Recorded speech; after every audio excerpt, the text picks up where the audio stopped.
Good morning, everyone. The May 5th, 2022 virtual meeting of the Anne Arundel County Council is now in session. Today, we will hear from a handful of departments regarding the proposed FY23 budget. Madam Secretary, please call the roll. Ms. Lacey. Present. Ms. Pickard. Present. Mr. Volke. Present. Mr. Pruski. Here. Ms. Fiedler. I know Ms. Present. Here she is. Ms. Radvian. Present. Ms. Hare. Present. Ms. Bolair. Present. Madam Chair, we have all 7 council members and our county auditor in attendance. Thank you very much. At this time, we will pause for the invocation and the Pledge of Allegiance, which will be led by Mr. Pruski today. Thank you, Madam Chair. Let us reflect silently together, each of us according to our own individual beliefs. As we continue to prepare and deliberate on the county budget, may we do our best to help those in the greatest need. We are thankful for what we have, and we should always do what we can to help others. As we strive to make the best decisions, may we use wisdom, experience, and thoughtfulness. Let us give gratitude for our opportunity and ability to serve. Amen. The Pledge of Allegiance. I pledge allegiance to the flag of the United States of America and to the republic for which it stands, one nation, under God, indivisible, with liberty and justice for all. Thank you, Mr. Pruski. Madam Secretary, at this time, could you read the Open Meetings Act statement? Yes, Madam Chair. The Maryland Open Meetings Act is a state law that requires public meetings to be open to the public and to be held in places reasonably accessible to individuals who would like to attend these meetings. While a virtual meeting of this type was not envisioned by the Open Meetings Act, steps have been taken to ensure that this virtual meeting includes alternate accessibility features that the Open Meetings Act Compliance Board and the courts have once reviewed and approved, such as having a call-in phone number that allows anyone with a telephone to call and listen to the meeting, broadcasting the meeting with video and audio on cable TV and the web, and allowing the public to register using Zoom and watch the meeting in Zoom. The public access provided by this technology makes this virtual meeting reasonably accessible to the public as required by the Open Meetings Act. Thank you. Is there any item any council member would like to place on the agenda? Hearing none, we will move on to our budget presentations. We will begin today with Recreation and Parks. All presenters, please remember to introduce yourself and to continue to identify yourself before speaking each time. I will introduce each panel as you join the meeting. So Recreation and Parks today is Jessica Lays, or on behalf of Rec and Parks is Jessica Lays, Erica Jackson Matthews, Beth McCoy, Naomi McAllister, Beth O'Connell, and David Braun. And you may begin whenever you're ready. Good morning, Madam Chair, members of the council, Jessica Lays, Rec and Parks. I have with me here today from Rec and Parks, Erica Matthews, our Deputy Director, who's unfortunately also still fulfilling the Chief of Planning and Construction position, her previous position, and Lisa D, who is our Business Manager. I just want to start off by saying that the month of May has been really exciting here in Rec and Parks as I celebrate my 1-year anniversary as being the director. This is a great opportunity of a lifetime in a role which I'm both honored to serve and excited to continue. I have to tell you that when I joined Rec and Park in August of 2019, I really never envisioned taking the lead so quickly. And I certainly couldn't have imagined that I'd be leading one of the county's largest and most important agencies through the unprecedented times of COVID-19. But despite the pandemic, and because of the great work happening throughout our department, I'm happy to report to you this year that Rec and Parks is thriving. Not only have we been able to bounce back from the pandemic, but we have simply bounced forward in the days of recovery. As I reflect over the accomplishments that we've achieved in the past year, I'm grateful to be part of such an amazing team and have the continued support of each and every one of you as council members. Don't get me wrong, I know we've had our challenges, but nothing that we haven't been able to overcome by working together. So I'd like to highlight a couple of things on our budget. I'm working through the operating budget book pages. I'm on page 234 if you want to follow along. We've had a lot of great accomplishments in FY22 with the budget that you approved last year. Obviously, a lot of capital projects came online. We're going to dive into some of those details after we get through the operating. But we've also had the opportunity to implement some technology, specifically the Your Pass Now system that we used at the Mayo Beach Park to address community concerns about traffic and overcrowding of that park. By implementing Your Pass Now, we now have a software that helps us manage that park, and we will be able to open expanded hours that we just started in April. We've also been able to fill some gaps post-COVID in childcare. We took over 10 sites in 2022 that were no longer operational by a partner, and we were able to open a record amount of 46 childcare sites in this fiscal year. We only currently have 4 sites closed due to working shortages, and we've been actively holding job fairs and trying to recruit as many employees as we can to keep the childcare program booming. We've also been able to implement some partnerships that have been extremely successful post-COVID. One that I'd like to highlight is one with the Board of Education to implement Camp Success, in which we provided summer camp for the homeless students in Arundel County. We served over 30 participants in 4-week sessions throughout the summer to give them an experience of camps. To summarize our budget on page 235, we put together a multi-year plan that addresses our staffing shortfalls, including providing operating costs that are associated with new capital projects coming online. We've identified areas of improvement, and we've addressed the outstanding public demands on our department. We've been able to communicate and are committed to engaging the public throughout this process in order to prioritize our needs and the competitive needs of the public. On page 236, you see a summary of our current staffing model. In addition to the 133 full-time employees that we had in the current fiscal year, we also have over 800 part-time seasonal employees. We also rely on volunteers to just operate on a daily basis, such as our friends groups in the park system or athletic organizations out in community fields. In FY23, we're requesting 8 new positions for a total of 141 full-time positions. This FY23 budget has an increase in the general fund that covers our countywide pay packages, not just for the full-time position, but also for those 800 part-time seasonal employees, many of which are still at minimum wage. Going to the next page, we're going to dive right into the details. On page 237 is the first bureau of our department, the director's office. I'm going to highlight the changes in each bureau so that you understand the increases in the dollar amounts in each chart. In this bureau, we have 1 program specialist, new position we've requested, and that's to support our capital projects. We have over 50 capital projects currently that are being managed by a chief position, which is currently vacant, and 2 project managers. By adding this position, we will be able to better manage our projects and keep them on track for completion. We've also increased our maintenance grants to athletic organizations. These are our partners out in the field at 130 community parks that help us with maintaining sites, specifically 51 sites in which they may pick up trash, they take care of our fields, they mow, and they manage the restroom facilities.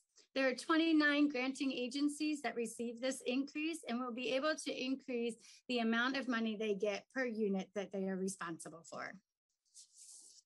On the next page, 238, you see our recreation department. And while there isn't a lot of increases in this, it's primarily the pay package that is causing the bottom line increase. We have been evolving as part of our reaction or recovery from COVID. Specifically, we've automated processes to make it easier to register your children for camps or childcare. We've implemented new software packages to help us manage and keep track of our field permits and utilization of our fields. So while there isn't a lot of money being asked for, we are doing things a little bit differently. Some examples might be, instead of just taking dance class at the North Arundel Recreation Center, you can also take dance class virtually now. We've rolled out camps, not just at our normal campsites and our childcare sites in the schools, but in community parks so that they are connected with the residents that live in the area. On the next page, page 239, you see one of our largest bureaus, and that's the Parks Bureau. Last year, I told you that we had a enormous amount of visitation in the Parks Bureau due to COVID-19. I think many of us thought that that trend would go down after people got back to work and back to school. But right now, we are averaging 100,000 visits a week at our 6 regional parks. And in order to keep up with that demand, we simply need more positions to man the recreation and parks, the park side of our house. Specifically in this bureau, we have asked for positions to fully staff the Beverly Triton Nature Park that comes online in the fall of 2022. The new amenities at Beverly Triton will include a gatehouse, playgrounds, trails, and a bathhouse that will be open to the public 7 days a week from sunrise to sunset. In order to open that park and manage it, we need an additional park ranger, an office support specialist, and park maintenance supervisor, as well as temp seasonal money for coverage for 7 days a week, and startup money to purchase the tools, the uniforms, and supplies that make running a park successful. The existing staff on the Mayo Peninsula, which is 2 full-time rangers and 2 part-time rangers, as well as 1 full-time maintenance worker, will continue to supplement Beverly Triton while also working Mayo Beach Park, which will be open for more hours in the spring, summer, and fall seasons, as well as maintaining South River Farm Park. This group will have oversight of Carl's Wharf, Gresham, Edgewater Park, Lock Haven Park, and Reaver Park. And by adding the positions, we will be able to keep these parks up and running smoothly. Another initiative in the Parks Bureau is adding a 4th maintenance yard. As you heard, we looked at our efficiencies. What are we doing well? What could we do better? And this is an area that we've identified that we could do better.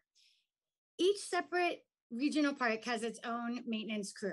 However, this ask is for the 3 divisions, the Southern, the Northern, and the Central Division that maintain everything else that Park and Rec is responsible for.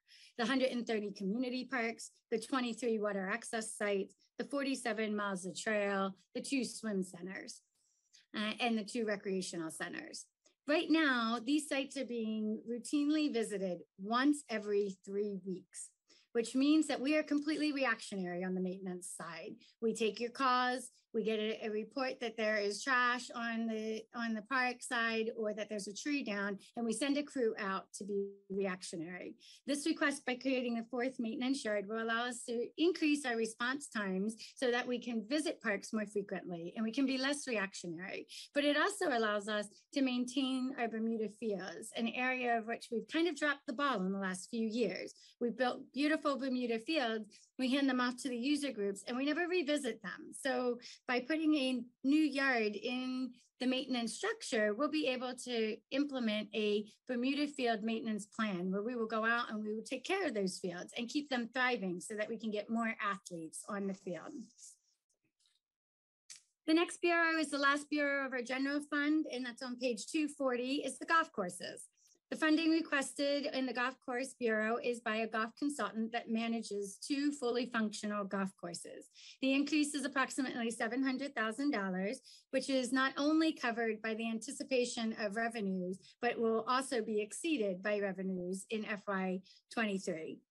The increases are primarily due to labor, things like minimal wage increases, healthcare costs, but also in supplies and materials as everything has become more expensive. Seed, fuel, and maintenance on the turf fields or on the turf grounds has become more expensive. But we must invest in our golf courses as they are great revenue generators. In fact, to date, the golf courses are overperforming their FY22 budget estimated revenues by more than $1 million due to the increased number of rounds that we have been able to play. The last bureau in the operating side is the Child Care Bureau. This is an enterprise fund on page 241 that is self-sustaining based on the fees that are paid by the families in which we provide services for. As you see a large increase in this bureau, we have taken a conscientious effort to align our costs with our previous year's expenditures in order to keep expenditures and the cost for the programs as low as we possibly can. So that concludes the operating side of Recreation and Parks. I'm happy to answer any questions that you might have on the operating before we dive into our capital budget. Ms. Fiedler. Thank you, Madam Chair. Amanda Fiedler, District 5. Thank you, Ms. Lays, for that presentation. I really appreciate it. And of course, my ears perked up when you were talking about the Bermuda field maintenance. I know we have a great partner with Broadneck Baseball and Softball Club, and this is one of the areas that they have been a great partner in. So I just want to make sure I understand when you're talking about the field maintenance for Bermuda fields, you're talking about, you know, some of our baseball fields that have grasses and the base running lines and stuff like that. So this additional maintenance yard would kind of mitigate some of those concerns and challenges. Absolutely. So our partners in the field that get maintenance grants help us with the athletic fields in their organization or in their community park. What we have to do is fill those gaps. So obviously not all organizations are successful at maintaining their field. And we have fields that we have built that then we've kind of abandoned and not gone back and had a good regular maintenance season. One of the things that we've heard from our partners is that while they can mow the grass on a regular basis and they line it, that we will come in and fertilize it once or twice a year. We will make sure that the irrigation is running and that it's ready to get up and running as soon as their season starts before we hand the baton off to them to maintain it during the season. Great, thank you. You're welcome. Ms. Hare. Thank you, Madam Chair. Jessica Hare, District 7. Sort of along those lines, Ms. Lays, you and I have had a lot of conversations about the maintenance grants and the struggles that folks have with it and things like that. Maybe you said this, and I'm sorry if I missed it as you were going through, but what is the actual increase in the maintenance grant? How much more are these folks getting under this proposal? So if we, Jessica Lays, Rec and Park, if we look at just what we gave in FY22 to the 29 grantees, right now it's $1,400 per unit. It would go up to $1,680 per unit. So they would be getting approximately $275 more per unit, which averages out to about $1,000 per organization that gets a grant from us. So it is a significant increase to recognize their significant contributions to our community fields. But I will have to note, it's still severely less than what it would cost us to take over all of those 50 sites if we were responsible for the grounds and the trash and the restrooms at those sites. So it's a great investment into our community partnership. Awesome, thank you. Mr. Volkey. Thank you, Madam Chair. Nathan Volkey, District 3. Ms. Lays, good morning. On page 239, you note in the contractual services that there is going to be funding for a green infrastructure management consultant. Can you share how much that is and what the purpose of the consultant would be? Absolutely. Jessica Lays, Rec and Park. I missed my note on that page, so thank you, Nathan, for bringing it. There's $500,000 in this bureau for a consultant that will help us create plans. So if you remember when you went through the deliberation on the green infrastructure, we talked a lot about vegetation plans, identifying, how do we identify the green space? How do we continue to work towards increasing our number of green space? So the consultant is the first step in our eyes. When we did the fiscal note for the green infrastructure, we said we would need a full-time position.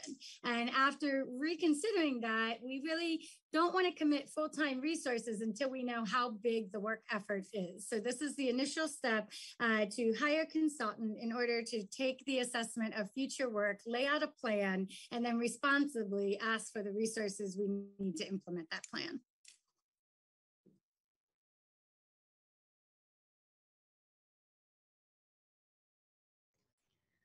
All right.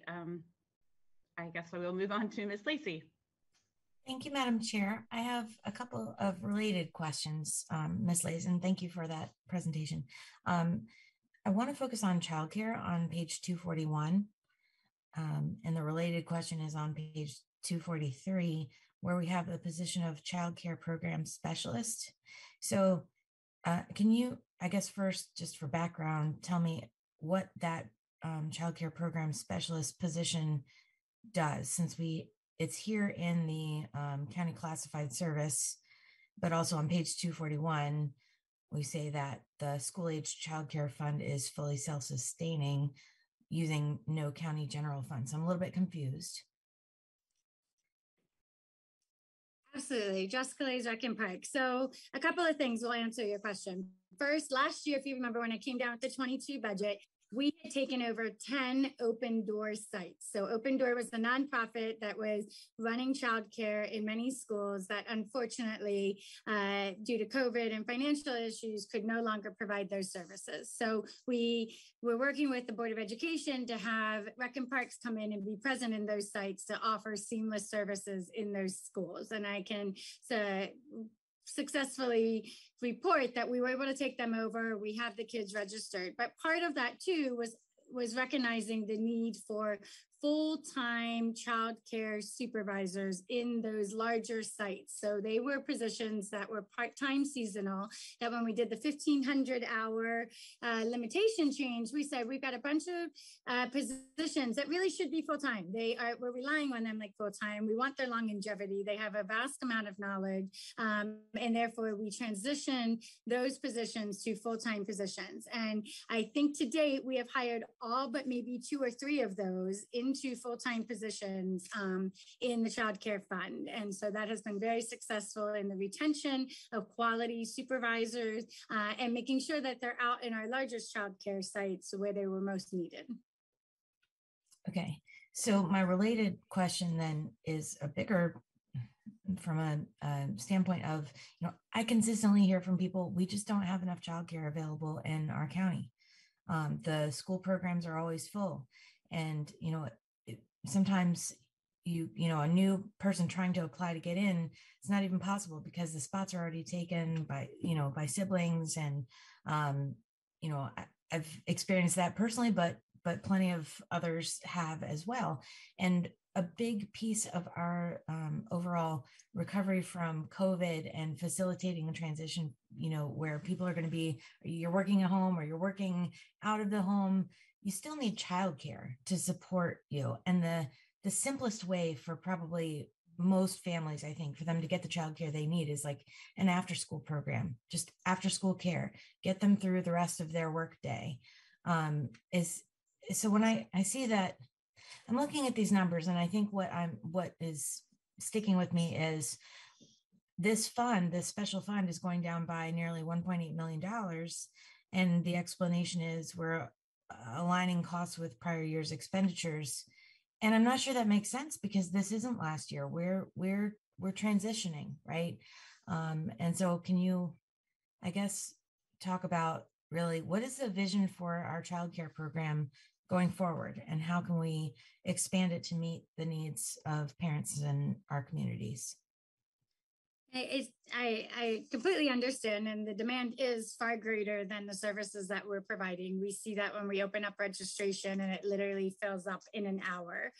We are challenged right now to make sure that we have qualified licensed childcare providers. And it's an area of which we've been heavily recruiting, especially in our job fairs, to get more part-time seasonal childcare employees into our centers. And it's why we have 4 of them not open right now, because it isn't just wanting to be in the field. You have to be certified. You have to go through certain state requirements in order to become a childcare employee. The decreases do not reflect a decrease in services. The decreases reflect where we recognized ARPA money coming into childcare to backfill the fund balance in FY22. We're still providing the same level of childcare as we were pre-pandemic, and then post-pandemic, we've actually picked up more centers. So we have more available spots in FY23,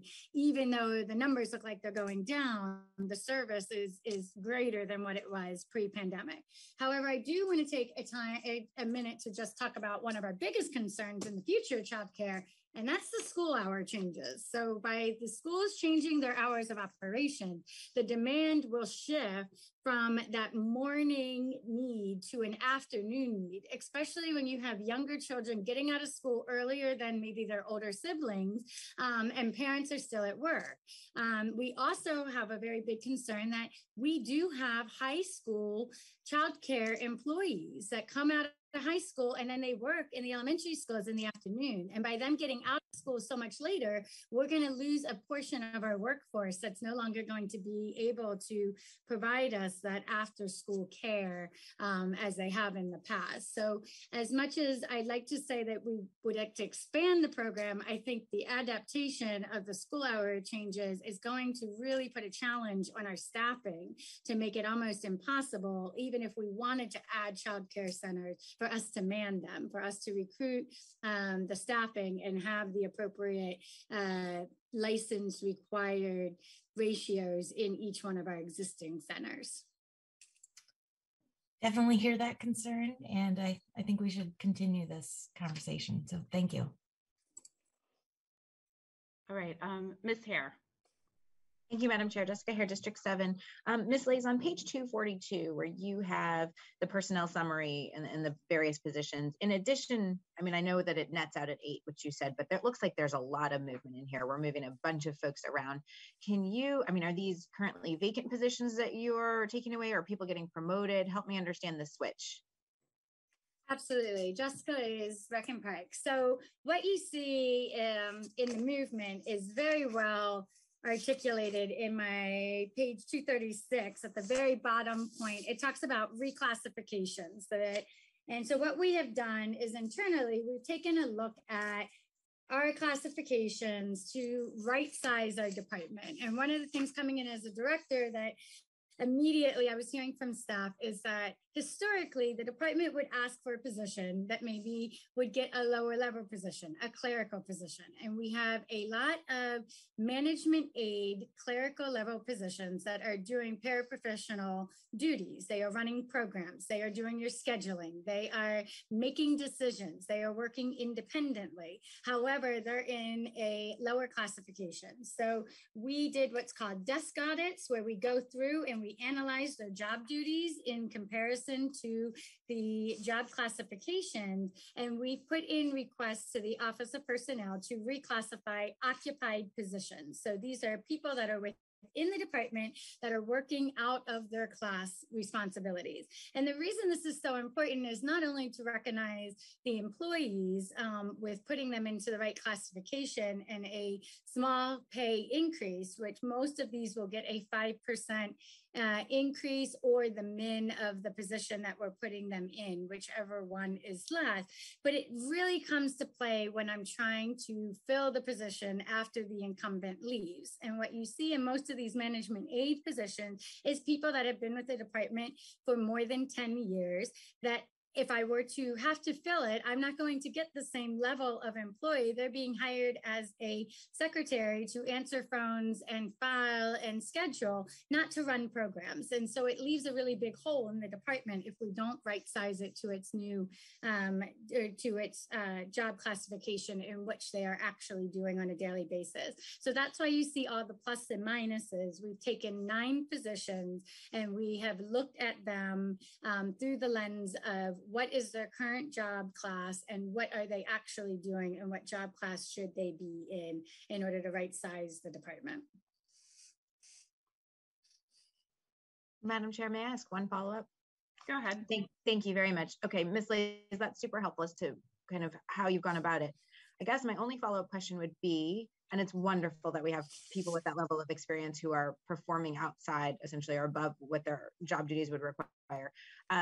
Are you confident that reclassifying these positions is what the department as a whole needs overall, as opposed to just, well, we have this person and so we should elevate this position, but in order to efficiently run the whole department, are you confident that reclassifying these positions is what the department needs to officially run for the long term? Absolutely. And this is where the benefit of having 15 years of experience in the budget office comes in. You do not reclassify the person. You have to ignore the person and how hardworking they are. You reclassify because of the complexity of the job duties that they are doing. Just because you have an overachiever that maybe goes above and beyond what they've been asked to do does not warrant a reclassification. What warrants a reclassification is the fact that the amount of work, the job duties that you're asking them to do are greater or more complex than the job classification that they're in. And we did take a very holistic approach in this reclassification. Why we narrowed down the management aid classification and not just cherry pick individual employees is because that was our step one of right sizing the department and making sure that we have adequate reclassifications or classifications in order to perform the duties that they have been asked to do. So I'm very confident that what we are doing serves the department as a whole. I'm very well aware that it doesn't take care of all of the problems, but I was committed to making sure that we did it the right way and not necessarily the easiest way. Okay, thank you so much. Mr. Volkey. Thank you, Madam Chair. Nathan Volkey, District 3. Ms. Lays, I want to piggyback on the questions that Councilwoman Lacey was asking, because the school start times, I do think, has a huge impact on you, and especially on the school. Oh man, I always get the acronym wrong, SAC, but the after school childcare program. So I guess the question that I would have for you is, knowing that the Board of Education seems bent on moving forward with this change, knowing that regardless of the problems that have been identified by many people with this change and the impacts that it's going to have, is there anything that we could do to help Rec and Parks to be able to provide additional childcare options for parents? Because I'm pretty sure that's going to be something that we hear about a lot over the next 8 months. So I guess my question to you is just, what can we do to help you with that? And I think that's kind of what Councilwoman Lacey was asking you, is what's the plan, but what can we do? Thank you. Jessica Lays, Rec and Park. I think one of the biggest components of us being successful in filling that gap and the impact of the school changes is making sure that we provide adequate pay for childcare employees. And a big piece of that is the increase of minimum wage.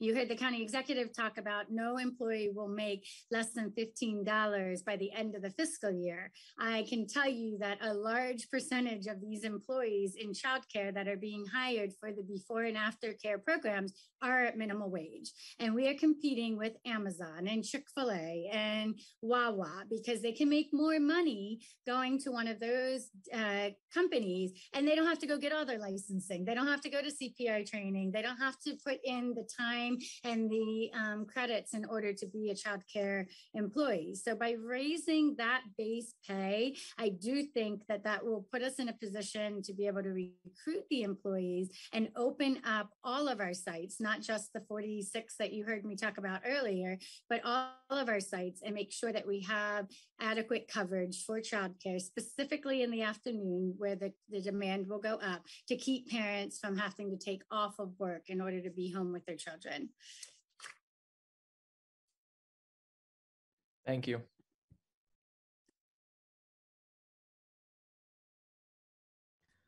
All right, seeing no additional questions at this time, I think we are ready to move on to the capital part of Rec and Parks budget. Awesome. So this is going to be a presentation that we've put together on the capital side to give you some more details about our request for FY23. The capital program has been built to not only keep up with the projects that we already had coming down the pipelines, but also meet the needs of all Anne Arundel County residents. We've put together what we feel is a very responsive yet responsible budget request.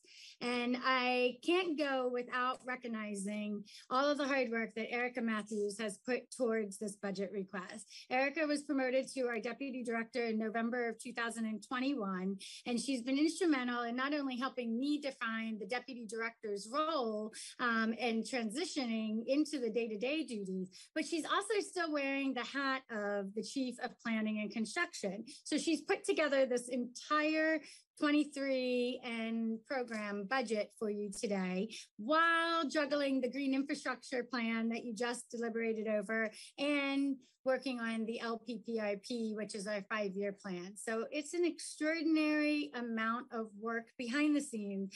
And I would not be able to present this budget today without her amazing dedication and her work effort. So let's jump right in. Next slide. What we're going to do is we're going to run through our PClass projects and then give you some detail on our new projects that you have never seen before. Take any questions you might have about that. But we can't forget that we have 2 C-class projects that we would like to just give you an update on as well. So next slide. You're good, Kelly. Good. What I have here is just a summary of our request for FY23. You heard me earlier talk about the park visitation going up and some of the demands we have on the infrastructure of recreation and parks. Our 22 budget was $46.7 million. It contains 47 projects. Almost every one of our projects has change.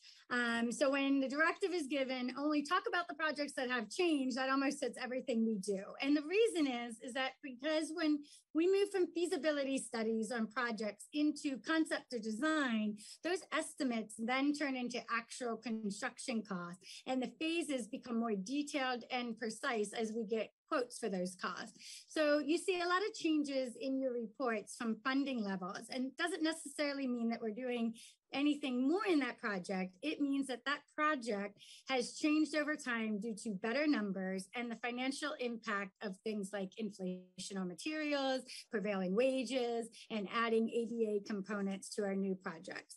So in short, everything we do is essentially costing more as we move through the program.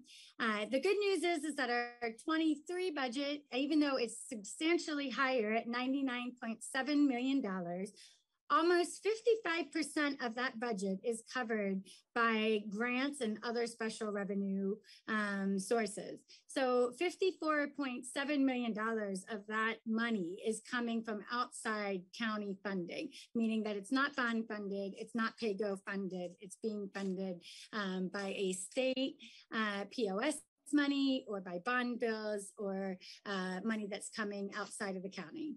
We have a total of 52 projects with 6 new projects. Those are the ones that you see in the chart to the side. These new projects have been a result of studies and planning that we have done previously in order to better serve our community, primarily to expand our athletic fields to meet the outstanding demand, also to develop properties that we've recently acquired and have studied. But they also include things like the Crownsville Memorial Park, which we were pleasantly surprised is happening a little sooner than we thought that it would. So those are our new projects. We're going to dive into them in the order of the book. If you'd like to go to the next slide, I can kick us off. We're going to be on page 78. And we're going to move through each project as quickly as we can. But I will say that if it's not enough detail, you need more detail, or you don't need to know anything else, please feel free to interrupt us and have us address. It's a lot of projects, but at the same time, I know each and every one of you are very involved with some of the projects in your district. So we'd like to give you a quick update of the project and then highlight any changes that we might have. Next slide, we'll kick off our very first project, charges against Rec and Parks closed projects, that starts on page 78 of your big binder, your capital budget binder. And I will turn it over to Erica to talk to us about this project. Good morning, Erica Matthews, Deputy Director, Recreation and Parks. This request is for $14,000 in anticipated changes for closed projects. Next slide, please. South Shore Trail, page 79. This is a 14-mile trail that once completed will extend between Annapolis and Odenton. Phase 2 is in design, moving into construction. Phase 4 has started design this year. The fiscal 23 request is for the $2 million match for the TAP grant. The out years request is for the design of Phase 3, TAP match also for Phase 3, construction of Phase 4 and 24, and then for us to begin the Route 3 crossing in 27. Next slide, please. WB&A Trail. This is the 9-mile trail system that, when completed, will link the South Shore Trail in Odenton with the Patuxent River and an existing trail in Prince George's County. Phases 1 to 3 are fully complete. Roughly half of phase 4 is open. There's approximately 1.9 miles of phase 4 to complete. The bridge crossing identified as phase 5 and is transitioning into the construction phase now. The request for fiscal 23 is to prepare the feasibility study to identify the right-of-way needed to complete phase 4 from Whitechapel Road to South Shore Trail phase 2. In fiscal 24, we will begin the design, right-of-way acquisitions, and permitting for phase 2. We anticipate a request of $1,192,000. Design will continue through fiscal 25, so no request is anticipated. In fiscal 26, the full construction funds will be requested when construction is slated to begin. This is a change, as we were previously only asking for half the construction money in 26 and the remainder in 27. This reflects a change in the current schedule. Next slide, please. Greenways, Parkland, and Open Space, page 81. This account is where the department acquires new property. We have evaluated over 30 properties in 2021 and are looking to purchase 10 new properties and supporting the city's acquisition of Elktonia Beach. We are requesting $6,045,700 for this year. This is due to a significant increase in POS funding for land acquisition. We're getting about $4.6 million this year. We're also seeking another $1 million of dedicated county money. The county funds will be used to expand greenways and meet the preservation goals detailed in the Green Infrastructure Plan and the LPPRP. The anticipated funding presented is a reduction back to $2.9 million for the foreseeable years. This reflects $2.8 that we anticipate from POS. Each year, this number will change and we'll adjust it as the allocations are provided to the county. Next slide, please. Facility lighting, page 82 in your capital book. Right, facility lighting. This project is an ongoing multi-year project to repair, replace, or install new lighting systems for court games and athletic fields within county parks or school properties to accommodate existing and expanded play. The fiscal 23 request, we're seeking $1,991,000. This funding will be used at Lake Shore to install new lights on a 90-foot diamond and one multi-purpose. This would also fund the balance needed for Bodkin's replacement lights. Lights will also be added at General's Highway on one multi-purpose, and Broadneck will also get lights on one multi-purpose. This also includes a set aside for county-wide projects. This project also includes $400,000 in state funding.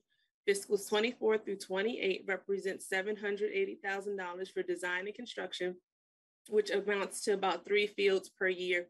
Those fields are to be determined. This request is consistent with our previous request. This level of funding would enable us to complete 3 to 4 fields per year, and this also extends the project to fiscal 28. Next slide, please. Recreation and Parks Project Planning, page 83.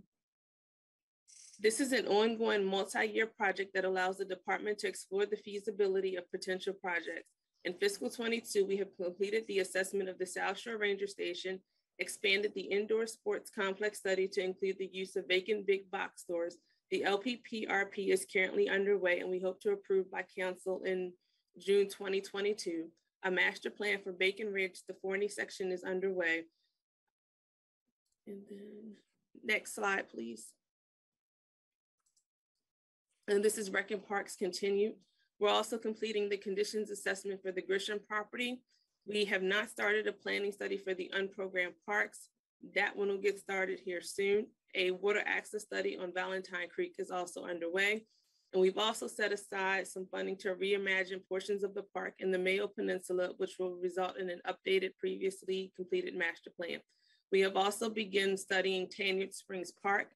Next slide. For fiscal 23, we are requesting $825,000 to complete 2 projects that will result from the completion of the LPPRP and studies for projects determined to be a high priority. The out years request will be determined based on the needs of the department at that time. Next slide, please.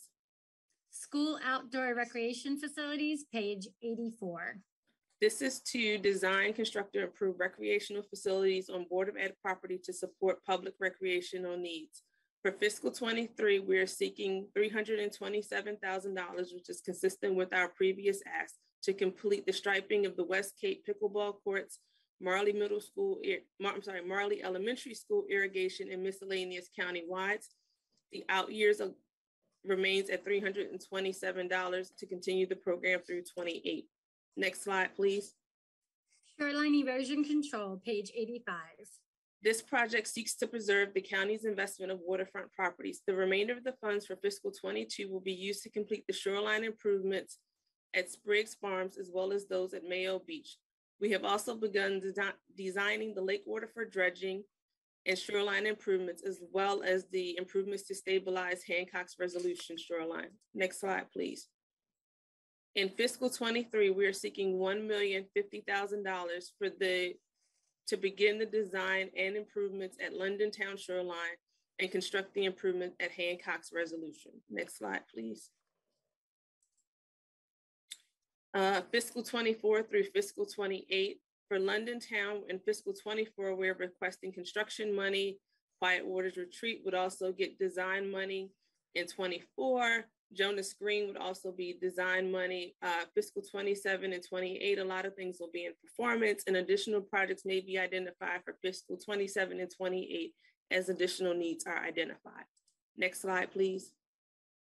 Park Renovation, page 86.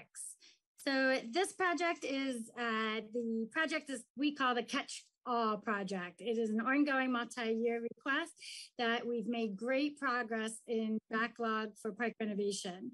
Public visitation and awareness during the pandemic has increased inquiries, complaints, and demands on all of our services and most of our facilities, and most of all our facilities. These have come through the department directly, they come through the administration, they come through you as county council members and our state officials. This project makes it easy as a safety net to not only react to these inquiries, but also make sure that there's funding available to make the much needed repairs and enhancements. Scaling back now only will cost the county more in the future and continue to draw unwanted scrutiny from the public in our parks. It's a rather large capital budget this year, and this small investment goes a really long way. To date, we've already had 309 purchase orders in 2022, and we've spent 75% of our approved budget. We do things like tree removal, park beautification, fencing, goal replacement, putting new locks and doors. We also have done many playgrounds, made new lockers at the Annapolis Swim Center. We've also added tennis courts and upgraded non-school sites and new dog park at Overlook Park. So in 2023, we're requesting $9 million, and $2 million of this is specifically slated for a playground grant out of the ARPA money, in which we will make playground surfaces ADA compliant by putting in a rubber surface. And these playgrounds are community playgrounds. They're in your district. They are the playgrounds that the individual constituents go to on a regular basis. We've also recognized $6.3 million through other ARPA grants in order to reduce the reliance of PAYGO into this project. Next slide. Hancocks Historical Site, page 87 in your capital book. The Visitor Center is currently in performance. The request for $158,000 coupled with the Visitor Center's remaining construction money will be used to address the HVAC issue that was observed during the performance period and complete repairs to other buildings on site. This effort would also include repairs to the main house, including replacing rotting floorboards, ADA improvements, kitchen roof repair, corn house roof repair, various window doors repairs and replacement, pest control, and painting. Next slide, please. Peninsula Park expansion, page 88. Under this project, the park will be reconfigured with 2 baseball fields being expanded to 90-foot diamonds, adding additional green space and providing on-site parking. This project is currently in the design phase. The fiscal 23 funding request in the amount of $4,904,000 will be for the construction of improvements to the park. Next slide, please. Facility irrigation, page 89. This is a multi-year program to install and repair wells and irrigation throughout the park system. This request is consistent with previous years and has no changes in the out years. This request also extends the request of $250,000 per year to fiscal 28. Next slide, please. Fort Smallwood, page 90. Fort Smallwood, a master plan for the park was completed in October of 2009. Since then, the department has worked to implement this plan. The current work is listed under phase 2 of the master plan.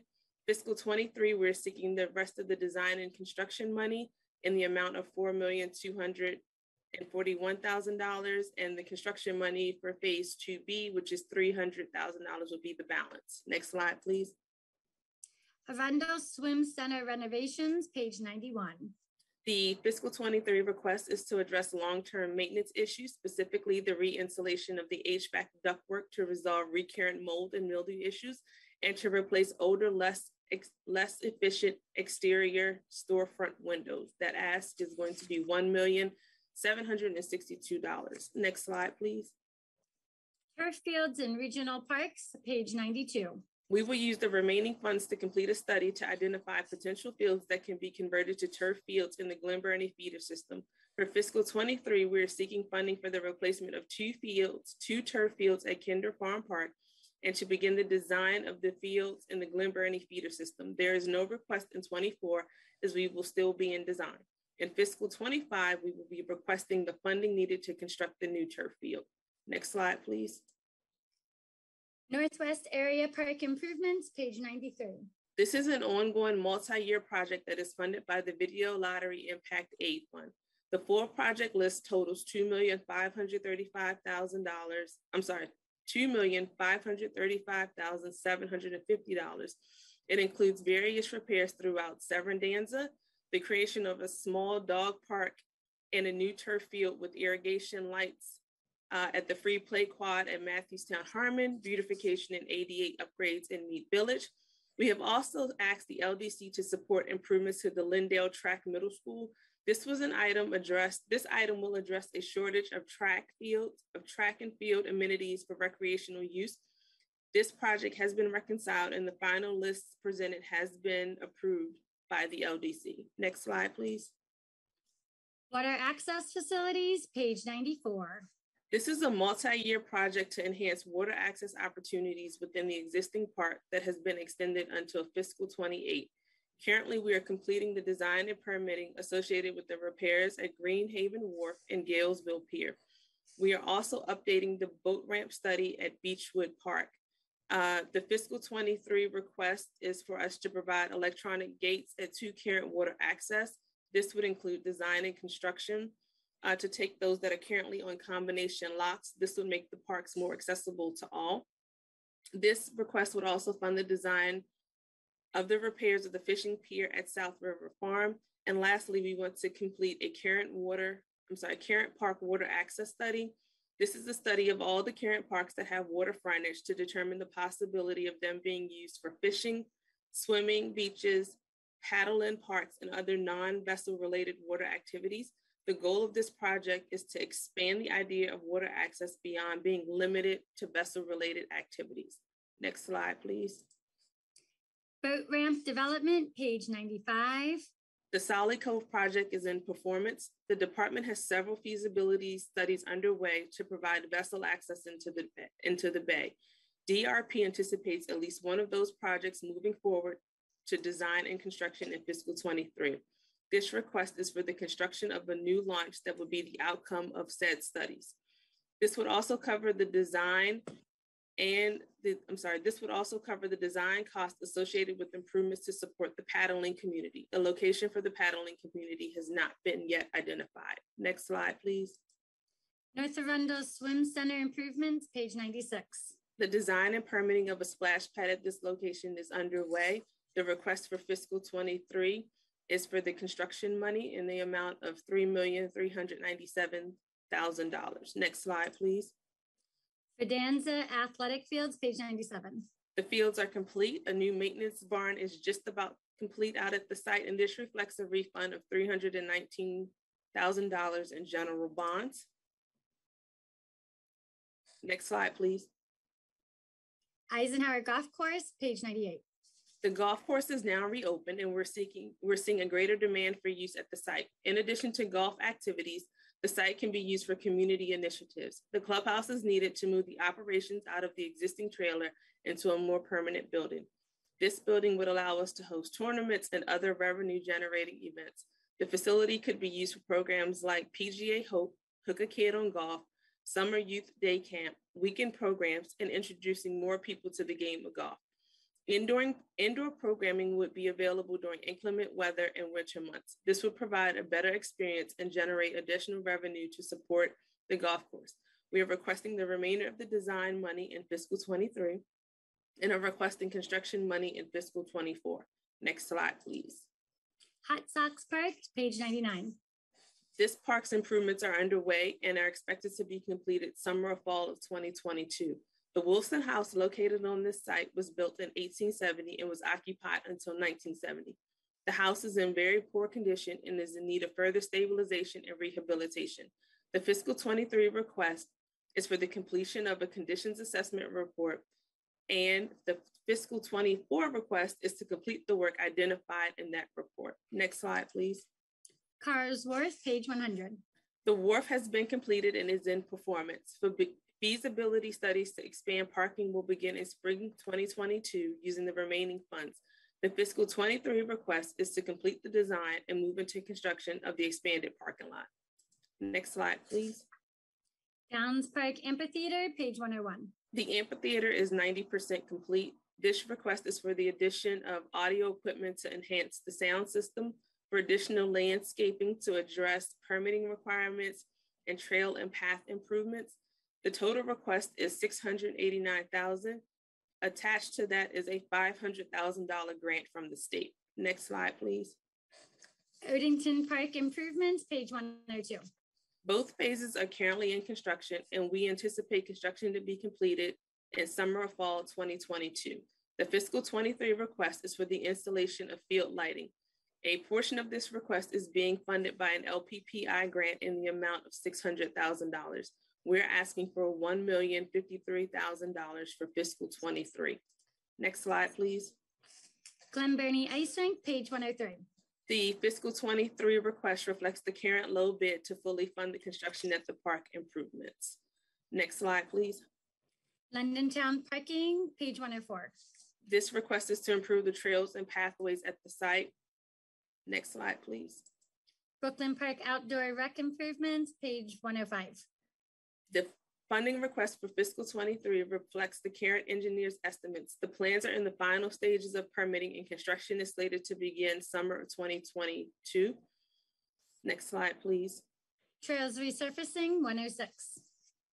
This is continued right now. We are continuing to pave at Quiet Waters Trail, B&A, and WB&A.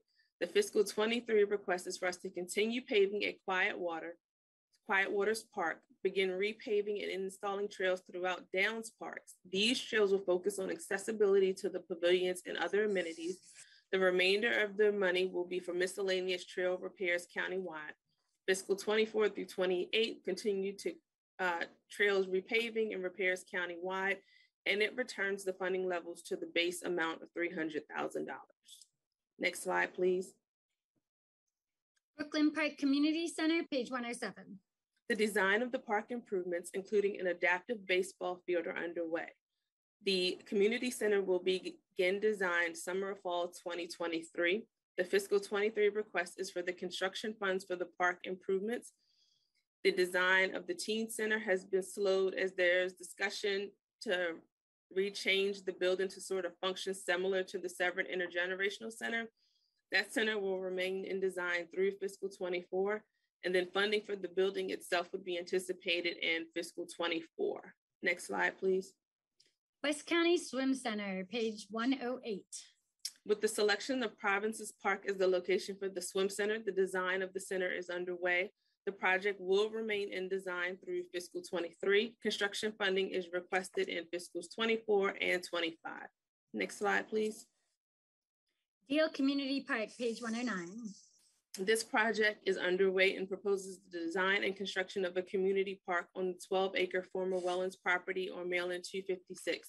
Facilities will include pathways, picnic pavilions, sand volleyball court, playground, and possible court games, all subject to the master plan process. The master plan for the park is about 90% complete. The request for fiscal 23 includes both design and construction funding, and we are seeking $2,833 for this project. Next slide, please. ADA compliance implementation, page 110. We are requesting $700,000 for fiscal 23, which is somewhat higher than what was projected because we would like to accelerate some of the repairs and increase the funding that would allow us to work on various countywide and specific park improvements simultaneously. This also extends the request back to the normal levels through fiscal 28. Next slide, please. Odenton Library Community Park, page 111. The passive park is located on approximately 1.3 acres of land on the west side of the library parking lot. Due to affordability, this project has been broken into 2 phases. Phase 1 will remain in design through fiscal 23, and the request is the remainder of the design money and a set aside for construction. Of the $2 million being requested, 1.5 is a state grant, which is why the construction has been broken into 2 pieces. In fiscal 25, design funding for phase 2 will be requested with the construction funds requested in fiscal 26. Next slide, please. Jug Bay Environmental Education Center, page 112. The master plan for this site was completed under P42551. We have begun transitioning into the design of the phase 1 improvements, which is the campground areas. We are requesting the remainder of the design money and the construction money in fiscal 23. In fiscal 24, we will begin the design of the field station, which is in phase 2, and the design of phase 3, which includes the pier improvements, kayak storage, and the trails. In fiscal 25, we will begin the construction of phase 3 and complete the design of phase 2. Phase 2 is anticipated to go into construction in fiscal 26. Next slide, please. Quiet Waters Park Rehab Center, page 113. Oops, sorry, 1 second. In fiscal 22, we began the master plan for the retreat area. We have started working on the improvements based on life safety and urgency, and the design of the construction of the maintenance yard, as well as the design and repair for the gully that leads to Harness Creek. The fiscal 23 ask, it continues with us completing the renovations, moving into the construction of the stream repairs, and the design and permitting of the improvements at the retreat area. In fiscal 24, we will continue with the renovations and complete the gully repair. In 25, we'll be constructing the improvements to the retreat area. The out years will follow a pattern of design and construction until all improvements on the site are made. Next slide, please. Mayor Beach Park repairs, page 114. This is a major maintenance project. The conditions assessment was completed and it indicated $5 million worth of repairs, and we have begun the first phase of improvements. The request for 23 is for the construction of the first round of improvements, and 24 is the remainder of the design and construction money needed to complete the work. Next slide, please. For you baseball fans, we're now on the 7th inning stretch with our new projects. First one being Tanyard Springs Park on page 115. This project is for the construction of a new active park in Tanyard Springs. This site consists of 14.69 acre parcel located at 7180 Heritage Crossing in Glen Burnie, Maryland. The county recently purchased this property to be used as a future school site. The interim park use could include 2 full-size multi-purpose grass fields, 1 90-foot ball diamond, 1 playground, a basketball court, a pavilion, parking spaces, stormwater management, and related amenities. A detailed study of the park development is being completed under P42556. The 2004 Pasadena Marley Next Small Area Plan indicated a need for a recreational complex in this area. The 2017 LPPRP also identified a need for more ball fields. This project addresses those needs and makes use of an otherwise underutilized county site. Next slide, please. For fiscal 23, we're asking for design and permitting money in the amount of $699,000. In fiscal 24, we're seeking $5,632,000. No grants are anticipated for this project. Where possible, this project will attempt to preserve wooded areas, environmental features, and open spaces while providing adequate stormwater management, thus allowing the citizens the opportunity to experience nature in an unforced way. The operating impact on the operating budget. This project is anticipated to be constructed in fiscal 24. This park will be maintained by our Northern Roads Maintenance Unit and would require 0.25 of a maintenance worker to maintain this park. We do not anticipate a need for additional tools, vehicles, or equipment. Next slide, please. Bacon Ridge Natural Area Forney, page 116. This project plans and develops the 150-acre former Forney property as the expansion of the 1,124-acre Bacon Ridge Natural Area. Next slide, please. We are requesting design and permit funding in the amount of $263,000 for design and $3,141,000 for the construction in fiscal 23, plus the overhead, which totals a request of $3,530,000. There is one correction on this slide. There is a $500,000 state grant associated with this project. This project will attempt to preserve the expanded natural areas forest, environmental features, and open spaces with the goal of providing more means to experience and enjoy nature to the people of Anne Arundel County. The impact to the operating budget. This project is anticipated to be constructed in fiscal 23. The park will be staffed and maintained by park rangers and staff currently located in this park. We would need another 1/4 acre of a maintenance worker to maintain this park. We do not anticipate the need for additional tools, vehicles, or equipment. Next slide, please. South Shore Park, page 117. The park, currently named Crownsville Area Park, will be renamed to South Shore Park. Is a 22.92 acre undeveloped park that is located along Generals Highway in Crownsville. The 2000 Crownsville Small Area Plan and the 2017 LPPRP identified a need for more ball fields in this area. The public has expressed an increased interest in developing this site for Bermuda turf for soccer and lacrosse fields. The park is being was studied under both the new swim center and indoor sports complex. This site is also located adjacent to the South Shore Trail. This site seems best suited for the development of 2 full-size multi-purpose fields. The park development would include the design, permitting, and construction of portable bathrooms, a basketball court, indoor and outdoor turf fields, a field house, playground, parking, frontage improvements, irrigation, access to South Shore Trail, utilities, stormwater management, and other related amenities. This project would develop a currently unused park into a much needed facility. Next slide, please. Fiscal 23, our request is for the design and permitting, and we're seeking $582,000.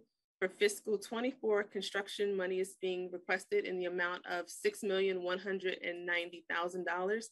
No grants are anticipated for this request.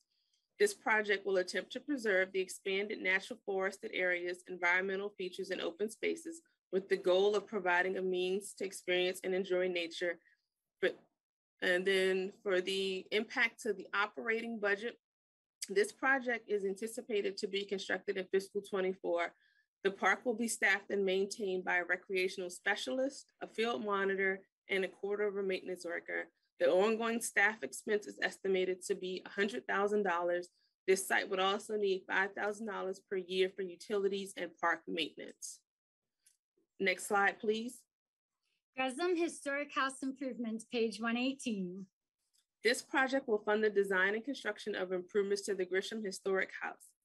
This project will include the needed renovations to the existing buildings and infrastructures within the site located at 784 Central Avenue West in Edgewater. The property was purchased due to its proximity to future recreational areas that will be located at Mayo, WRF, and the South River Farm Park. The historic home was built in the 1700s. The Department of Recreation and Parks would like to rehabilitate the historic structure and property to be used for cultural and historical programming, tours, public gardens, event space. The park development would include parking, accessible routes, amenities, stormwater management, landscaping. This work would correct life safety issues, bring the site into code compliance, and provide better access and complete all the work described in the fiscal 22 conditions assessment. This work is necessary for a safe and secure and programmable park. This project will raise the county's assets to standards necessary for the public operation, which will provide revenues through events and programming. Next slide, please.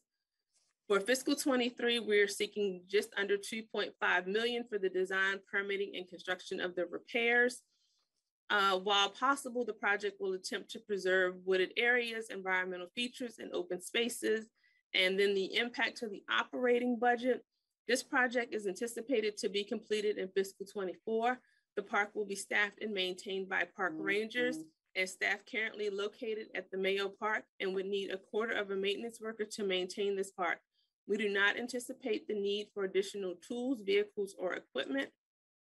Next slide, please.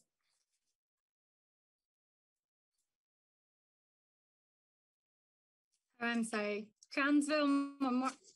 Trails for Connections Countywide, page 119. All right.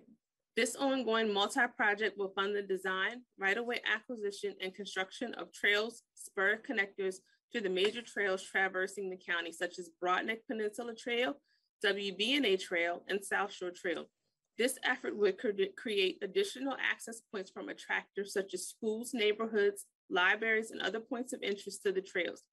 This effort would create more walkable areas throughout the county. The trail development would include the trails themselves, stormwater management, landscaping, signage striping, benches, and other related amenities. This work shall be ADA compliant. The cost is based on the first 5 years of the project, which would include design and right-of-way and acquisition, followed by construction, and then the cycle repeating itself. We're seeking $750,000 for the first year to get us started, and then reducing the ask to $250,000 per year to meet the current need. Where possible, the project will attempt to preserve wooded areas, environmental features, and open spaces, provides adequate stormwater management, and allow citizens more mobility opportunities while also adding recreational and exercise. It is assumed that staff and equipment will be shared through the Parks Trails Maintenance Program. However, additional staff, tools, and vehicles equipment will be needed with the additional miles. With the development of the additional trails, 0.5 maintenance workers will be needed at a cost of $20,000 per year. There would also be a one-time capital expenditure of $60,000. Next slide, please. Crownsville Memorial Park, page 120. Crownsville Memorial Park is the former Crownsville State Hospital.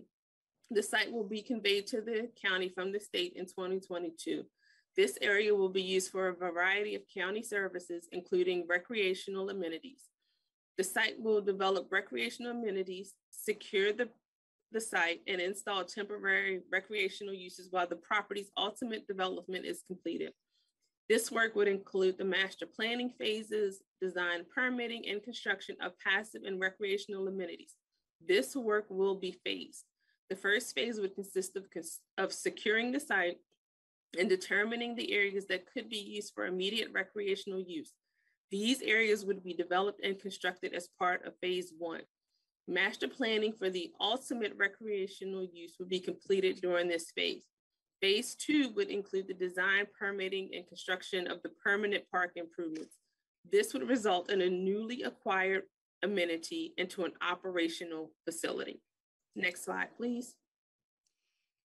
Broadneck Peninsula Trail, page 121. There's no increase in funding or change in funding sources is the only change on this page. Next slide, Dairy Farm 122. There's no change and no request. Next slide, B&A Ranger, page 123, no request. Next slide, Matthew Towns Hyman's Park, page 124.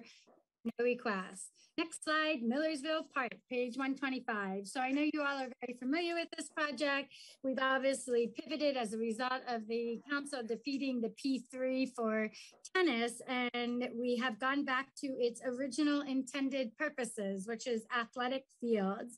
The department is working with DPW to complete the traffic study to reflect this use of athletic fields and begin the purchase of right-of-ways to mitigate traffic concerns. We'll be resuming public input and public outreach in July once this project is approved, so that we can start the design process and hope to have construction in FY23. Next slide is B&A trail resurfacing, page 123, no request. Next slide is Beverly Trayton, 127, no request.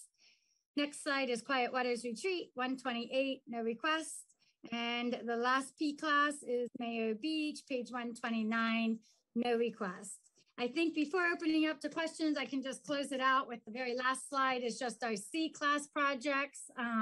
They are in the beginning of your binder, page 5 and page 13. Next slide. That's the Agricultural Preservation Program and the Rural Legacy Program. Neither of these have an FY23 request. We are still working on county easements on 121 acres as part of the Agricultural Preservation Program. And there's a balance in Rural Legacy, so we're not seeking any additional funds. The capital projects have been extended to 28 for both of these. So with that said, that concludes our capital project presentation. We are happy to answer any and all of your questions on these wonderful 52 projects. Thank you so much, Jessica and Erica. Before we jump into the questions, I just want to remind my colleagues, we have a very, very full agenda today. And of course, we want to take the opportunity to ask questions, but we've got a long lineup of presentations. So if there's anything that you can ask outside of this meeting and then, get shared that information, or we can get that shared with the whole council, that would be greatly appreciated just to keep us moving along. All right, Mr. Volke. Thank you, Madam Chair. Nathan Volke, District 3. Ms. Lays and Ms. Matthews, thank you very much as always. Question for you about the Tanyard Springs Park. So I'm very excited to see that project in the budget, $700,000 this year. I just wanted to ask, in terms of what you can do in FY23, if you had more funding, is there anything that you could do additional beyond what you've budgeted that you could sort of get those fields more operational this year? Just trying to figure out if that's a money issue or if it's just a logistics issue.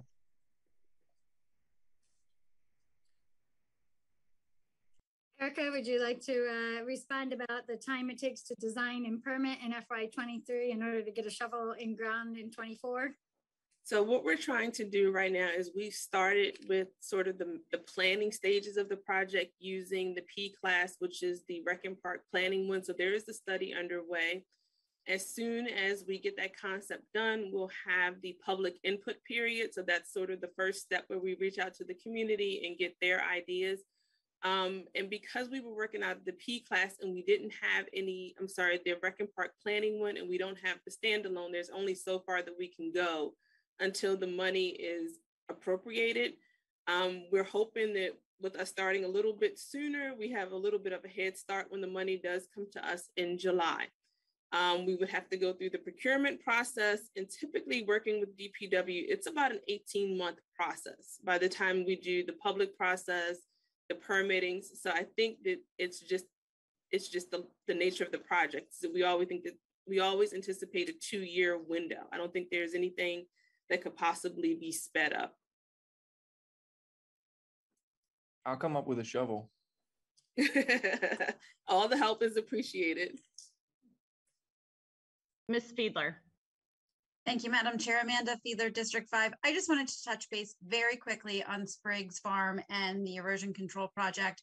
I know that we are in the permit phase, and that MDE has until mid-June to respond with comments. Have they responded? And if they have, does that move the process along a little The state has granted the federal government another 180-day waiver to provide us comments. If this last waiver is not responded to or addressed, then we would actually close it up. But that actually adds like another 6 months into this waiting game. We have been in this loop now. By the time this ends, it'll be a year since we've submitted to the state to get this permit. So that's literally what we're waiting for, is for the permits to be issued. I appreciate that. Thank you. Ms. Pickard.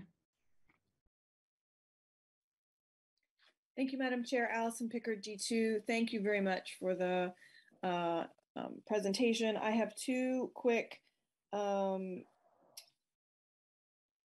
projects, or not projects, in my district that I wanted to just ask about. You'll probably think I'm a broken record, but I would like to know where we are with the Pumphrey property, Alvaton Road, Hospital Drive, acreage that was purchased in the previous administration, and then the state bond money that was appropriated for the Corcoran Harundel concession stand. Thanks. Okay, so the first one, which is the Pumphreys, is included in the Rec and Parks planning project. It's that underutilized parks study. Unfortunately, we're just a little bit behind on getting that one started. So that's next up for us to get started, and that one is included in there. I'm going to defer to Naomi about the state bond money for Corcoran. We are aware of it, and we're trying to figure out where I think it'll land, but the budget office can provide more information. Thank you. Naomi McAllister, Capital Budget Analyst in the Office of Budget. With regard to that particular grant, we do have a supplemental amendment that we are going to submit, and most likely it'll be under park renovation for that $1 million grant. So it's coming. Madam Chair, if I may. Go ahead. So I just want to, I know that's an interesting project because one, it's state bond money, but it's also BOE property but it is, I'm happy that it's going to be in the county rec and parks portfolio. It is a community park. It serves as a community park, and I'm looking.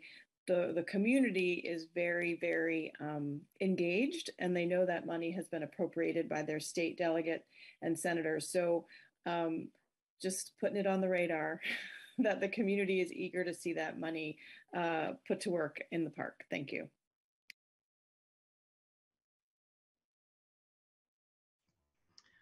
All right. I don't see any additional hands at this time, but I really just want to thank you both for that extensive presentation. So many good things going on in recreation and parks.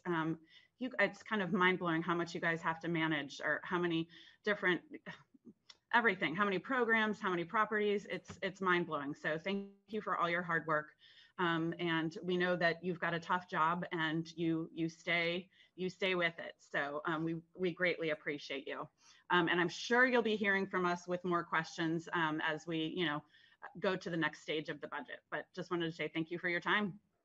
Thank you. We're here to answer any questions you might have. And the reason we put together this presentation is so you have something to walk away with. It has a lot of details. So good luck to you. Thank you. All right. What happened? There's my. So next up we have central services, and pardon me, apparently I lost my page with my agenda on it. So I will go ahead. I know Christine Anderson is here, and I will let you introduce your team. Wonderful. Thank you. Good morning, Madam Chairman and members of the council. With me today is Nancy Noonan, Deputy Director for the Office of Central Services, and Kate Dawson, Budget Guru Extraordinaire. I also wanted to thank Samantha Chiriaco and Naomi McAllister for all their help in putting together our budget. Joining me today, we may have a few folks. I just want to say their names if they're able to join us. They're the division directors who lead the various sections underneath central services. That's Dan Campbell with our facilities maintenance division, Ellie Harris, who's in charge of our fleet administration, Christopher Daniels, who's in charge of real estate, Nicole Leaning, who is our risk manager, and Diana Cox is currently serving as our acting purchasing agent. So together, I will be running through just a couple of highlights for you in the interest of time. We do have a 2-page operating budget highlight document and a 2-page capital budget highlight document for you. And I'll go through those and then we'll be happy to answer any questions. So we are going to start on page 115. Sam, did you want to say anything before I get going? I just wanted to direct everybody to page 111 is where Central Services starts in the proposed budget book. But as Christine says, she's going to start on page 115. Thanks, Sam. All right, so the official start, of course, of the Central Services budget is on page 111, but the program details that I'd like to walk through, and again, I'm just going to stay at a high level, so I'm certainly happy to go back and answer any questions. We'll start in the purchasing administration. The large change there is adding 3 staff to help implement the prevailing wage program that the council voted on in Bill 7221. We need staff in order to be able to set up the program, run the program, and then address compliance issues. We have an internal working group who is already meeting, and we expect to be able to implement the bill when it becomes effective July 1. Moving on to facilities management. This is our largest division with most of the changes that you might see. That is on page 116. As you can see here, we've got a lot of ups and downs. We've added a few additional positions. You'll see positions for additional mechanics. We're expecting to add about 850,000 square feet to the over 2 million that we already manage. So we've asked for a position for that. We're also seeing an increase in events, which I think is a wonderful thing, where we are ensuring that our community knows about the good works of government and the different projects that are undergoing everywhere across the county in all agencies. But that has necessitated a coordinator to help keep all those details straight and make sure that when we need tables and chairs or when we need a podium or flags or sound system, we can support that. In addition, many of you have heard us talk in the past about a new asset and work order management system, which will greatly make our program and our activities much more efficient. That requires putting tablets in the hands of the mechanics so that instead of meeting every morning and getting a print out of work orders that they'll hit for the day, they'll be able to hit the ground running with the tablets. It'll have that same information, and it will also have details on the buildings they're going to, like water lines or electrical schematics, all of that right there in their hands. We do need to add some additional contractor funding for security for some new buildings that are being added to the fold. You'll also see an increase in grounds maintenance. With the new 800 megahertz project, we took on 21 towers. Some new towers were built. Grounds maintenance is simply just spraying for weeds and ensuring the path to those towers is clear. We're also seeing an increase with custodial services for some senior centers where we're only able to do partial cleaning right now, as well as some new buildings that are being added to the fold. And anytime you're spending money on custodial and security and you've got some new buildings, you also need to increase your expenditures on preventative maintenance. Things like filter changes really go a long way to ensuring that we don't have HVAC outages and similar work like that. We have also asked for some additional funding for uniforms, not only seasonal uniforms for our crews, but also mats, the walk-off mats that you walk across when you enter a building. They really do help with slips, trips, and falls. And so the cost of those has gone up, so we needed some additional funding there. Kaylee, if you can just switch down to the second page. Thank you. Also in facilities is an increase of $500,000 for repairs and renovation projects that occur out of the operating budget. This is anything as simple as taking down one wall or painting something or moving some furniture around to better meet the needs of the different agencies that we support. And then finally, you'll also see an increase in operating expenses for the various buildings we're taking on, including electricity, waste removal, maintenance, alarm monitoring, just specific equipment repair. And the list of those buildings is the Severn Intergenerational Center, which is currently under construction, the Lula Scott Community Center, which was operated by a nonprofit, but is now back under the county, 41 Community Place, which we are hoping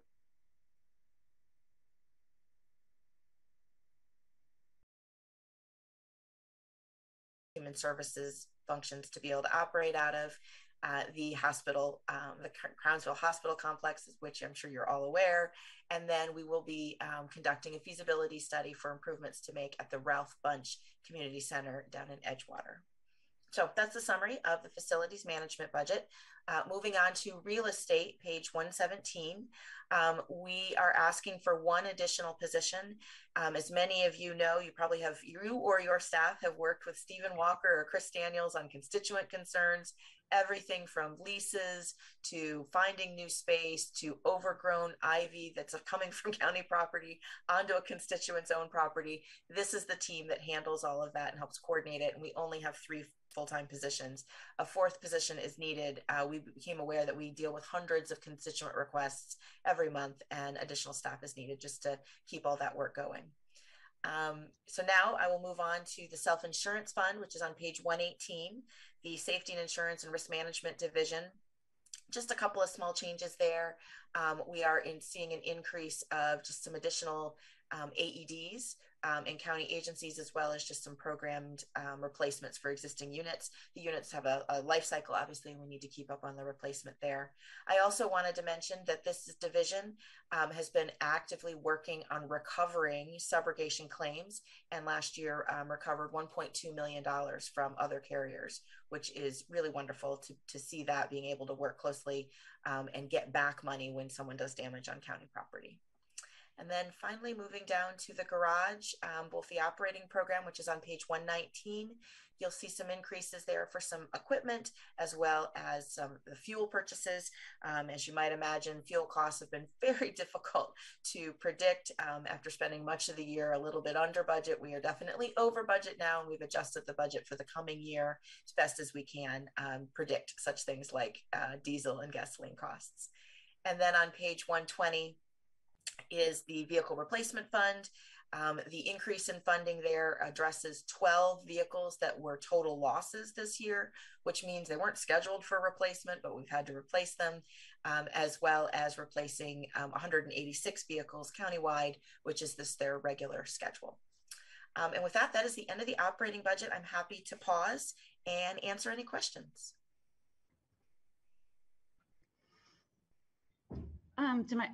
Go ahead, Ms. Fiedler. Thank you, Madam Chair. Amanda Fiedler, District 5. Just a quick question. Where does the contract with Century lie within the budget? Does it live within the silo? Christine Anderson, Office of Central Services, Century Engineering? Yes. Yes, so that probably is under the Department of Public Works, Bureau of Highways. Okay, I'll hold my question for that. Okay, sure. All right, seeing no additional questions at this time, let's go ahead and move on to the capital part.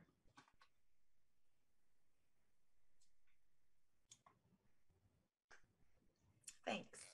Again, Christine Anderson, Office of Central Services. What I have here is a summary in budget page order of the various capital projects that fall under the Office of Central Services. I will again just hit the highlights. The first project is the underground storage tank replacement. We identified a tank that needed to be replaced down at the Southern Police. And so that is the reason for some increased funding in the coming fiscal year. The next project is C4435, the facility renovation and relocations. This is the bread and butter of a lot of what we do, well, 2 of the bread and butters. This is a request, an increase of $1.65 million. This capital project allows us to renovate and relocate offices, purchase furniture, equipment, do some space planning, moving, and it's a long list of things at any county facility you can imagine, from painting bay floors at fire stations to doing new lighting upgrades, things like that. So the additional funding is definitely needed. We always do have a backlog of these kinds of projects. The second bread and butter project is C5378. That is an $11 million increase, $11 million total with a $4 million increase. This project is where we replace roofs, replace HVAC systems, and do major upgrades to the systems in the county buildings to keep them operating efficiently. 5717 is the parking garage renovation and repair. There's no major changes there. We are planning some more structural work at Whitmore, as well as the Glen Burnie garage, and that's the funding that you see programmed there, but where there was no change this year. The Millersville garage renovation is actually a project that cannot start until the fire shop is constructed, and that's actually the next project I'll talk about. But the Millersville garage is the central location for our fleet operations, and it is 45 years old, desperately in need of renovation. We need to renovate the fire shop side once they leave, and then put truck shop there. We'll also then renovate the car side. So this simply just moves that funding out a year to accommodate the fire shop construction.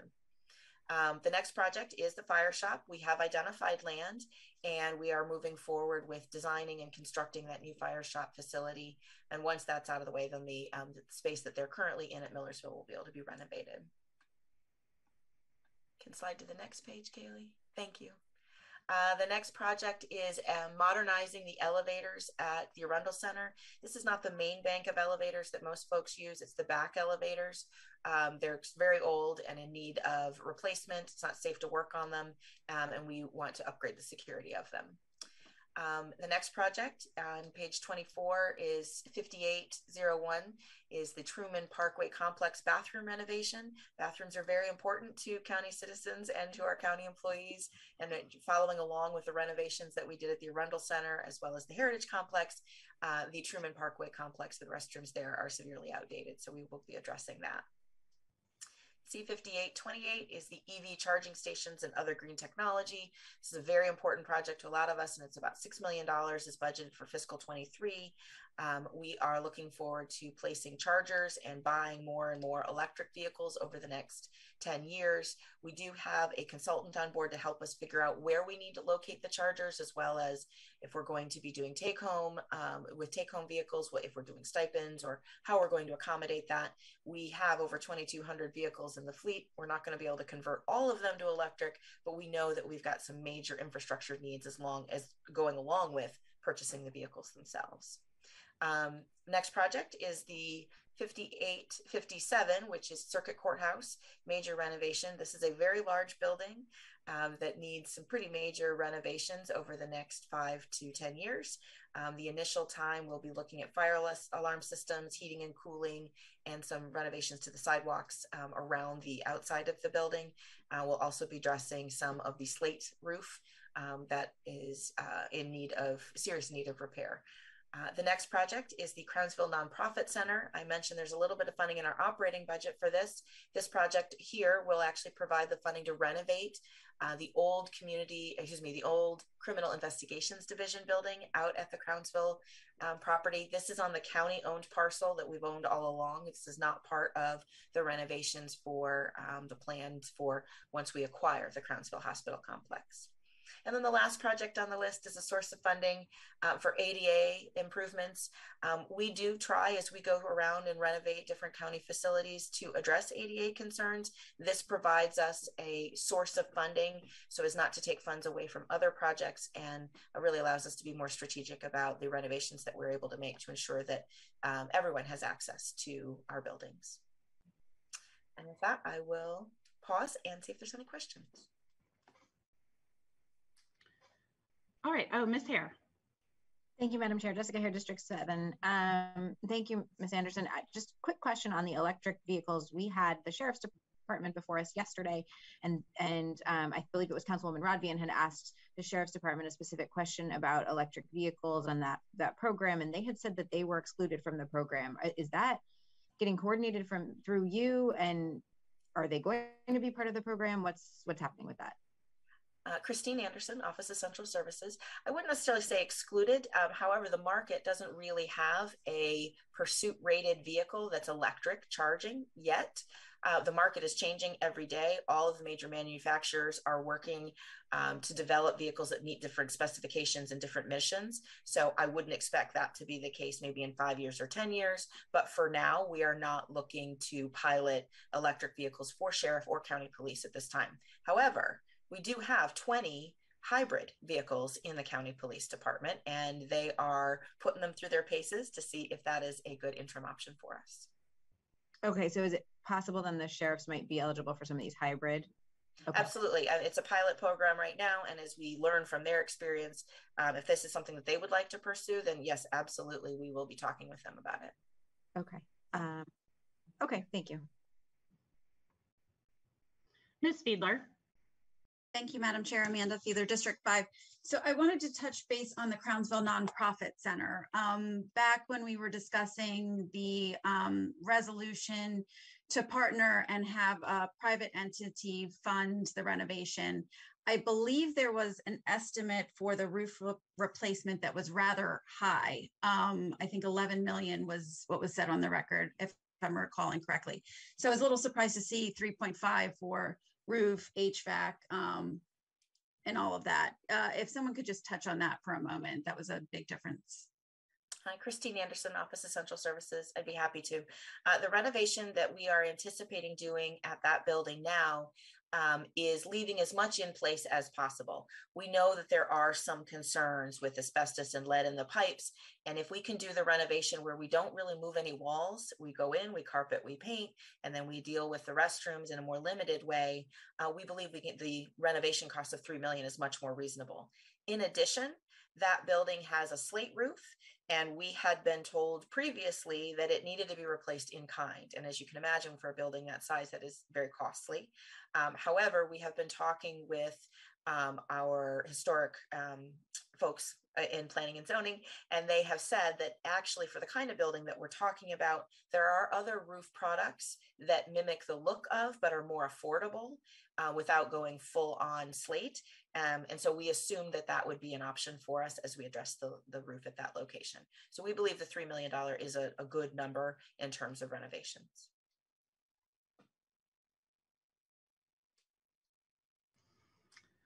All right, seeing no additional questions from my colleagues, I will once again thank you, Christine Anderson, for your presentation this morning. And I'm sure we will be in touch if we have additional questions. Thank you for your time. Absolutely. All right, our next department presenting for us today is transportation. And we have Sam Sneed, Crystal McGill-Belk, Brian Ulrich, Naomi McAllister, Beth O'Connell, and David Braun. And you may present whenever you're ready.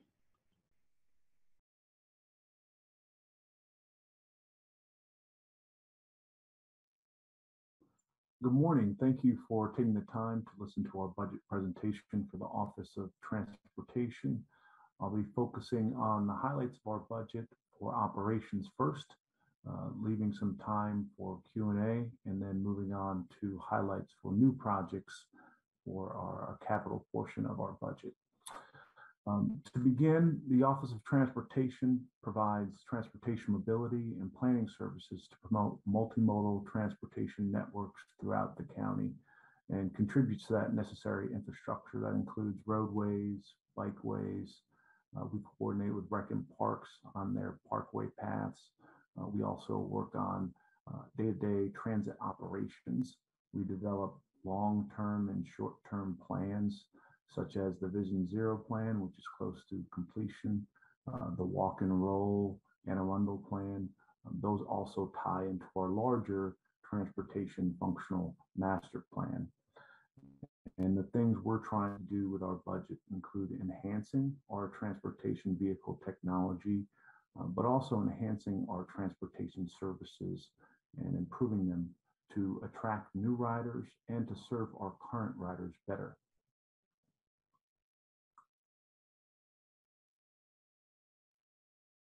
I wanted to move to the actual changes we're making to our operational budget. That includes an addition of 2 FTEs. One will fall under our planning administrator side, and the other will fall under our transit operations side. The purpose of those 2 positions is to really bolster our capabilities.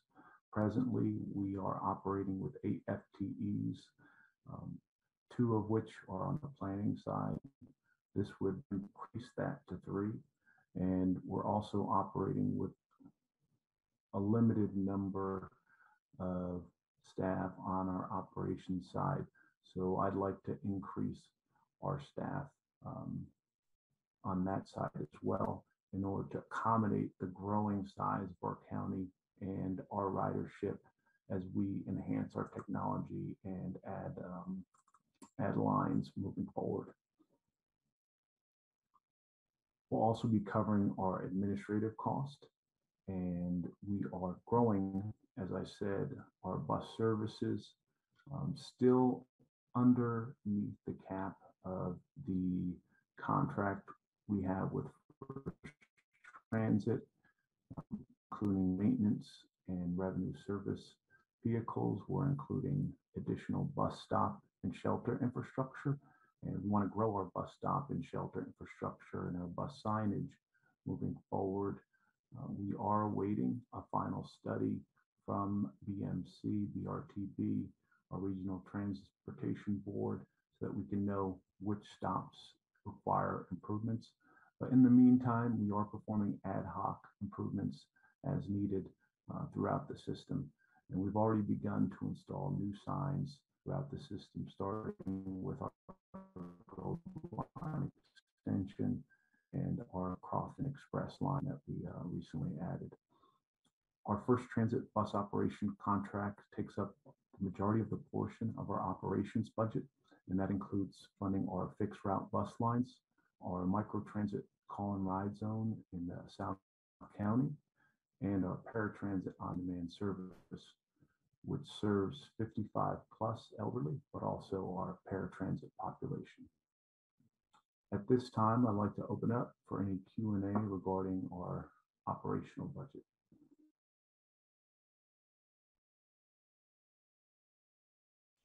Go ahead, Ms. Fiedler. Thank you, Madam Chair. Amanda Fiedler, District 5. This is not a question. This is just another thank you. I reached out to you on a bus shelter that I was trying to get addressed for quite a long time, and you were very reactionary and responsive, and it is now in place. And I just want to thank you for your prompt action and attention.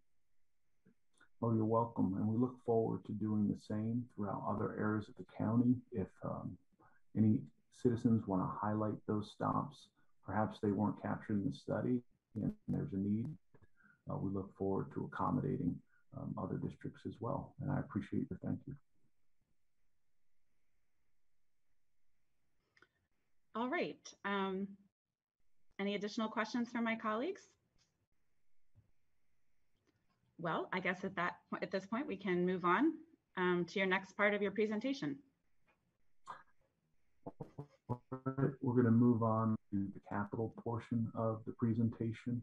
I'm going to highlight the new projects only and just walk through each of them. The first of which is the Conway Road Improvements Project. The total cost and ask is $10.091 million. Design would come in FY23, right of way in FY24, and construction between FY25 and FY27. The purpose of the project is to improve Conway Road from the Two Rivers subdivision to Maryland 3 and other area improvements as recommended by the facility study of Conway Road. This particular road has been impacted because it's essentially an inland peninsula. So we're trying to resolve that issue moving forward so that people don't have the same traffic issues they've had in the past. This could include a relief road adjacent to the current development, as well as possible shared use paths along Conway Road once the design is completed. The next project we have is Jumpers Hole Road. The total ask for that project is $9.414 million. Design would come in FY23, right of way in FY24, and construction in FY25.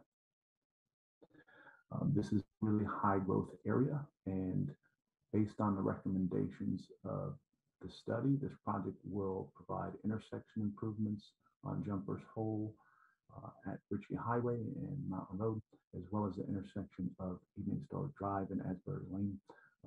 Currently, they're doing survey work to determine which options we should go with, hopefully that are least disruptive to the residents in the area. Next project we have is the U.S. Naval Academy Bridge project. The total ask is $11.874 million. Design would come in FY23, right of way in FY24, and construction in primarily provide for improved bicycle facilities along MD 450, MD 435, and it really serve that Naval Academy community and provide safer crossings in that area and safer access for those who live and work in the area. The next project is the Old Mill Middle School South Offsite Improvements Project. The project would involve a track analysis and make off-site traffic improvements to the area. Currently, there are plans for an Old Mill Middle School to be built in the area, and in order to accommodate that growth and additional traffic to the area, several improvements are proposed. The current project cost is $1.715 million. Design would come in FY23, right of way in FY24, and construction in FY25.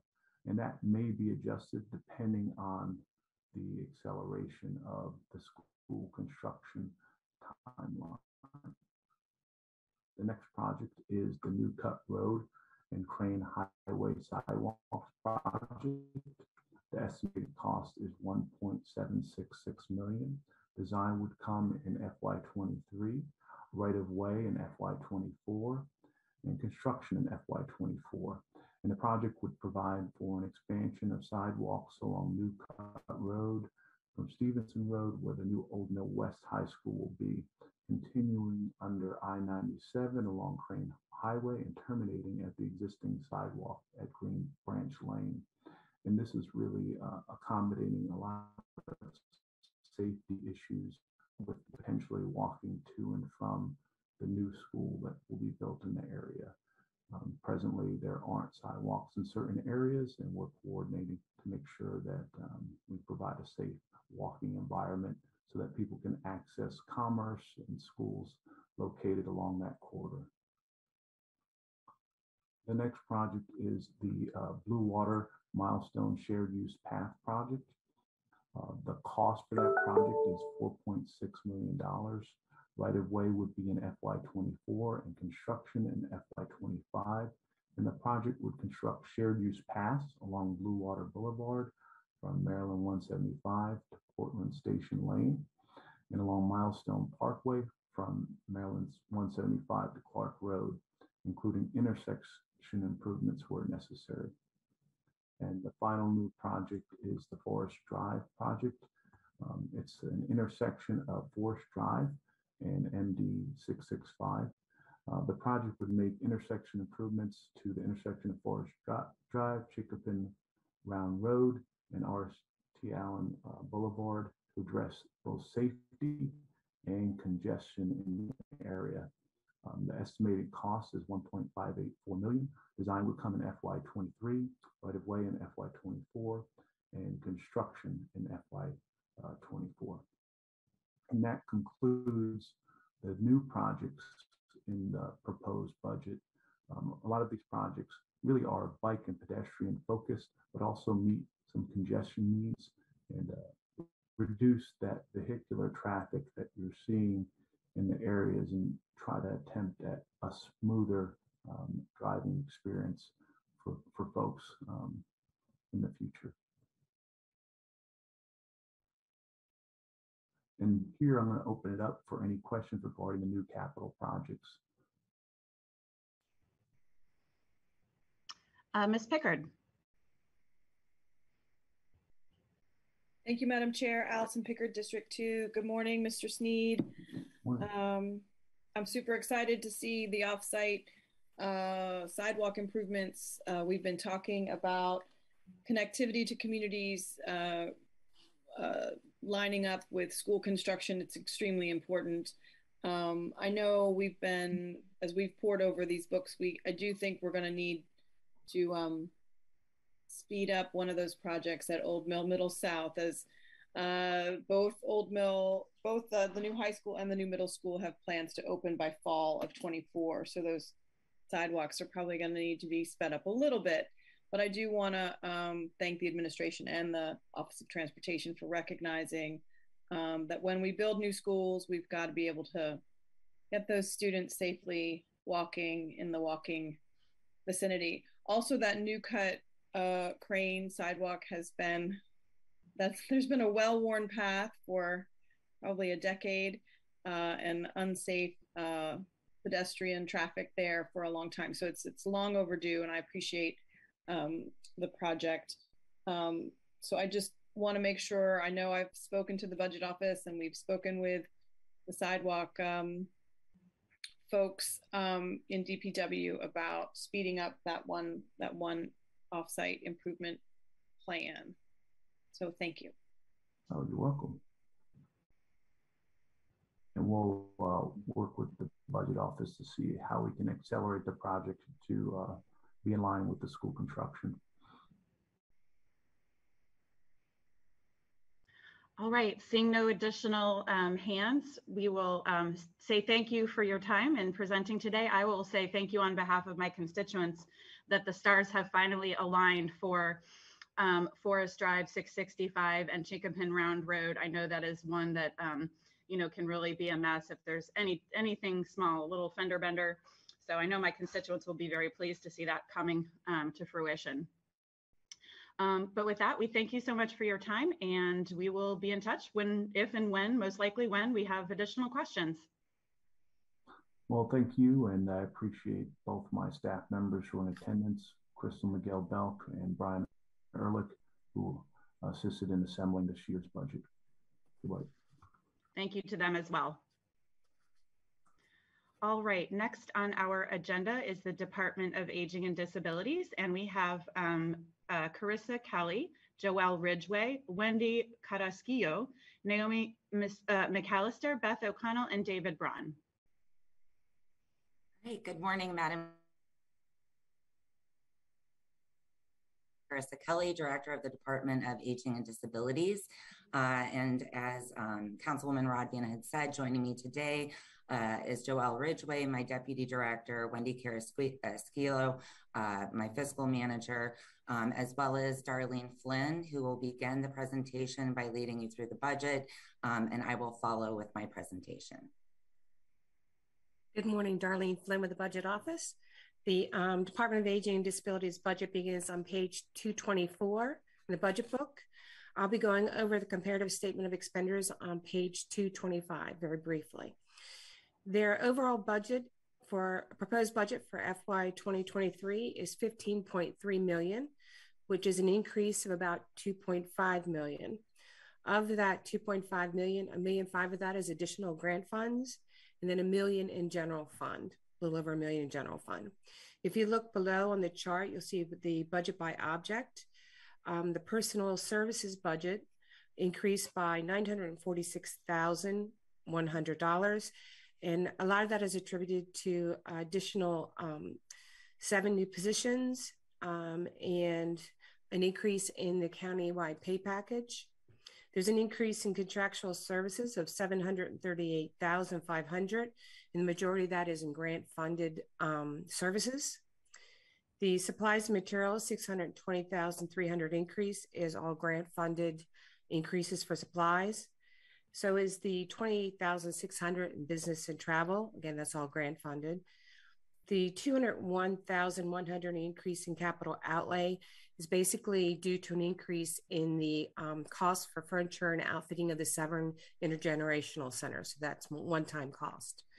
And if there's no questions, I'll turn it over to Carissa. All right, thank you, Darlene. Carissa Kelly, Department of Aging and Disabilities. Thank you, all of you, for your time today, as well as your continued support and investment in the Department of Aging and Disabilities. We're truly excited about the opportunity to share our accomplishments and goals with you today. I am thankful in advance for your support of our FY23 budget so we can continue the great work we do at the Department of Aging and Disabilities. As you know, the Department of Aging and Disabilities is proud to serve older adults, individuals with disabilities, caregivers, and really anyone interested in planning for their future. Our departmental motto is making life better. And in 2021, we know that we made an impact in the lives of over 30,000 individuals. In FY22, the Department of Aging and Disabilities continued to strive beyond our existing services to expand the depth of our reach into the community. Innovation is an area we pride ourselves on, and we continue to meet the needs of our residents with community-driven thinking and solutions. Thank you for the slide. I would like to highlight just a few of the new programs and services implemented this year. The department answered a need within the community through the development of the Equity and Access Program, providing under-resourced communities with vaccination education, health and wellness supplies, and resource navigation to meet all self-identified needs for supports and services. And through this program, we served over 3,900 residents in the community. We opened a senior nutrition site at the Lula G. Scott Community Center, giving that building life again, where older adults can participate Monday through Friday, receive a hot meal, socialize with others, and engage in activities. And we look forward to, at that site, working with many of my health and human services partners to provide in-person resource navigation and support. In partnership with the fire department, we formally launched the Mobile Integrated Community Health Program, which is a team of paramedics, a nurse, a social worker that provide a unique approach to population health through addressing social determinants of health. This program has already demonstrated a 70% reduction in 911 calls for its participants. The budget reflects an addition of 2 positions to support the great work of this program. We launched a Veteran Services Coordination Center, providing robust resource navigation and services for those that who served us. We look forward to the completion of the Severance Center to expand our services to West County with a strong commitment to that community. The operating budget includes funding for staff at that new center, both as a senior center, but also as a community center with daytime, evening, and weekend hours. I can pause there on the operations side prior to going to the capital, if anyone has any questions for me. Thank you. I don't see any hands, so maybe go ahead into the capital side. Thank you. All right, thank you. Carissa Kelly, Department of Aging and Disabilities. Finally, we thank the administration and the County Council for investment in both the South County and Arnold Senior Activity Center expansion and renovation. South County currently is in the construction phase, nearing completion, and Arnold is nearing the architectural design phase. Both projects have made it possible to grow and diversify services that truly improves the quality of life for older adults in Anne Arundel County. As we look to the future, we know that the residents we serve are growing in number throughout our community. We also know that we have more work to do for these residents. We aim to increase access to all healthcare services, including social, physical, and mental health services, as well as the areas of transportation, housing,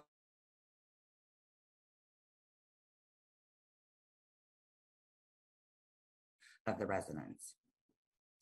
The Department of Aging and Disabilities will approach all of these areas with compassion, advocacy, equity, and commitment that people have come to expect from this department. I am proud to serve our residents and look forward to the work we have ahead of us as we rebuild and offer innovative ways to support the individuals we serve. Thank you again for your time and support today, and I can take any questions at this time.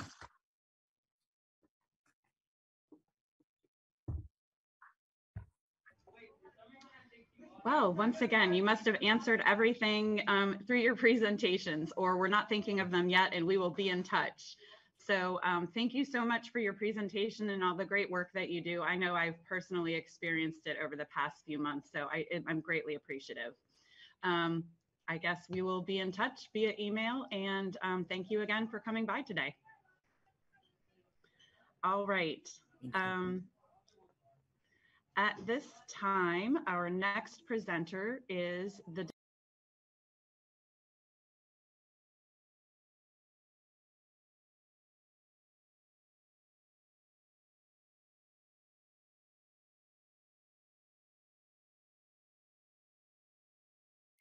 Oh, I'm sorry. I just said all of that on mute, didn't I?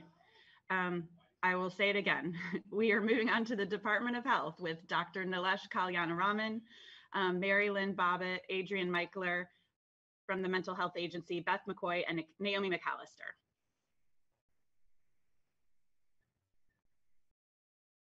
And we are ready whenever you are.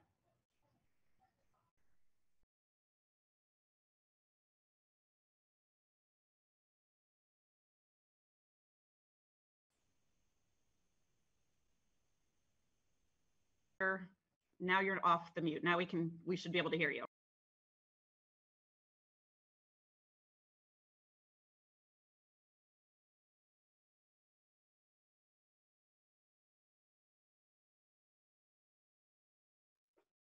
Madam Chair, this is Jessica Hare, District 7. I don't hear anything. I don't know if it's my computer. No, I can't either. So okay. I'm guessing maybe, is it possible to get closer to the microphone, or I know it looks like you've got the, conference type set up.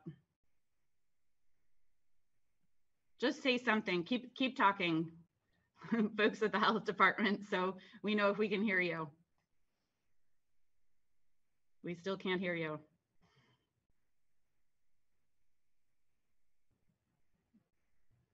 And we still cannot hear you.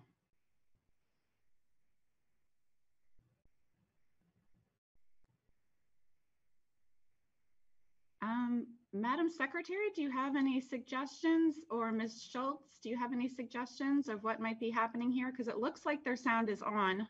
It does, yeah. I don't see anything on this side that would indicate an obvious issue, although I'm not certain how you all joined, if you merged audio and video, or if you're on a single device. But one suggestion could be to leave and rejoin. Perhaps something didn't connect.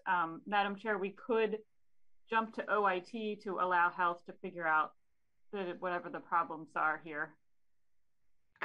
Yeah, that would be fine. I was also going to ask if Ms. Michler was sort of presenting separately, because I see her on a separate screen, that maybe we could, do her part of health first and then go back.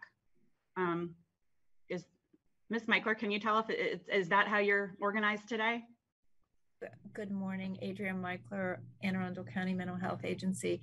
No, actually, Dr. Kalyanaraman would be presenting as part of the health department budget. I'm here for questions. Okay, then maybe at this time, let's go with Madam Secretary. I think we're, can you hear us now? We can hear you, yay. Our apologies, we clearly can't get Zoom yet, but we will one day, promise you. No worries, your health, not OIT, so it's all good. We will take that out. Good morning, Council Chairman Rodney and members of the council. Appreciate you having us here today. For the record, I'm Nilesh Kalyanaraman, the health officer for the Department of Health. I have with me our deputy health officers for operations, Sean Kane, and for public health, Tony Gedden, and our budget director, Marilyn Bobbitt. We had the opportunity to be with you on Monday during our Board of Health, so we are not going to go through exposition, and we are going to cut to the chase. I believe we have a few slides that just highlight our key points. I'm going to give it a second and go to the next slide.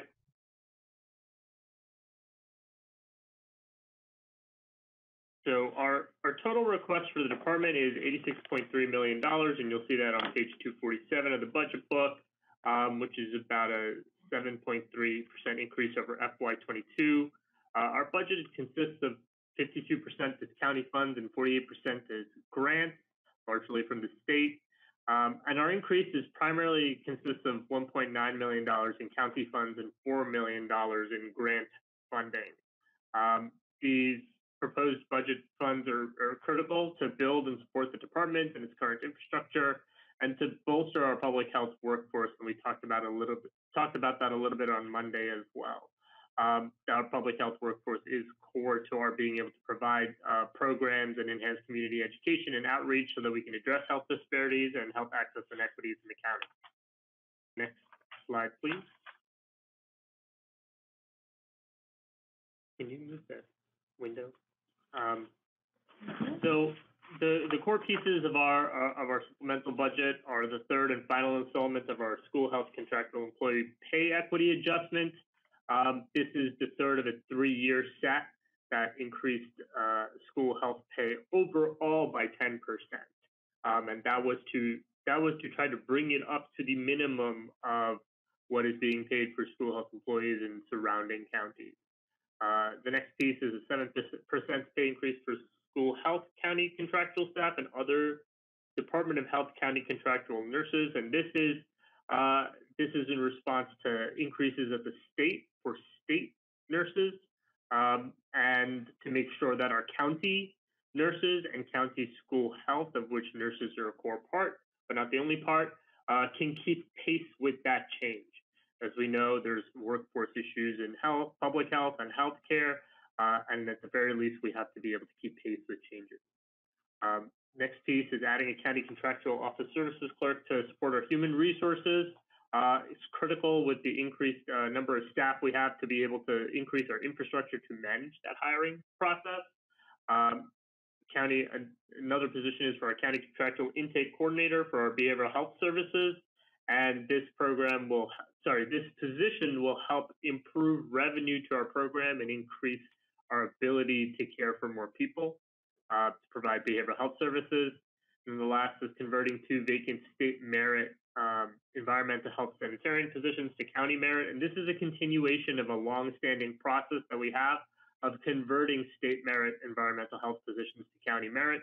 It's one of the main reasons that we as a county do not experience these environmental health staffing shortages that other counties which are on the state merit system are experiencing currently, and constitute a crisis for those counties that are on the state merit system.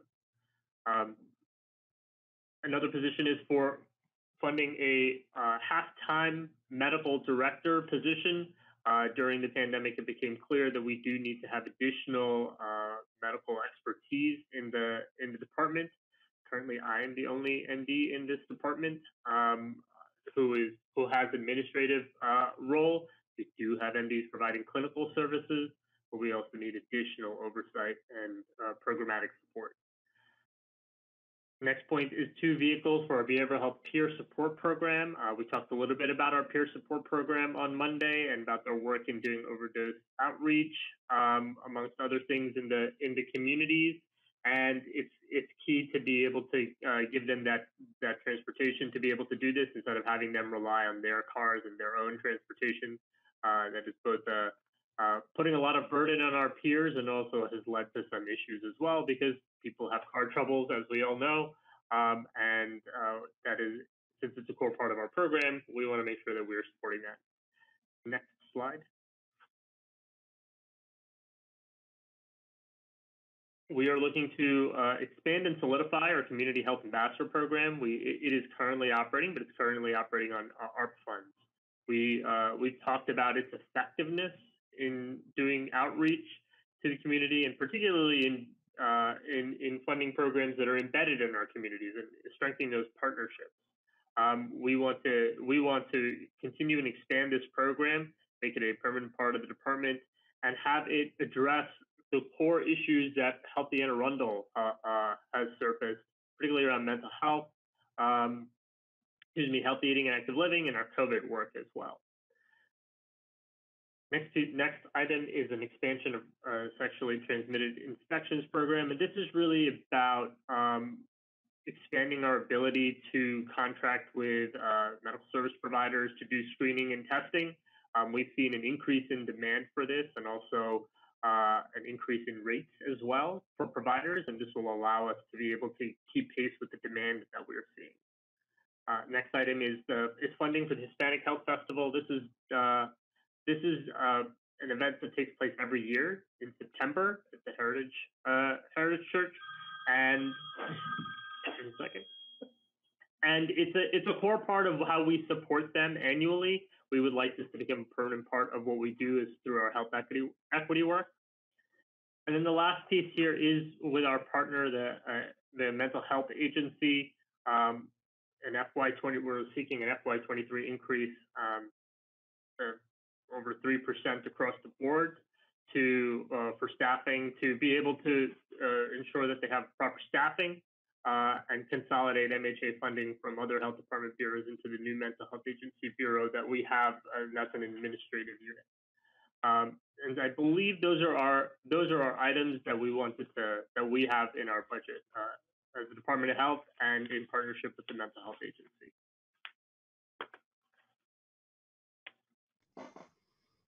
All right. Are there any questions from my colleagues about the operating budget from the Department of Health? I left the capital up. I see no hands. So if you're ready, we can move right on to the capital part of your budget. Sounds good. So the last item is our capital budget.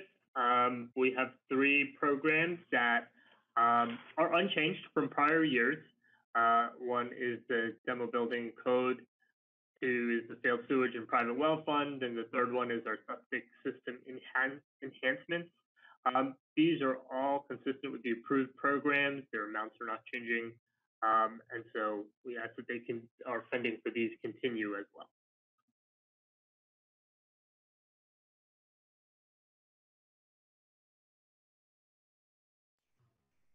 Well, that was definitely the briefest capital budget we've seen so far. So I'll just ask my colleagues. I'll ask my colleagues if we have any addition. I don't see any hands, so I will. And I know we spent a lot of time talking on Monday night. So thanks again for your time, for being here today, and we'll be in touch if we have a need for more information. Thank you very much. We appreciate your time. All right. Have a good day. All right, moving on. Now we will have OIT, Office of Information Technology, and we have Rick Napolitano, Lee Fields, Kimberly Boozer, Emily Meadows, Naomi McAllister. And you may begin whenever you're ready.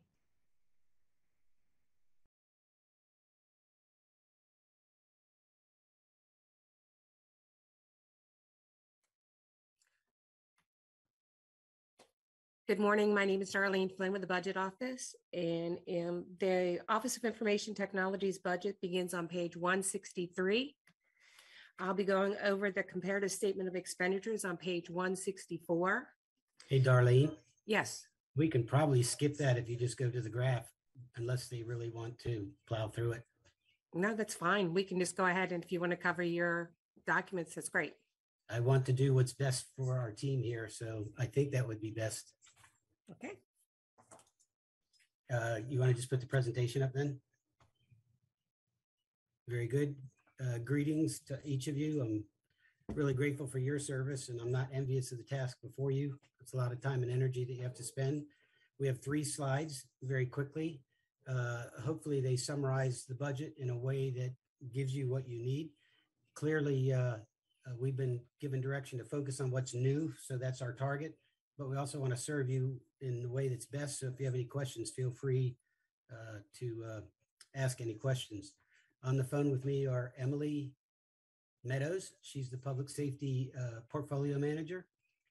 She has done an excellent job for us this year and has led some of the major things like body-worn camera, the fire alerting, which is in our capital program right now. And then, of course, Mark 43. I don't know if you have the experience to do that, if you're familiar with that or not. Lee Fields heads our cyber and network teams.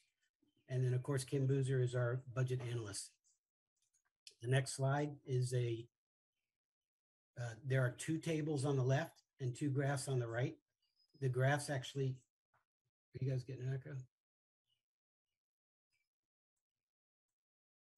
The graphs on the right are just visual. No. Back. There you go.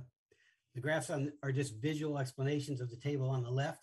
The top table summarizes our total budget, and then the bottom table summarizes the key drivers. So very quickly, if you go to the middle of the page, you see the 29 million, and then you see the 30 million. Those are FY22 and FY23 totals, and the variance is $1.6 million. If you look to the graph to the right in the waterfall chart, you can see the 2 drivers of those numbers are straightforward. Personnel services, which are merit and COLA, there's no new heads in there. And then secondly, which is the biggest driver for us always, is contract services. I don't want to talk too quickly, but moving down to the bottom, we now break out that contractual services and show what the key drivers are along that line. Again, the graphic kind of explains it fairly straightforward. The first piece is capital rollover. So we've done things in capital, and now we have to pay the expense, correlating expense associated with that. And that's just shy of $1 million.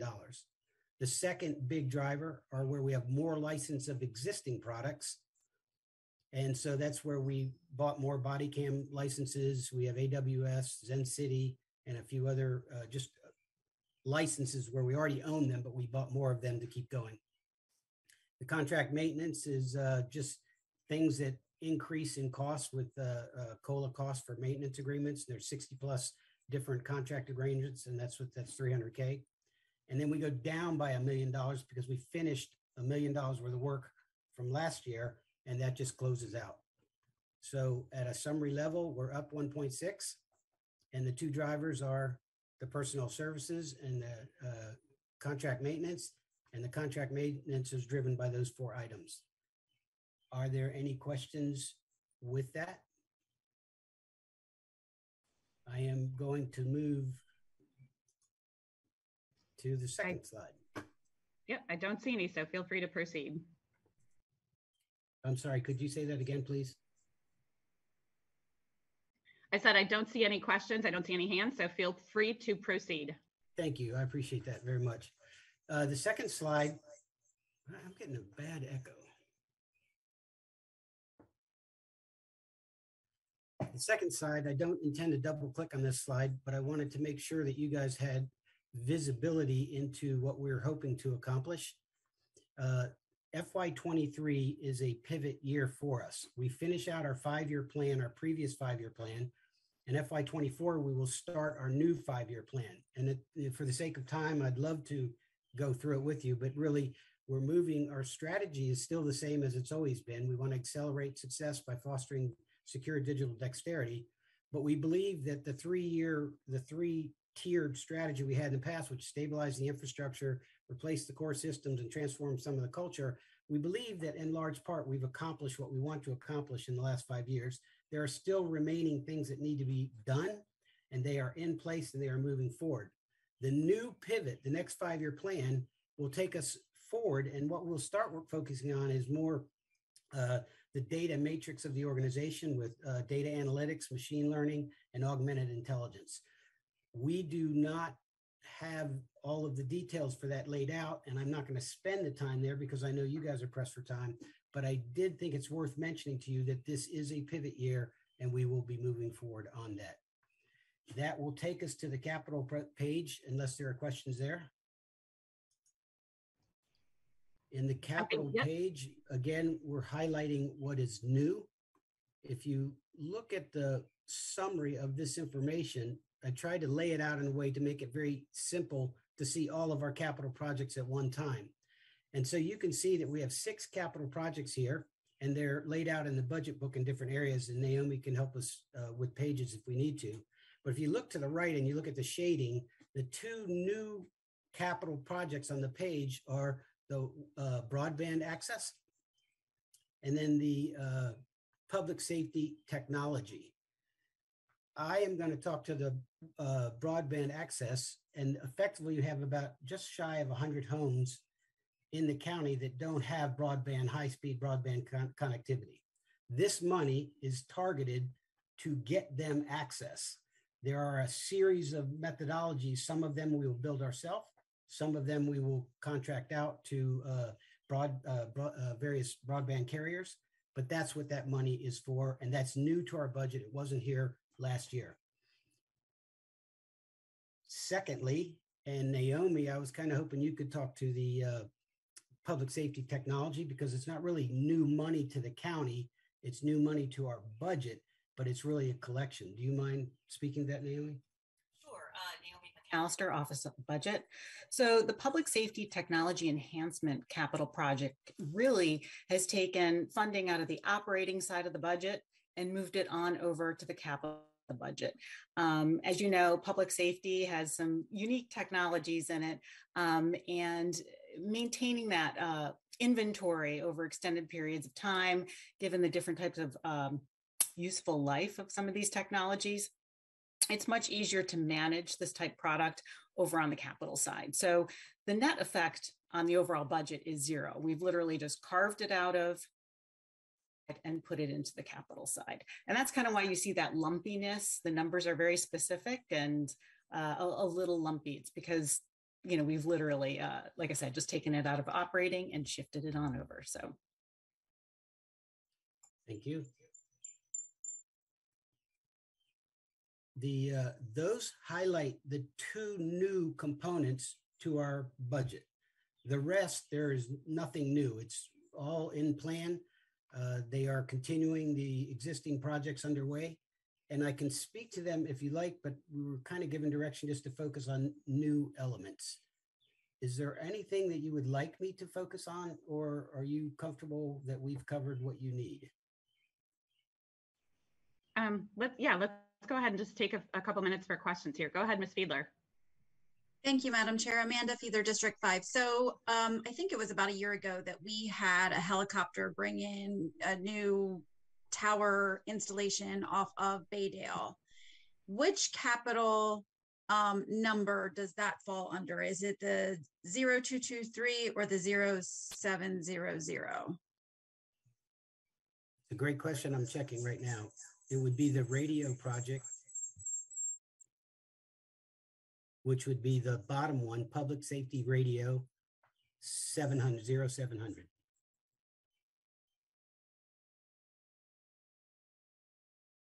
Thank you. Any additional questions from my colleagues? All right, seeing none at this time, we'll say thank you so much to the Office of Information Technology. Thank you, Mr. Napolitano and Ms. Flynn and the other presenters for your time here today, and obviously keeping us up and running, especially when we've relied very heavily on your work over the past few years. So you've had to step up your game, and you've done so very well. Thank you. So at this time, I would like to ask my colleagues if they would be interested in taking like a 10, maybe 15-minute recess before we go into our next presentation. We've been going for 2.5 hours and we have 3 big ones coming up. Would that be all right? Madam Chair? Yes. Yeah, I'd like to make a motion to take a 15-minute break. And I know it's the correct time, but be back at 11:45. All right. I'll second that. All right. All in favor? Aye.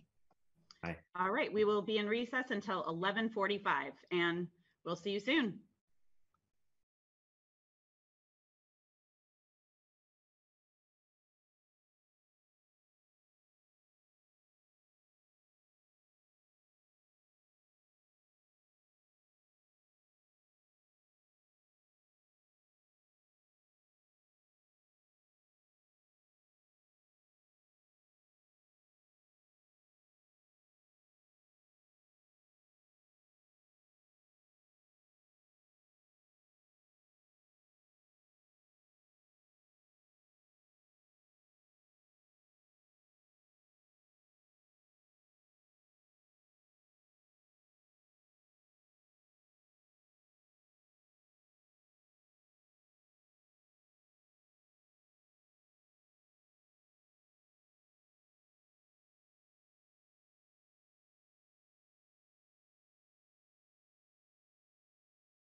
Testing.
Lisa, this is Dawn. Can you confirm that you can hear me?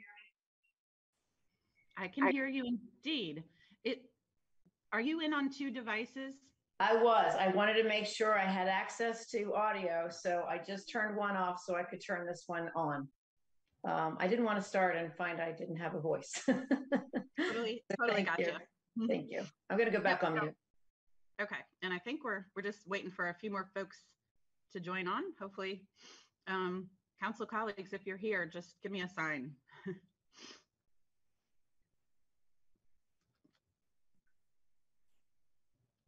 Madam Chair, we have remained live, just so everyone knows. We don't have the ability to stop the stream. And I'm happy to call a roll if you would like at the appropriate time.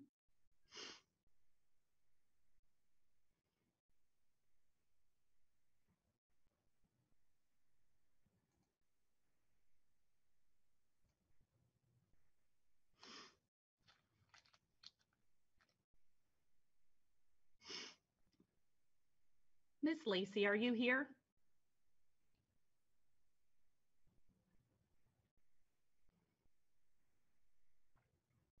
Oh, okay, at least now we have a quorum.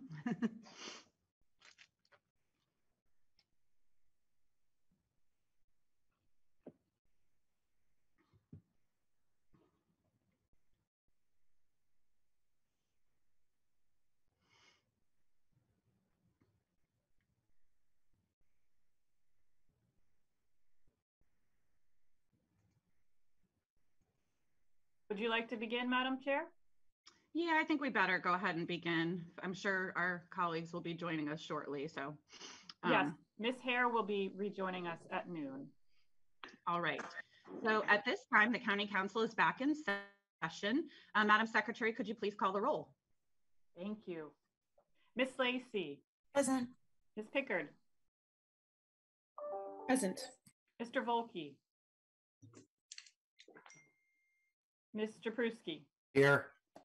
Ms. Fiedler. Present. Ms. Radvian. Present. And we know Ms. Hare will be joining at noon. Ms. Bolair. Present.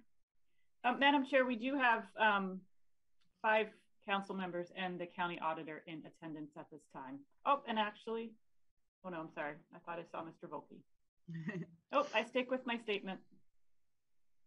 All right. Well, thank you very much. At this time, we'll move on to our next presentation, which is the Anne Arundel Community College. And we have President Don Lindsay, Melissa Beardmore, Stephen Theroux, and Naomi McAllister. You may begin whenever you are ready.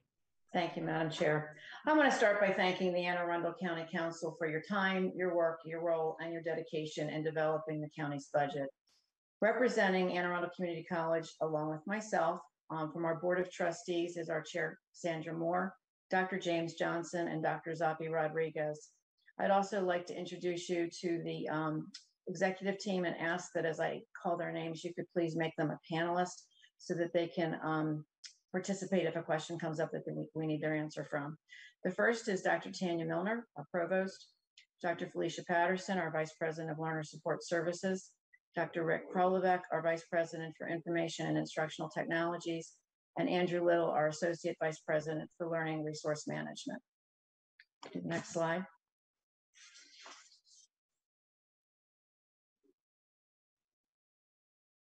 You just move to the next one. Yeah, that's great. Thank you. So you already know that our nursing program is outstanding, and it's only going to continue growing and getting better in our new Health and Life Sciences building. Our goal was to double our nursing enrollments in 2 years, and I'm proud to share with you that since the inception of the building in fall, we are up at 40% mark as far as the number of students that we've increased. I'd like to share that gradreports.com has ranked us, our associate degree in computer information systems, the #1. Anne Arundel Community College is also one of 6 community colleges in the Achieving the Dream Network that has earned Leader College of Distinction status for demonstrating sustained and significant outcomes in the advancement of student success and narrowing equity gaps. As a result of that participation, we were invited this year to be one of 10 community colleges to be invited to attend an in-depth year-long project in collaboration with the University of Southern California's Equity Institution. Next slide, please. We continue to be a leader in our efforts to support our veterans and military personnel who are seeking higher education. Our culinary program is listed as #1 in Maryland and 14th best nationally. And our engagement coach training program earned International Coaches Federation accreditation, the first community college in the nation to do so. We actually even revised our evaluation process through our HR department to move from one of the traditional Likert scale, put in a few comments, to actually making those sessions coaching sessions. And we've gotten very, very positive comments back from our folks in reference to doing that. I know we want to keep our presentation as short as possible. So at this point in time, I'm going to turn it over to Melissa Beardmore, our Vice President for Learner Resource Management. She will be presenting our budget, and our team is available and participating to answer any questions that you may have. So thank you. Melissa? Thank you, Dr. Lindsay. Can you hear me okay? Yes, indeed. You may begin.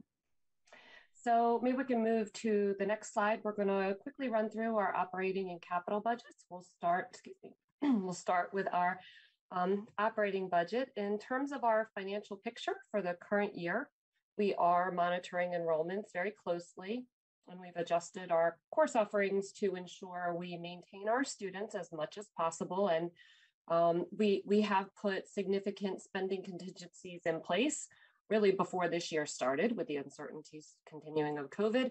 And as a result of that very conservative approach for the current fiscal year, we do have a balanced budget and expect to maintain a balanced budget for this current fiscal year. So on the next slide, we are not going to bury the headline for you. Our request to the county is that the county council is to maintain the county executive's operating budget for the community college. So do nothing, that's what we're asking. On the next slide, just a little bit of context for our budget, sharing some thoughts here. We did receive a $1 million reduction from our request from the county executive, and we still have county and state support, which will enable us to allocate funds as necessary to sustain all of our critical programming that the president just talked about around the expansion of our health profession programs and our skilled trades programs. And really, without the county and state support, we would have some very difficult decisions to make to ensure we deliver on our service to our community. But as we look out, we scan our environment into the future. We are paying attention to demographic and economic shifts that are challenging our enrollment. It's possible that we might see future state funding cuts. Actually, in prior years, we have experienced state rescissions where you get into the fiscal year and the state cuts you on July 3rd. We have no reason to expect that, but it's something that we do pay attention to. We did, like the county, strategically utilize stimulus funds supporting our students. So there was a fairly large pot of funds where we sent support directly to our students. But like the county, those funds have ended. Certainly there is, unfortunately, uncertainty in our tuition and fees revenue as a result of the national trends related to enrollment. And like all employers right now, we are competing for talented employees, particularly our talented faculty and staff. We continue to provide critical programs to support our community needs, and that includes the very popular online classes and programs. So on the next slide, I'm just copying and pasting out of your budget materials. I don't know if you go by PDF page or hard copy page, so both pages are listed here down in red. But we'll walk through the details of our budget on the next slide. So this is kind of the summary page. And next, again, some highlights, a little bit more details on that headline for our budget. We, as the president shared, we recognize and really tremendously appreciate what a great funding partner the county has been for the college, both in operating and capital. And while we were hoping for full funding of our budget request in order to support critical needs, faculty and staff compensation, et cetera, we have identified solutions to address that $1 million reduction. This budget does provide for much deserved increases for our faculty and staff. And like many employers, as I mentioned, we are probably going to have challenges next year to keep pace with inflation and this tight labor market.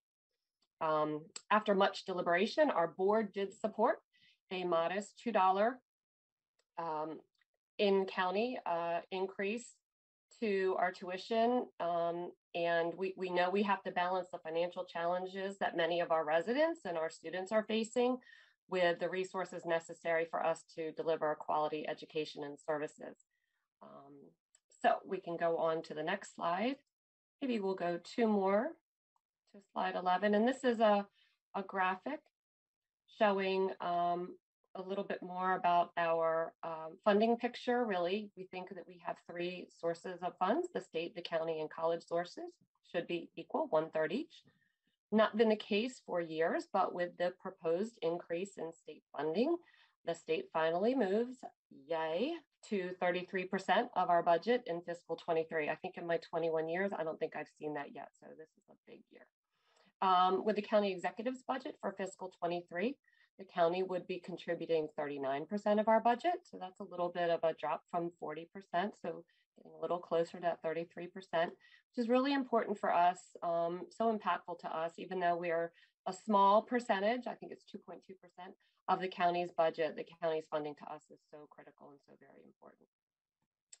So we'll move on to the expenditure side of the equation. Excuse me.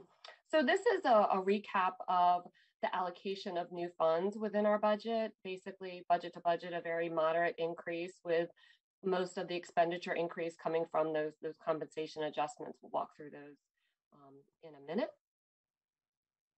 And slide 14. This shows, this is a negative number because we don't just roll over a budget from year to year. So we look at our current budget to see where we have opportunities for outright reductions. We eliminate one-time items that we don't need to continue funding.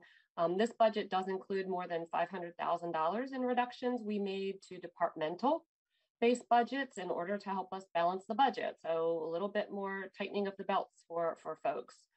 Made in categories in our discretionary spending areas, staff hourly, supplies, etc. Lastly, we continue to fine-tune our adjunct budget as enrollment adjusts. We're deliberate in controlling cost fluctuations in that regard.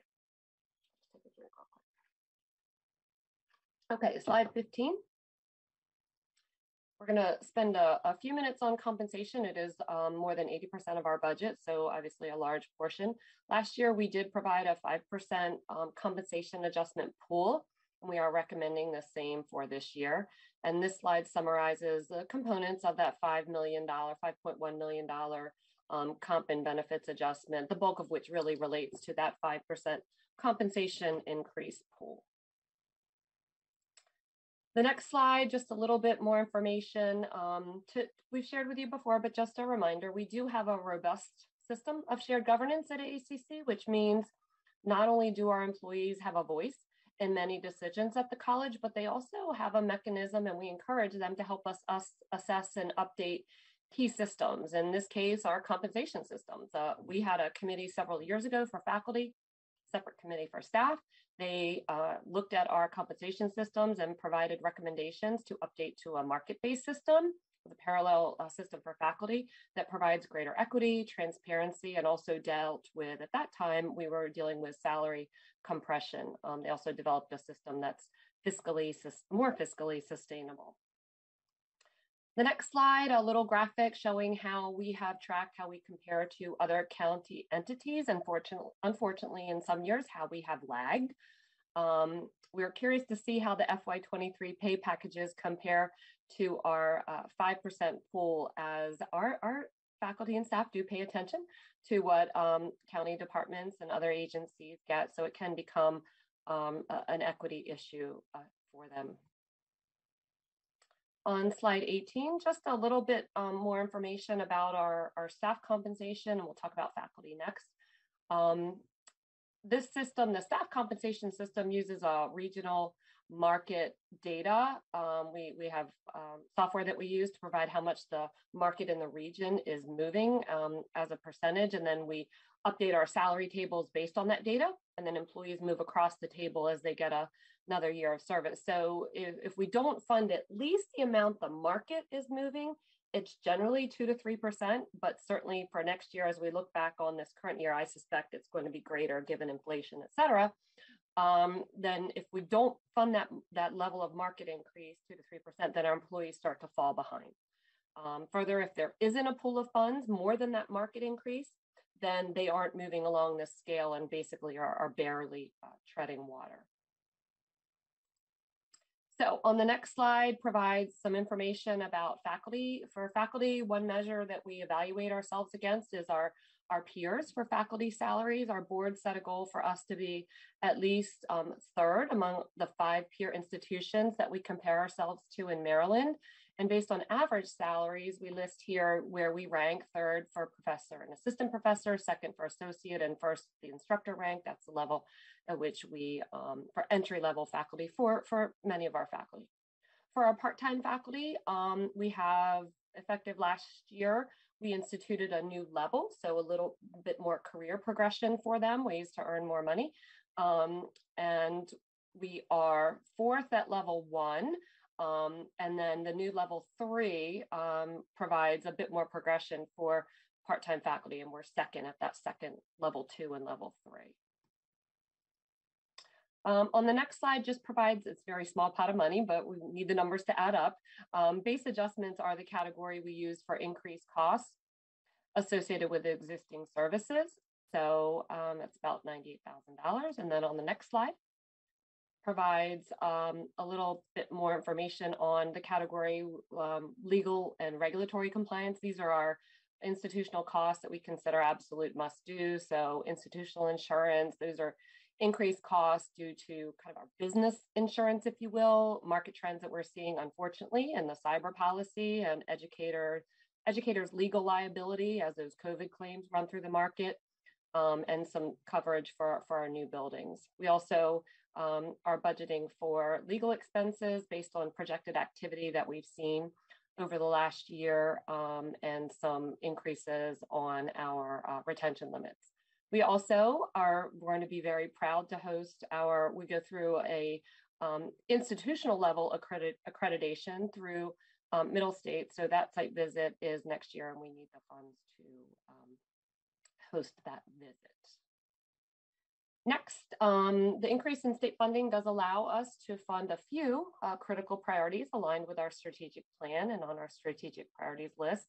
So it's important, I think, in terms of full disclosure, to understand that these are not the full cost of the items listed. This is the additional amount funded in the FY23 budget. So several items like the nursing program expansion, we have a dental hygiene program, we have funds that are already built in to the FY23 base budget that we funded through reallocation. So that means taking funds or positions in other areas and moving it to fund those priorities.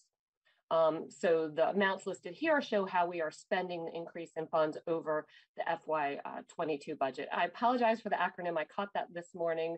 HLSB, we love acronyms at ACC, is the Health and Life Sciences building. So that new building that the county graciously helped fund. And this is where we have, in our budget overall, we have 2.5 new positions, half because we are funding 1 position mid-year. So we have a nurse progression navigator, we have a nursing admission assistant, and a mid-year dental hygiene office manager as required by accreditation. And you've seen this slide before, but just a recap to show the numbers balance, a recap of the components that we just looked at. And I'll pause there. We just have maybe 3 slides on our capital budget.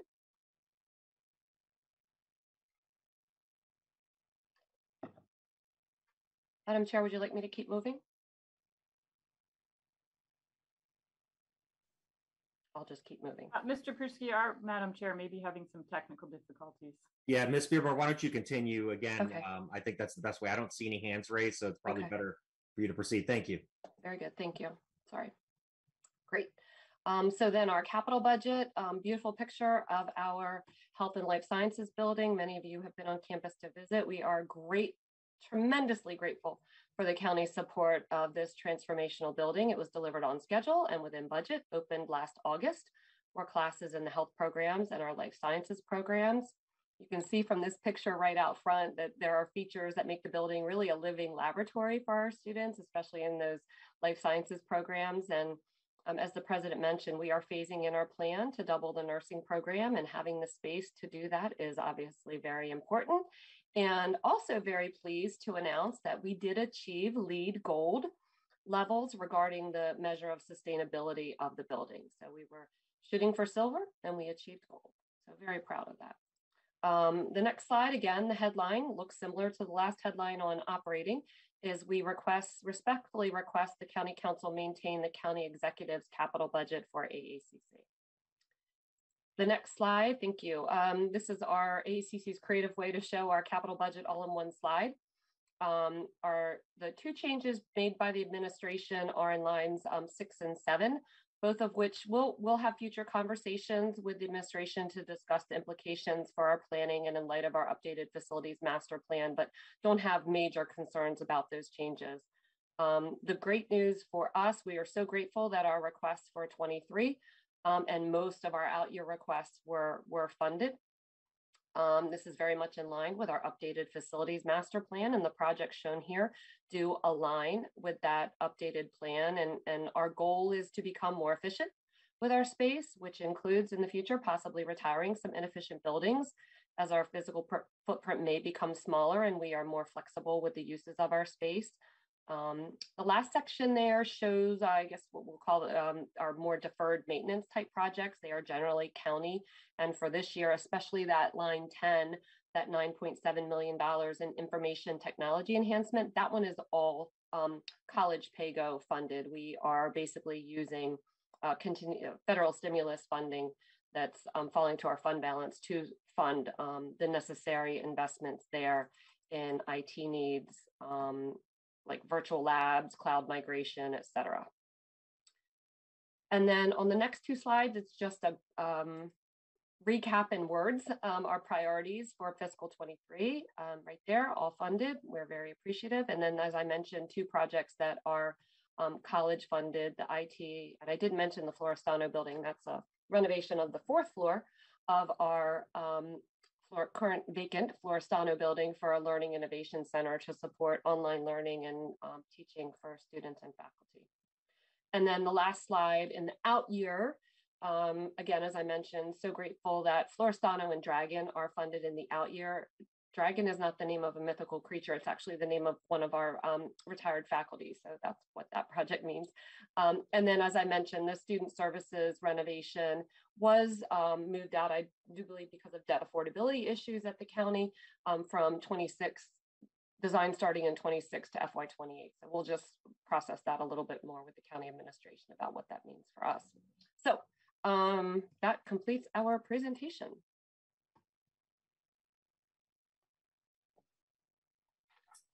Thank you. I'm not sure Madam Chair is with us, but we're going to continue. Is there any questions regarding to the Anne Arundel County Community College budget? Can I please ask that our provost, Tanya Milner, is included as a panelist? I think she might have been missed when we brought everybody else in. Thank you. Dr. Lindsay, I'm sorry, what was the name again? We'll try that again. Tanya Milner, M-I-L-L-N-E-R. Thank you. We actually don't have anyone in attendance with that name unless she's signed. Oh, never mind. There she is. Magic. Thank you. I believe she's on now. All right. Again, I'm going to request again, any of my colleagues have any questions regarding the Anne Arundel Community College budget? Okay. Well, I don't see any. And at this point, I just want to thank you all. Certainly, I want to congratulate you again for the great programs that you guys run in the partnership. We're certainly fully supportive. And as we go through the budget process, I'm sure that my colleagues will also reach out and send any emails. But I want to thank you guys and have a great day. Thank you for your time. Thank you very much. Have a great day. Thank you. Bye.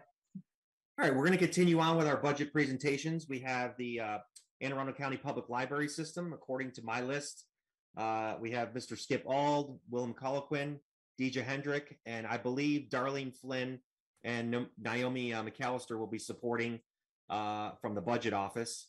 So I'll either let the budget office or Mr. Ald begin, but again, we're welcoming the Anne Arundel County Public Libraries and their budget. Thank you. Thank you so much, Mr. Pruski. I'm Skip Ald, Chief Executive Officer of Anne Arundel County Public Library. I'm here to make a pretty brief presentation and then be open for questions. Cedric Grant should be made a panelist also. He is our Chief Financial Officer, and I believe Cedric is with us too. So with that, I believe that Darlene Flynn was going to start the presentation. So Darlene, if you could go ahead and get that going, I'll move along. Yes, good morning, Darlene Flynn with the Budget Office. I just want to direct your attention to page 181 of the proposed operating budget book, and that would be the beginning of their agency's budget. Thank you.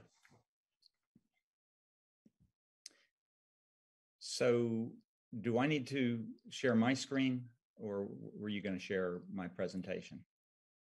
There it is. Thank you so much. So, So I just want to say that we just completed a whole year-long celebration of 100 years of service. Our first library opened in the municipal building down on Duke of Gloucester Street in January of 1921. So this whole past year, we were pleased to celebrate 100 years of service. I know many of you participated in various elements of that. The very last thing we did at the end of the year was to create a time capsule. That time capsule is going to be opened 25 years from now, and it'll be on display around at our different libraries throughout, really for years and years. I think it will be December of 2046 when we open it. So I plan to be there, and I hope all of you will be there as well. One of the things we did at the end of the year was, after a long process of working on developing a new brand, you can see the logo that we created. It's meant to represent inclusivity and outreach. And that's kind of a theme of my presentation today as well. Next slide, please. So in the past years, I've shared different comparative documents. This year, I wanted to show you in the suburban Baltimore region. This is really meant to show you that we appreciate all that we get. We are very well funded, but we're not the most well funded. We operate very cost effectively, and we're proud of that. Some of the things that you see here are our staffing as compared with other libraries. And we take all of our staff to create these numbers. So not just the people out in the libraries, but the people who work in our headquarters off of Truman Parkway. And that gives you the numbers of people overall when you add it all together and you divide it by the numbers of libraries or by the population.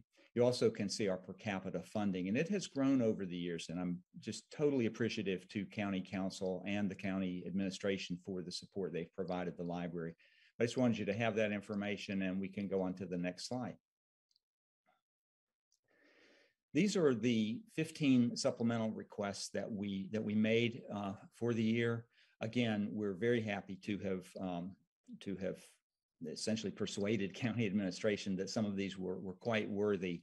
We had $6 million in requests, and that was largely due to the kindergarten readiness outreach program, which originally we conceived it as a way to reach out and get programs in the childcare homes, the daycare centers, the pre-Ks, every single one of them on a regular basis, so that we could make a huge dent in the readiness for school. We work in cooperation with the school system to make sure that we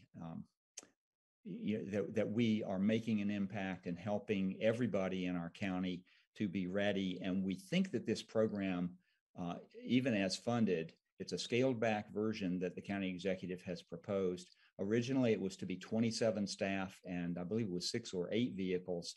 And with this, we'll get 6 staff, two vehicles. We already do quite a bit of outreach from our libraries. It's taking the programs that we do, but our Babies in Bloom program, our toddler programs, all of our in-house programs, but taking them out on the road. So every one of our 16 libraries reaches out and partners with other schools and pre-Ks and daycares in their communities. And this will really give us a chance to expand this in a tremendous way. In coming years, we want to see how this works over the next year or two, and then we will hope to see that really expand. So I jumped ahead to priority number 7, but I want to talk for a minute about the market rate adjustments request. It's $1.4 million. We are very happy to wait another year because the company we used is called PRM Consulting, and the county is also using PRM. We finished our study in time to be able to figure out we have a lot of our positions that are way out of line with the market. So we know what the market is. I believe out of roughly 280 career staff positions, roughly 170 of them need to be adjusted in order to come to the market. We took a conservative approach to this. We didn't want to be the leading payer or employer in terms of having the highest pay for our staff, but we wanted to be competitive and get us within the top, say 3 or 4 or 5 of the metro region. And so this $1.4 million would do that. But because the county is going to complete its study this fall, or we think it's going to be completed this fall, we wanted to work in coordination with the county so that next year you're likely to see this come back as another request. We also have several positions that we had requested. And in addition to the 6 positions in kindergarten readiness, the county executive has recommended the logistics specialist. So really what we have right now is a part-time receiving clerk who essentially receives massive numbers of boxes of books, pallets of not just books, but all kinds of things that come in, and then they get processed, cataloged, added to our collection, and then they get sent back out. So this makes that position full-time, and it's tremendous that this has been recommended. So I hope you all will approve that as we go forward. Another position that the county executive has recommended is one of 2 building care technicians. We formerly called these positions custodians. This will help us immensely having this position funded. So we're quite pleased to be able to have that position recommended. It'll help out quite a bit. It'll go to one of our large libraries. And then that one of the tricky things about that position is whenever somebody is out sick, for example, at one of our libraries or perhaps going on vacation, we need to fill in for one another. So those positions are pretty thinly spread out, and obviously we need to take care of a lot of cleanup and everything at our library. So that's great that we have this recommended. Several other items that you see are recommended in the county executive's proposal. This multi-factor authentication will help us with our cybersecurity efforts. A lot of you, I think, remember in 2018, we had a significant malware attack that brought down our system for several months. And so this will help with that. Many of these other things help with it as well, but they also help our overall technology infrastructure, our IT infrastructure. So the network hardware replacement, software, computer upgrades, and so on. The item number 12 is something we have wanted to do for a couple of years now, and we're very happy to be able to have that recommended by the county executive. It is a risk management audit. So we want to look at our entire enterprise and not just look at cybersecurity risks that we may face, but all the various risk elements that we want to look at in a holistic way. So that will help us with that.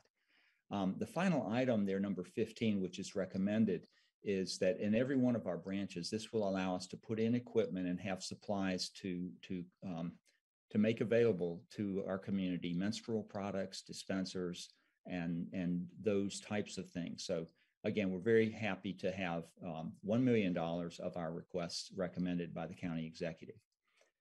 Next slide, please. And just quickly wanted to mention, these are some of the positions that were in our priorities numbers like 3, 4, 5, 6, roughly in that area. So We've asked for these for a few years, especially the cybersecurity specialist position is getting to be very critical because of our IT staff knowing that there are significant threats. As I understand it, the threats are coming to mid-sized organizations like our library in attempts to get through to some of the defense establishments, large organizations in our region. So we're hopeful to get this next year. It isn't recommended this year, but that is going to be a critical need. Next slide, please.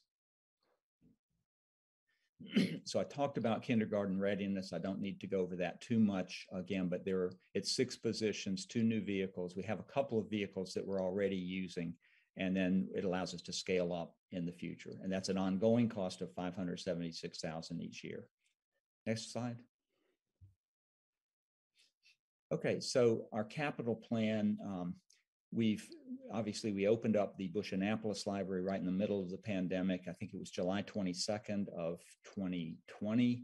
And that library is just tremendous. I think it was right before the pandemic that we opened the Discoveries Library at Westfield Annapolis. So with those 2 libraries, we've gotten some really great services happening. I do want to mention about Discoveries that very quickly, they became the library that is doing more programs than any other library out of all the 16 libraries. They have more people attending our programs, more programs in themselves, and it's just tremendous. So if you haven't been to either of those libraries, I'm glad to take you on a tour or just stop by. They're just tremendous. But looking ahead, we have the county executive has recommended upon our request funding for a new Mountain Road library.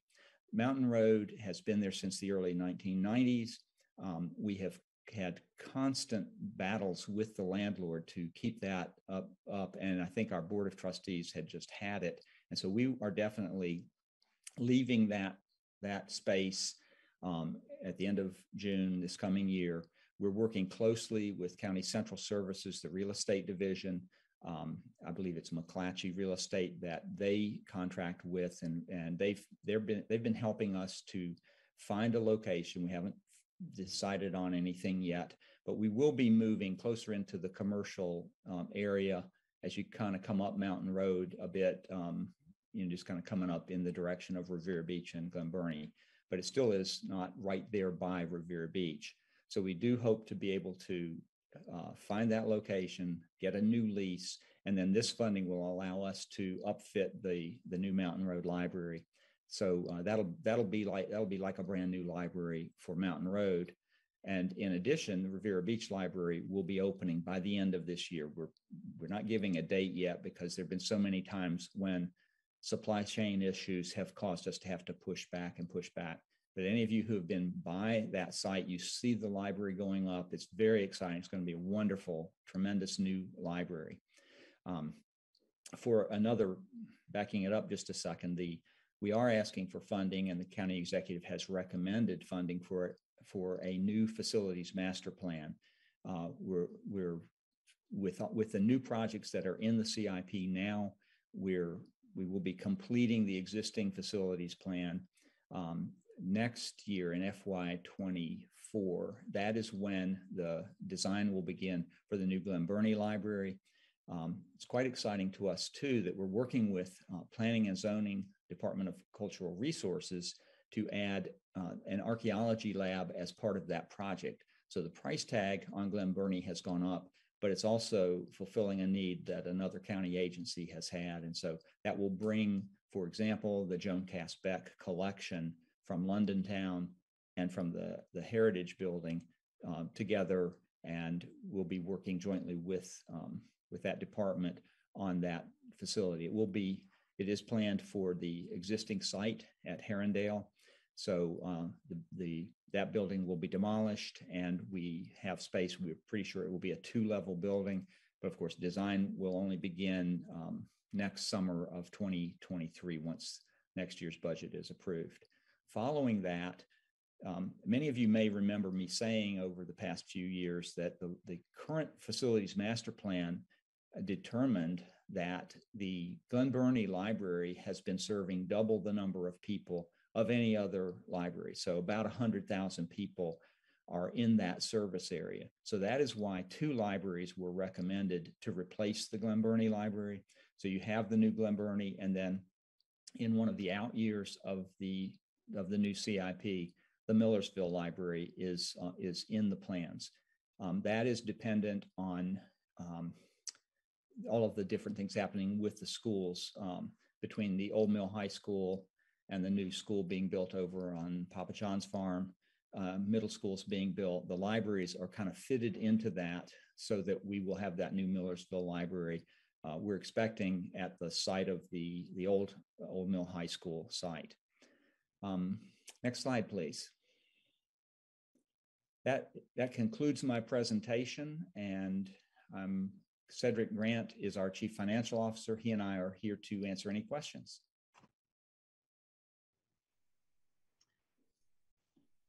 I'm jumping back in after some technical difficulties, but I do not see any hands from my colleagues, so I will just say thank you. Oh, wait, I spoke too soon. Miss Lacey.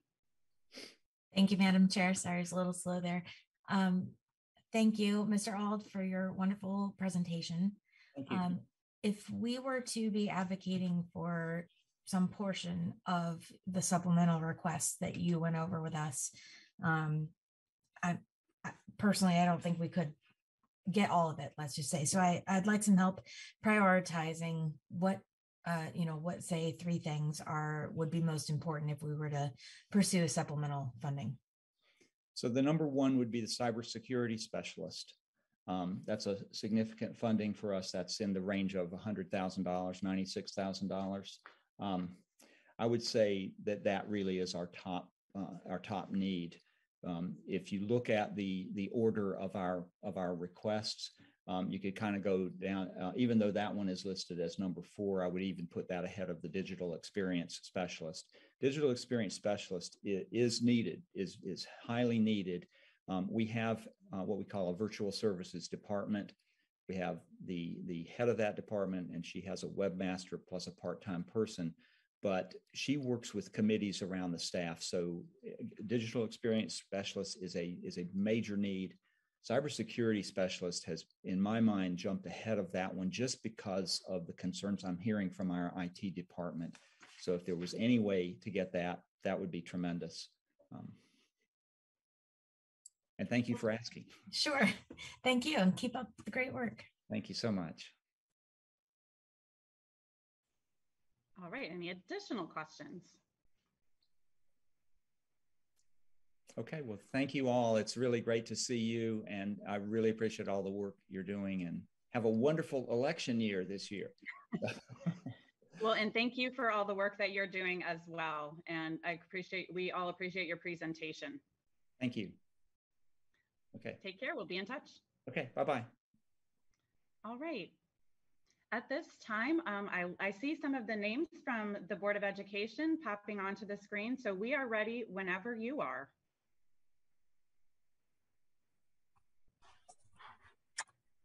Good morning, Madam Chair. And actually, I will I'll give you a quick introduction. We have Dr. George Arlotto, President of the Board of Education, Dr. Joanna Tobin, Matt Stansky, Alex Saknovich, Stephen Taru, and Naomi McAllister. And we're grateful to have you here today. Thank you. Oh, go ahead, Dr. Tobin. I'll let you begin. My apologies. Okay, thank you. Thank you, Councilwoman Rodvian. Thank you to all the members of the County Council. We are, as always, delighted to be here, grateful to be invited. Thank you for all the questions that we may get.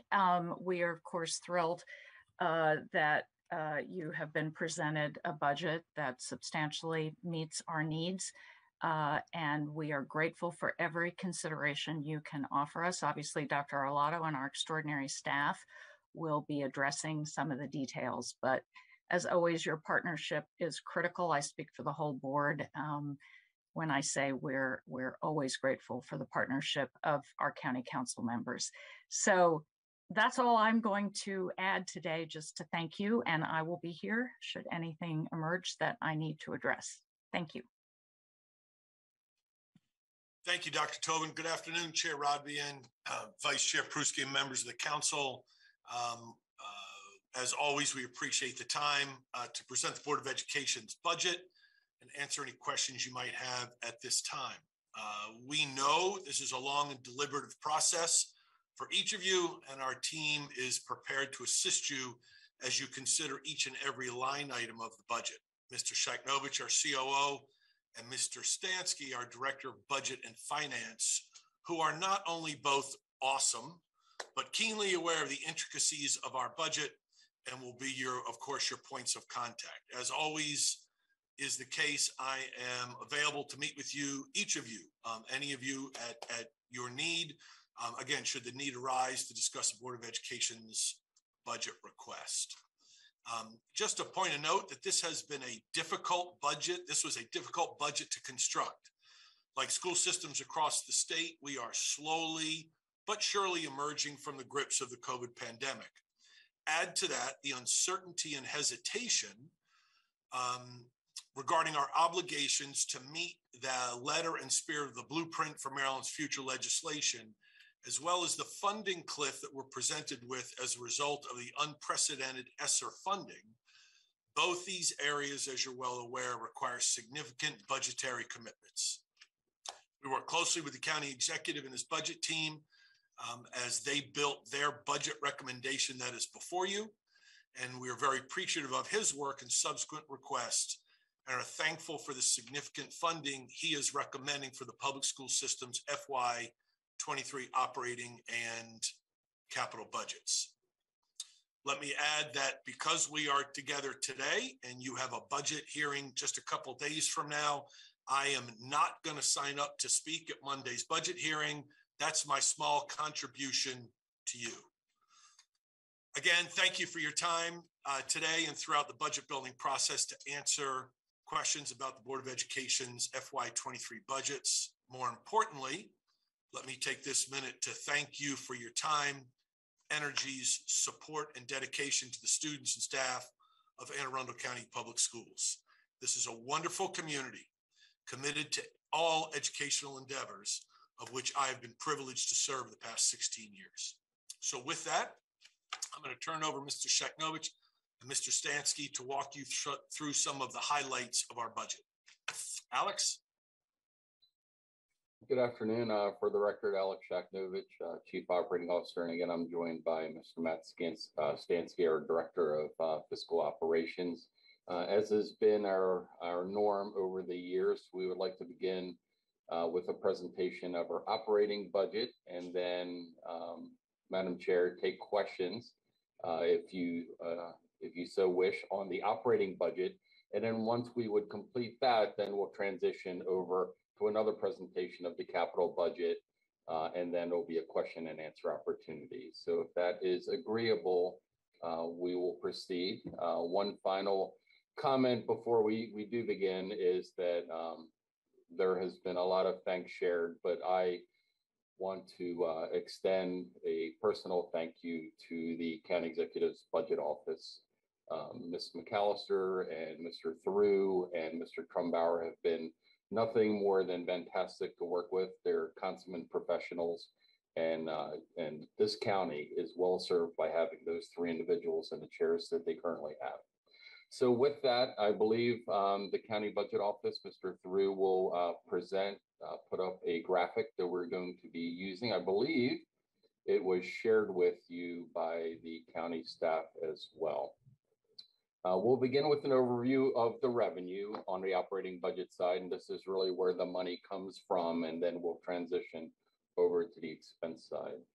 It's important that as we head into the revenue analysis, I know that Dr. Arlotto referenced the new norm that we're going to need to become accustomed to relative to the blueprint legislation following the recommendations of the Kerwin Commission. So I want to start off by ensuring the entire council that all of the mandatory or requirement elements relative to the blueprint legislation have been fully accounted for and are all properly contained within the county executive's recommendation. So there are no concerns relative to compliance on the blueprint legislation forefront.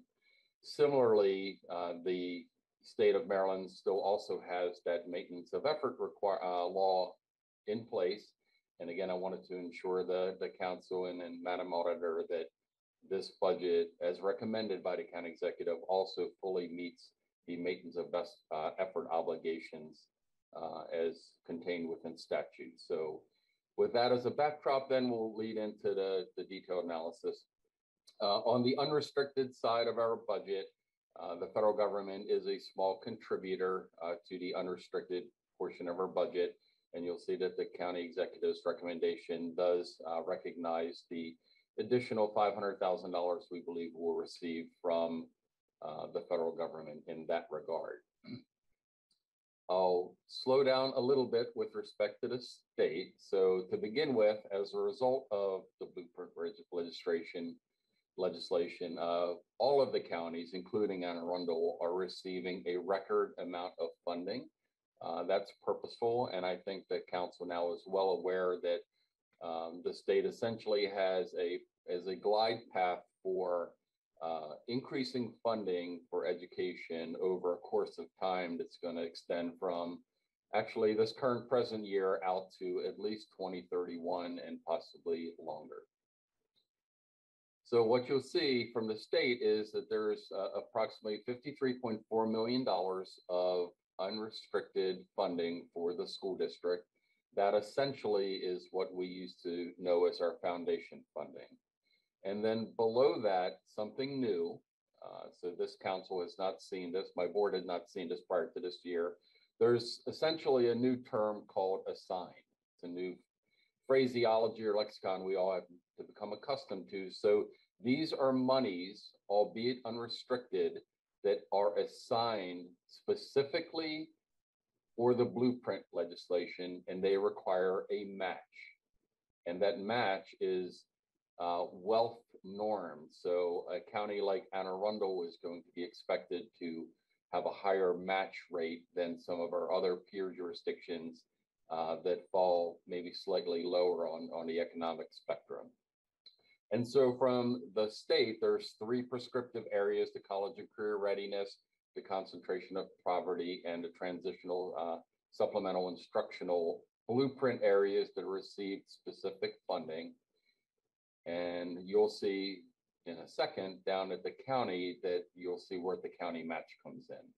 So from the blueprint legislation specifically, Anne Arundel County received just over $8 million of assigned blueprint funding, in addition to the $53.4 million of unrestricted foundation funding from the state.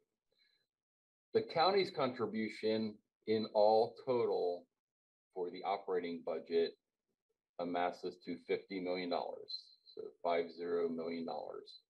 Of that, approximately $40.4 million actually is unrestricted general PAYGO funds, and the remaining just under $9 million is the county's match for the blueprint. And again, we're fully adhering to the funding requirements.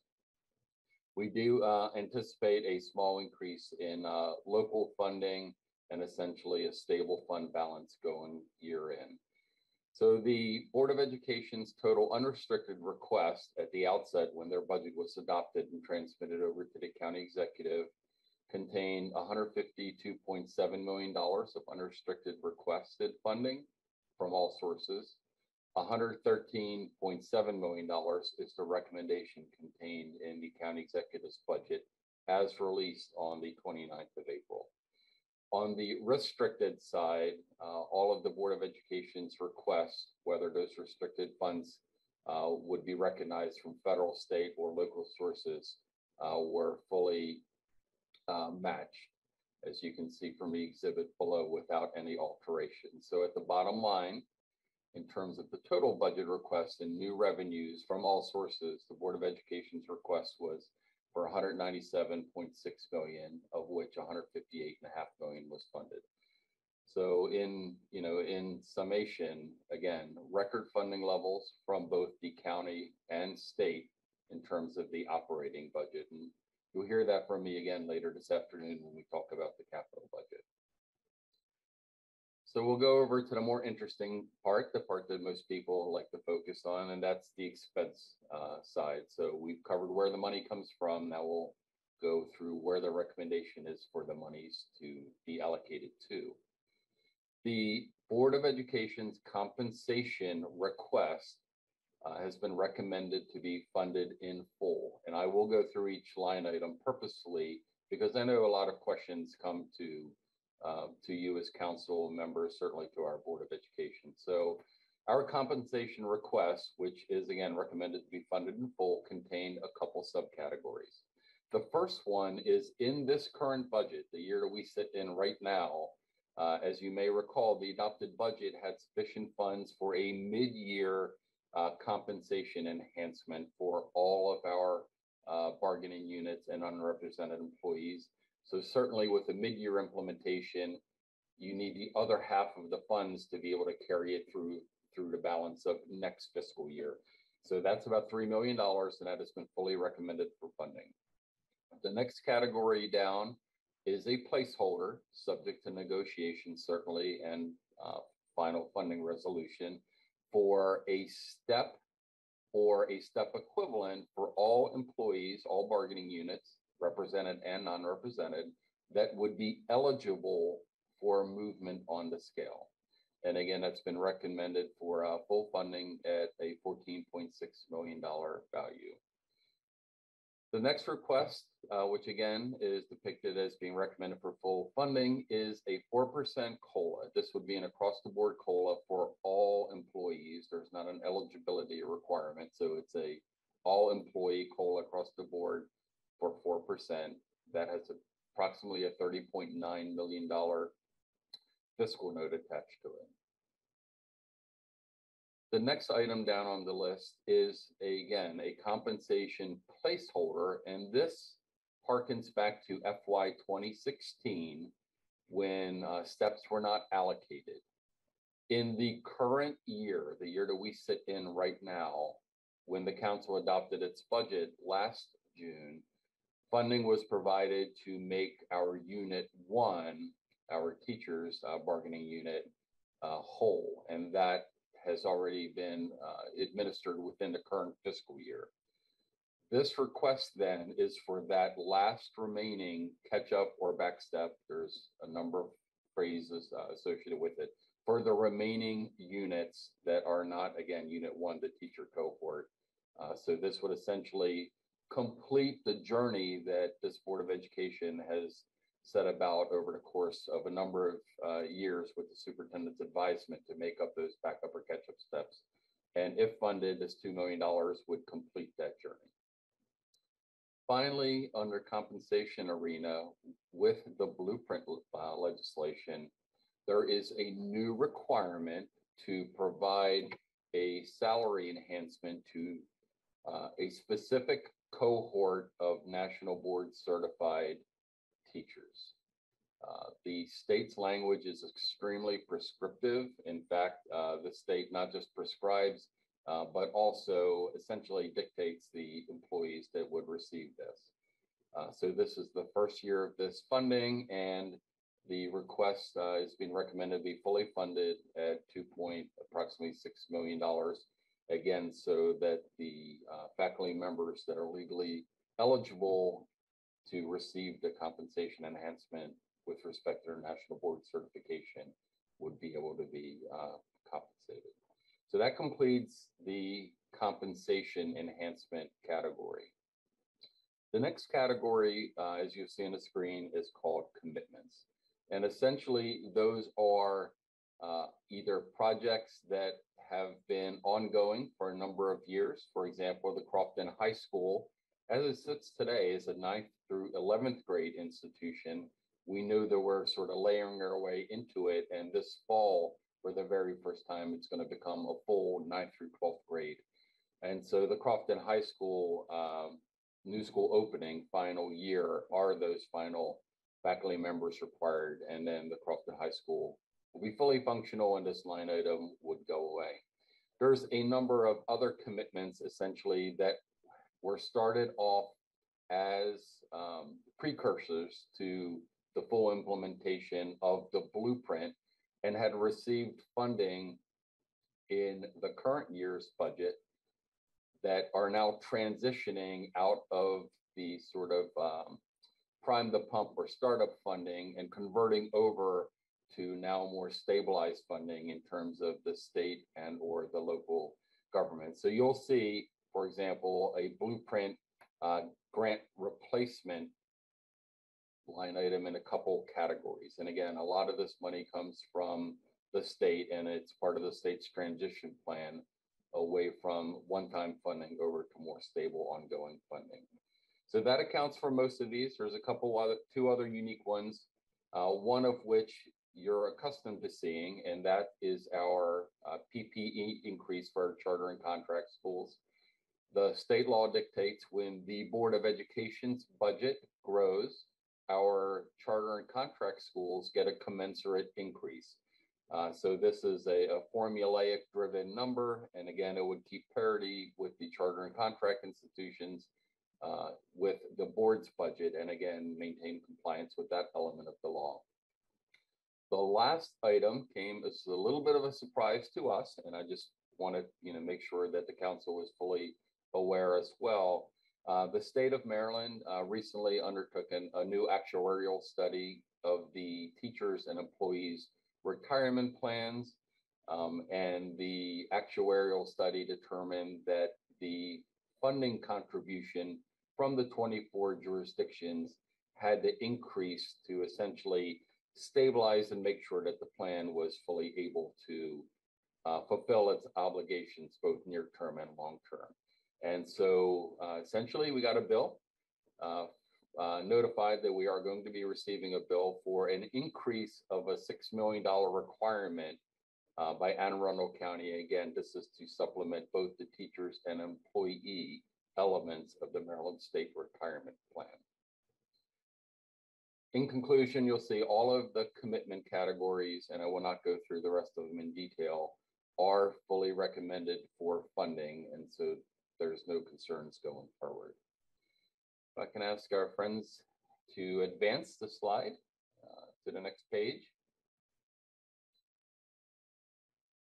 Again, you'll see two different categories, and we'll take each one in turn. The very first one that you'll see then is what we've coined as the ESSER funding cliff. As part of the COVID recovery, both the COVID mitigation and then COVID learning loss recovery elements, there were a number of grants, certainly federal funding, that has come before the council in terms of both base funding and supplemental funding, but most of that funding is of one-time nature, and it has prescripted termination dates. Some of those dates are this September, September of 22, some are September 23, some will be September of 24.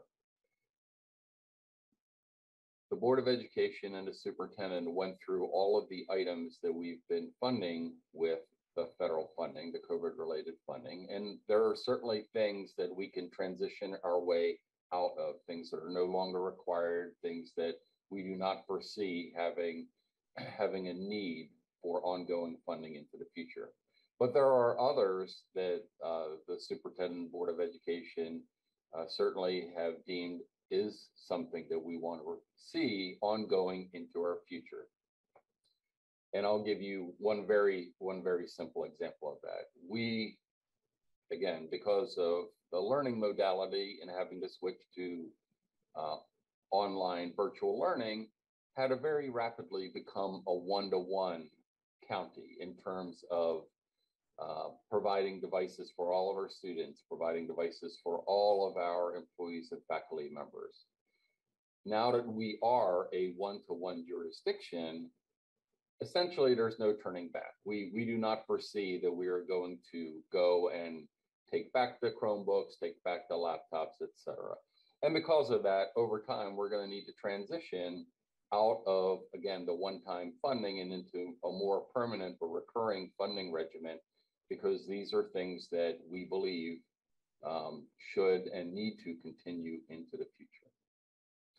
So you'll see then here in the county executive's recommendation that most of the ESSER funding cliff items have not been recommended for funding. There is a partial beginning of funding for the temporary teacher assistants and long-term substitutes.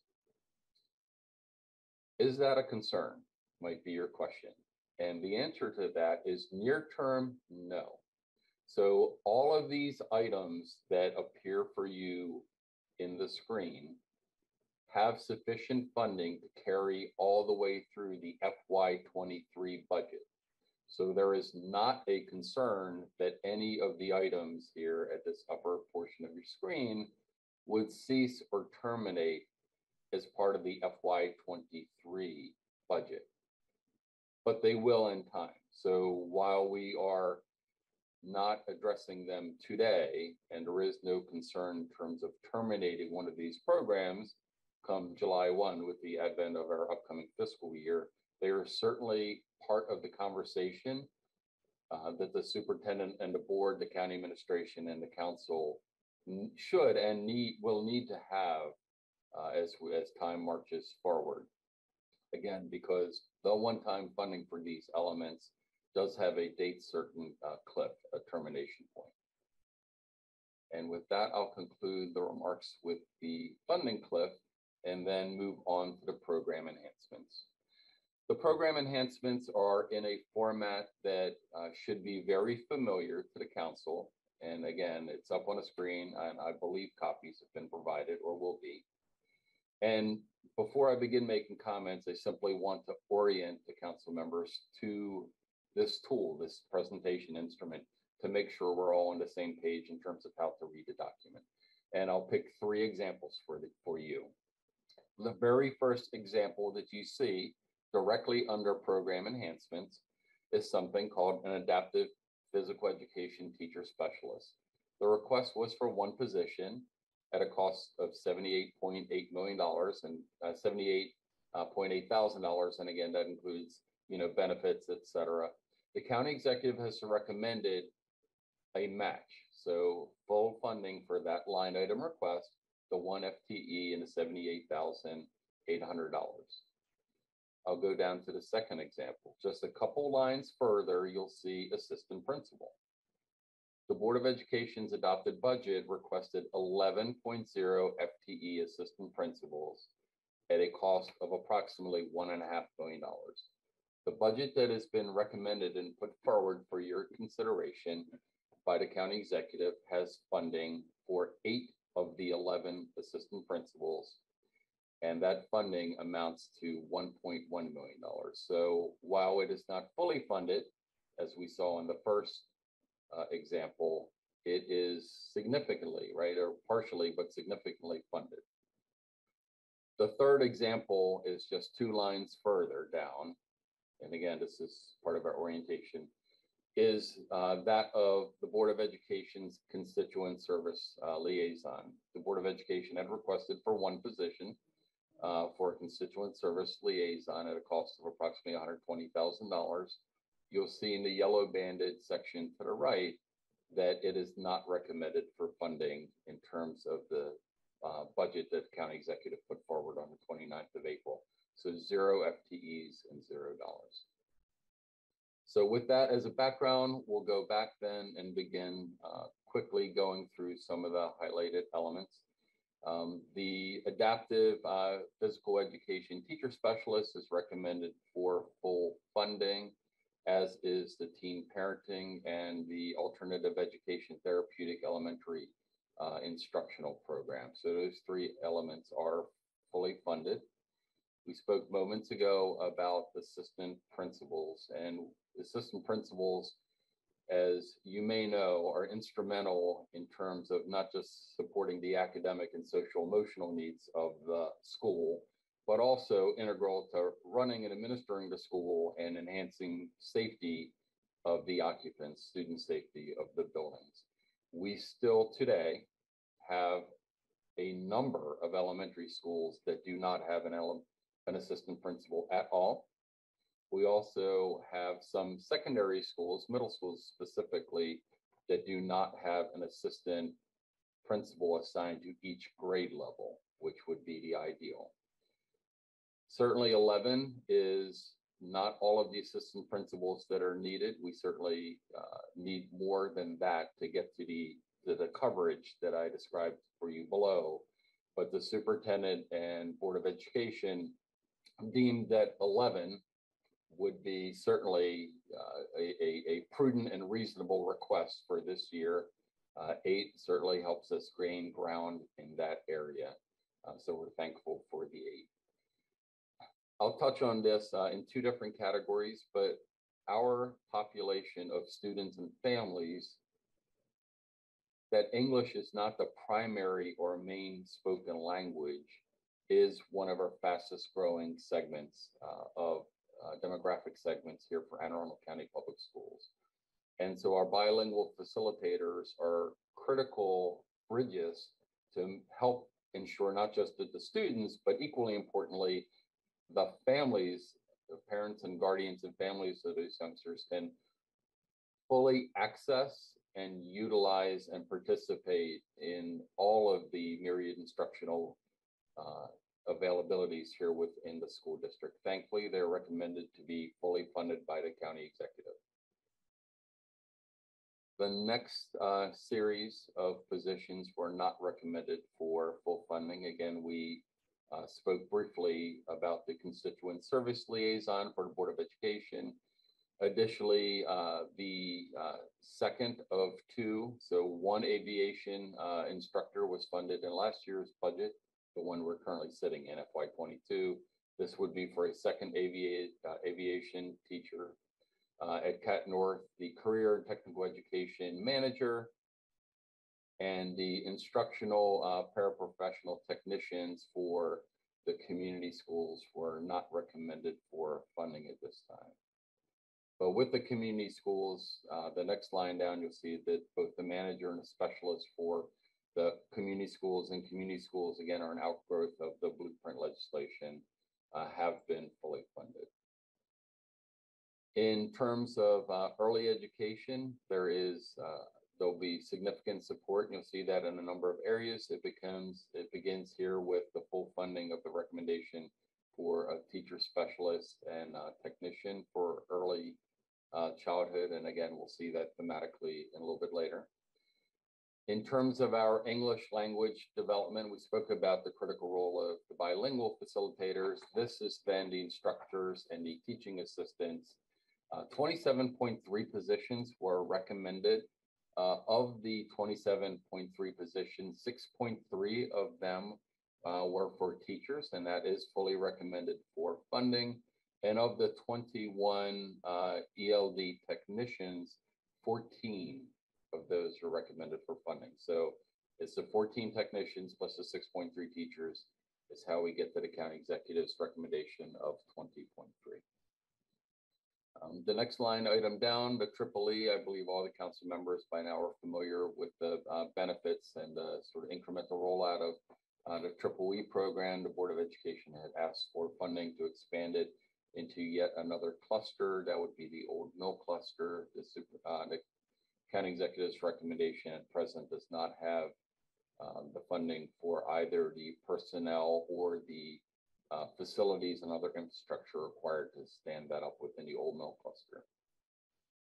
There is a recommendation for recognizing positions to support the blueprint implementation in terms of in the fiscal office as well as in our HR office. You'll see that there is not a fiscal note established with that because they are able to be funded without new financial appropriation or authority. So it's a reallocation of existing funds. The next HR element, however, was not funded. That is for a HRIS, which is our payroll system.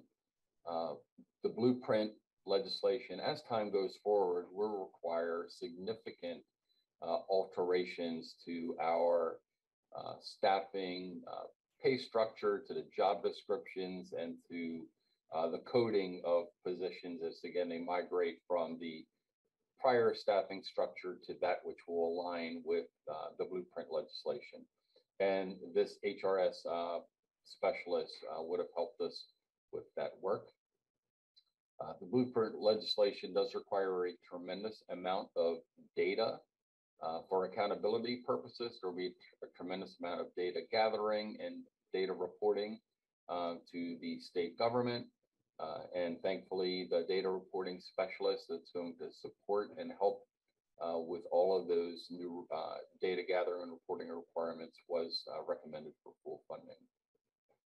There was a request for one instructional online learning specialist to help with our faculty members, again, to help them become more proficient as they continue to deliver content online.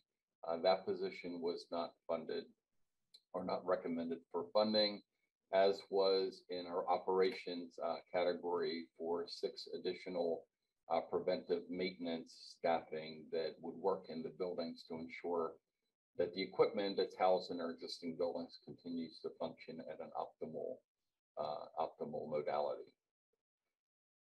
Pre-kindergarten is a significant focus area. Early childhood education in general is a significant focus area of the state, as it is of the county executive, as we heard the other day during his remarks. 48 of the 54.5 positions requested to convert many of our existing half-day programs to full-day programs are recommended for funding. And there's 2 important points here. One, again, is to reinforce that this conversion is in fact a requirement of the blueprint legislation. The blueprint legislation envisions full-day kindergarten opportunities being the ideal instructional delivery platform rather than half-day. But beyond that, it is also truly not just a winner for the students, but it is a winner for our families, right? Because our families obviously are going to have their students in a full-day opportunity, and thereby, eliminating some of the logistical or family challenges that we presently have with students who are only in a half-day program. It would also actually help eliminate some of those transportation costs, because we will no longer have to do those midday runs for some of these as we continue to convert these half-day programs over to full day. The next 2 program line items are fully recommended for funding. The first one ties into legislation that was passed in Annapolis just this past year, necessitating a requirement that local educational agencies provide provisions for menstrual hygiene products. And so the funding for this will fully bring Anne Arundel County Public Schools into full compliance with the newly passed state legislation. So there will be no concerns there. Our pupil personnel workers, and I spoke to it briefly with our assistant principals, but our pupil personnel workers are integral to the social emotional well-being of our students, and that will be tied into a number of the next items. So the PPW request of 2.0 positions was fully funded. And you'll see later that essentially all of the social emotional positions have been recommended for funding. We'll see that momentarily. The registrar for North County High School. North County High School is one of our schools that has a high mobility rate. It's one of the schools that sees the greatest number of inbound and outbound students throughout the year. And an additional registrar would simply allow us to process and onboard those students, or make sure that the records keep up with the students as they come in or come out of our school system. Our resident teacher certification specialists and RSA teachers were not recommended for funding. One of the strategies of the school system, and we know that there are growing pressures in terms of being able to recruit new teachers. And one of the strategies to address that is essentially a capacity to grow your own. And we have had a very long-standing and fruitful partnership with the Anne Arundel County Community College, as well as with a couple of our other institutions of higher education, to help us grow our own and to help, for example, build a teaching assistant that maybe has aspirations to be a full-time teacher, to assist them on that journey. So this would have helped bolster or further enhance our abilities to grow our own teachers, and again, help transition some of our teaching assistants, for example, into full-time faculty members. Spoke moments ago regarding social emotional. So the following three categories, that being school counselors, school psychologists, and school social workers, were fully recommended for funding by the county executive. Certainly, again, he has spoken about the criticality of providing emotional and mental health supports to the youngest members of our school community, of our community at large. And this full funding certainly speaks to the county executive's intention. We did ask for an additional security specialist that would help work with schools to help further refine their security plan, as well as help them participate in drills or planning efforts around the area of security. Again, this is school-based security that was not recommended for funding. In our single textbook adoption program, we asked for one position. It did not require a fiscal note or fiscal support for it. That was recommended for funding. We did have a social emotional learning and wellness teacher specialist. This is not a school-based full-time position. This would be a specialist that would be assigned out of REVA to go support our schools, again, to help model and build curriculum and assist teachers and other faculty members in best practices around social emotional learning and student well-being. That one was not funded. What was funded directly below, and we're heading into the special ed category, the vision special education vision teacher was fully recommended for funding. In terms of special education, the board's total request on this line item was 93.6 special education staffing positions. 40.0 were recommended for that. And of the 40.0 positions, 31 of them would be MSDE licensed certificated special educators, and 9 would be paraprofessionals, positions like TSAs or TAs to support the special ed population. I will say that it's a little deceiving to look at this line and think that we are only receiving 40 special educators. You did see earlier, and I'm not going to go back, but we did see, for example, that under the funding commitment line, there was another request for 70.4 special educator positions that was fully recommended for funding. And then in some of the other programmatic areas, like the Crofton High School expansion, like our alternative education expansions, that again, were fully funded for or fully recommended for funding, there are special educators built into some of those programmatic elements. So I simply did not want the council to depart with the false impression that only 40 special educators were being recommended for funding. In fact, it is significantly greater than 40. Our TSAs, this is for a $1 an hour pay increase for our temporary support assistants for our special education regional centers and programs. So $1 an hour pay increase was fully recommended for funding.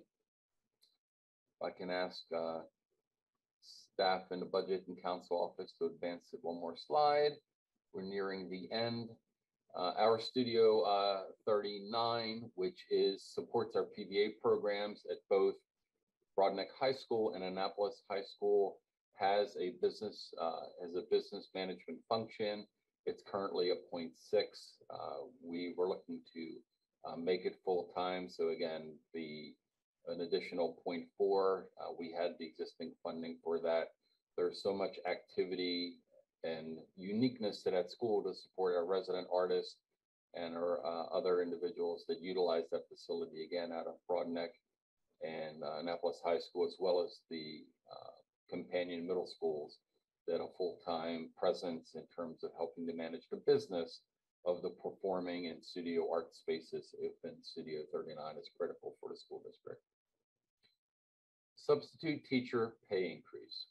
The Board of Education asked for just north of $1 million to provide a $10 a day increase for both our daily substitutes as well as for our long-term substitutes. The recommendation that's contained here is for a $5 increase. Again, the Board of Education requested a $10 increase.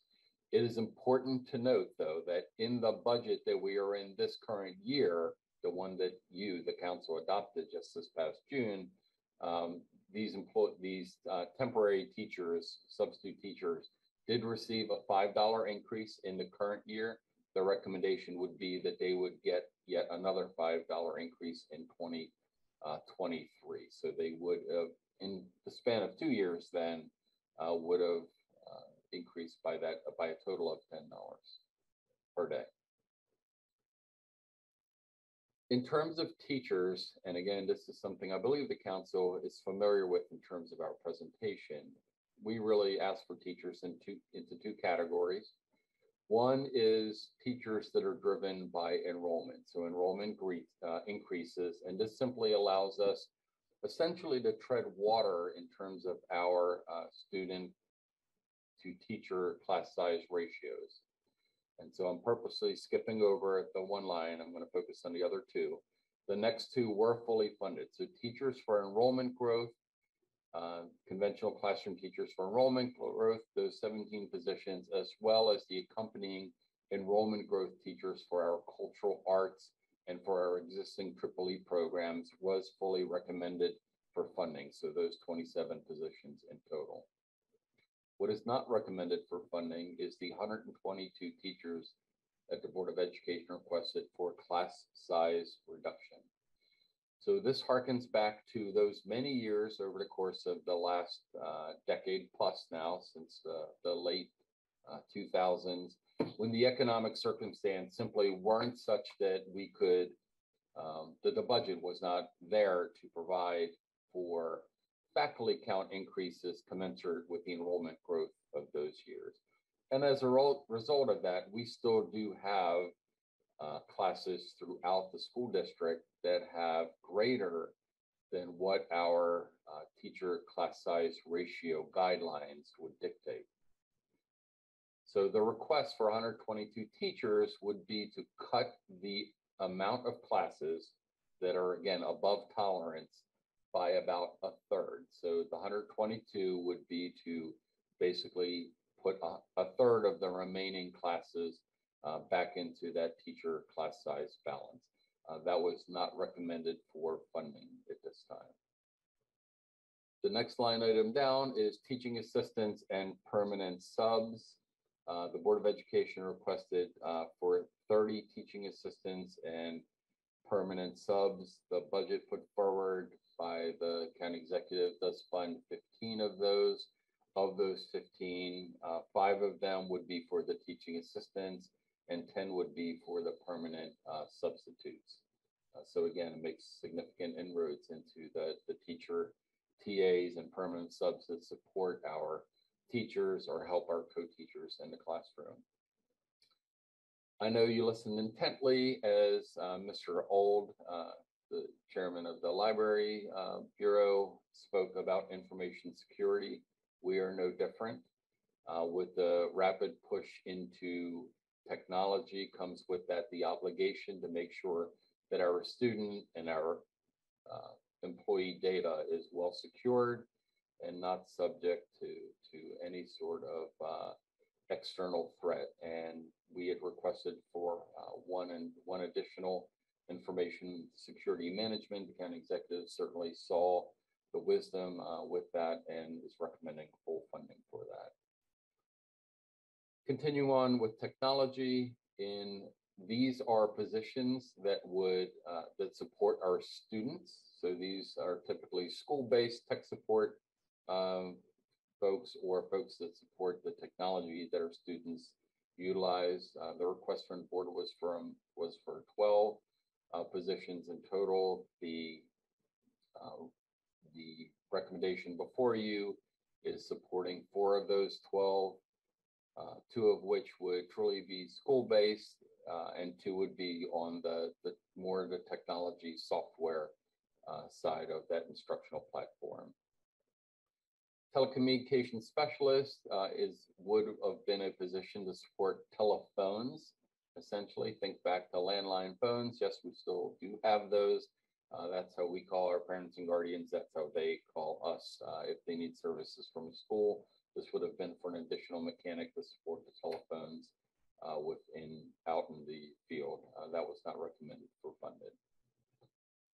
When the county Board of Education, as you probably are well aware, retained the services of an external consultant, a firm called Prismatic, to help analyze our transportation operations and look for efficiencies and effectiveness opportunities. But part of their work did identify that we do have certain segments of the county where our buses are over capacity, over the preferred loading capacity for the buses. Their preliminary take on it was that approximately 32 buses would be needed to eradicate that situation, that condition. We have, since that time, when the Board of Education began working on their budget, the Prismatic firm has continued to work with our transportation office, and that required number has come down through a lot of detailed analysis and insight. It's come down from what was initially believed to be a requirement for 32 additional buses down to only 13 additional buses, again, to help address oversubscription or overloading on some of our buses. And that is what the $932,000 entertains that 13 fully. The recruitment and retention of bus drivers has been the subject of much press, much interest, and we know it's not uniquely here within Anne Arundel County, but it is across other school districts here in Maryland and across the nation on a daily basis almost. We continue to see stories about driver shortages, and there's a lot of competition in the industry as well, right? With us going to more consumerism and more direct shipments to houses, as well as the construction industry picking up with the infrastructure bills, et cetera. So there's a lot of competition for these drivers.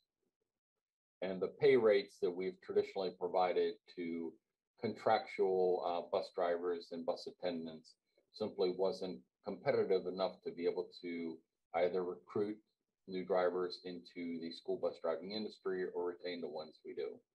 This would fund a 10% COLA for our contractual bus drivers and bus aides or bus attendants. So a 10% COLA would be passed through to the independent bus operators that would then be required to go to their employee base. And that was recommended for full funding. In the transportation arena, one of the things we want to ensure is when we do recruit a new driver or a new aide, that we're able to put them out in the field as rapidly as possible. State law does require that each local school jurisdiction, and Arundel in this case, provide a portion of the training required for a new bus driver to get their state certificate and to be MSD certified to drive a public school bus. Certainly a lot of that training takes place at the contracted yard. Some of it is actually provided by our partners at the community college. And we want to ensure that we, Anne Arundel County Public Schools, is not a bottleneck to be able to effectively and efficiently put new driver recruits behind the wheel and out into the field. So this one position was fully funded, and it would again provide us to more rapidly train and certify drivers. There was a new law passed here in the state of Maryland that now, for the first time ever, allows public schools to utilize non-traditional school bus vehicles, i.e. think vans, that were previously prohibited to be able to transport students. And so previously, because of that prohibition, unfortunately, we had to adopt some fairly inefficient practices. And the inefficient practice I'm speaking about is we would have to utilize a full conventional yellow school bus to transport a very small number of students, sometimes on the order of 1 or 2 students, to a non-public placement. With this new legislation, we're going to be able to be much more efficient. We'll be able to use alternative vehicles that meet the newly written standards of MSDE and the State Motor Vehicle Agency to transport these students. And again, to get them to the instruction that they need, but in a much more cost-effective way for the citizens here of Anne Arundel County. And those 8 positions were fully funded. You'll see that the request, the recommendation of the county executive is $100,000 less, though, than what was asked for. That is for one-time costs for the vehicles. We were successful in securing a grant to partially pay for those vehicles, and we do have a capital budget line item that can also help us support the vehicles. And truly, this is a very sound budgeting strategy on the part of your team in the county budget office, because you would not typically want to deploy long-term recurring revenue towards a one-time cost. And so this is not a concern of ours. We'll be able to fully field the van program for our non-public students with the funding that's provided. And finally, you'll see a negative number. This is through the federal E-rate program, the amount of reimbursement rate that we anticipate receiving from the federal government essentially is greater. And so this is an offsetting number here to recognize both the greater efficiencies in our telecommunication channels and our greater reimbursement rate. So in total, at the bottom line, the Board of Education asked for 745.6 positions.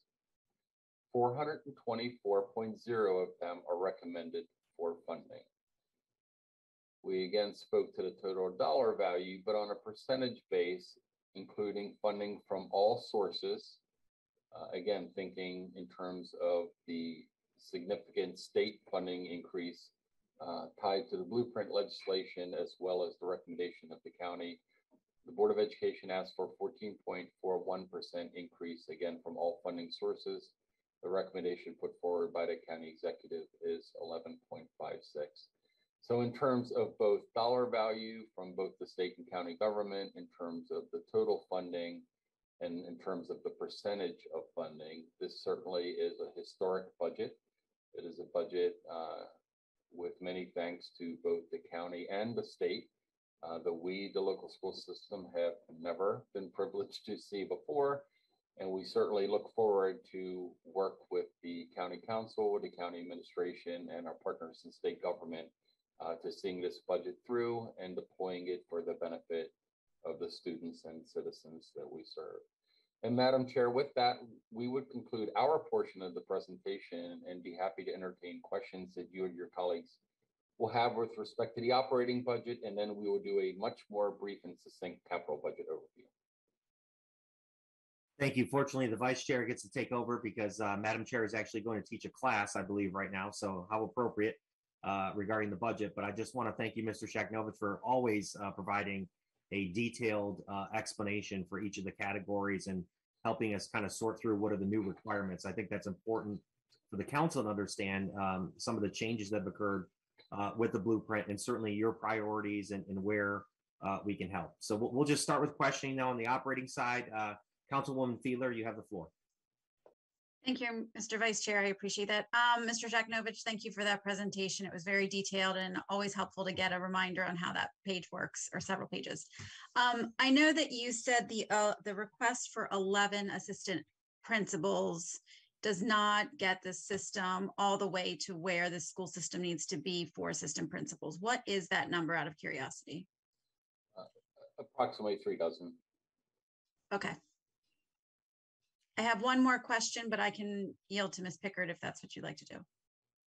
Councilwoman Fiedler, since you have the floor, I go right ahead, and we're going to turn it over to Councilwoman Pickard right after. So go ahead. Okay, great. Thank you. My second question is regarding the teaching position. So it seems out of the 424, there's roughly 127 new teaching positions, taking into account special education and then the teaching positions for just keeping up with the volume of students coming in. Understanding that there's a national teacher shortage, not in just what we have, but the amount of collegiates coming out with the ability to teach. Do you feel that that is a number that can be fulfilled? I do, but I'd ask Dr. Arlato, who obviously has a pulse not just on the teaching profession, but also has many contacts with higher education, that he could possibly elaborate on that. Actually, thank you, Alex. Councilwoman Fiedler, it's a great question, and there is no question there's a shortage across our county, across the state, and across the country. We pick our numbers very carefully. We sort of sift through them and decide what we think is a reasonable ask and what we think we can reasonably hire. Our HR department does a fabulous job. Of course, this is a jurisdiction that people want to work for. They want to move here and they want to work for us. So we think that these are achievable numbers. Certainly they're not achievable if we don't have the opportunity to hire, right? If we don't get the approval, then we'll never have the opportunity to go out there and offer positions. But we think these numbers are achievable, yes. But it's an uphill climb. There's no question about it. Thank you. Councilwoman Pickard.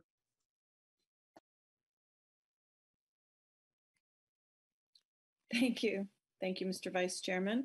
Thank you all for being here and for that detailed presentation. I'm seeing a couple new categories that I wanted to ask about, and maybe y'all can shed some light. Can you tell me a little bit about the alternative education programs, both the teen parenting program and the therapeutic elementary education program?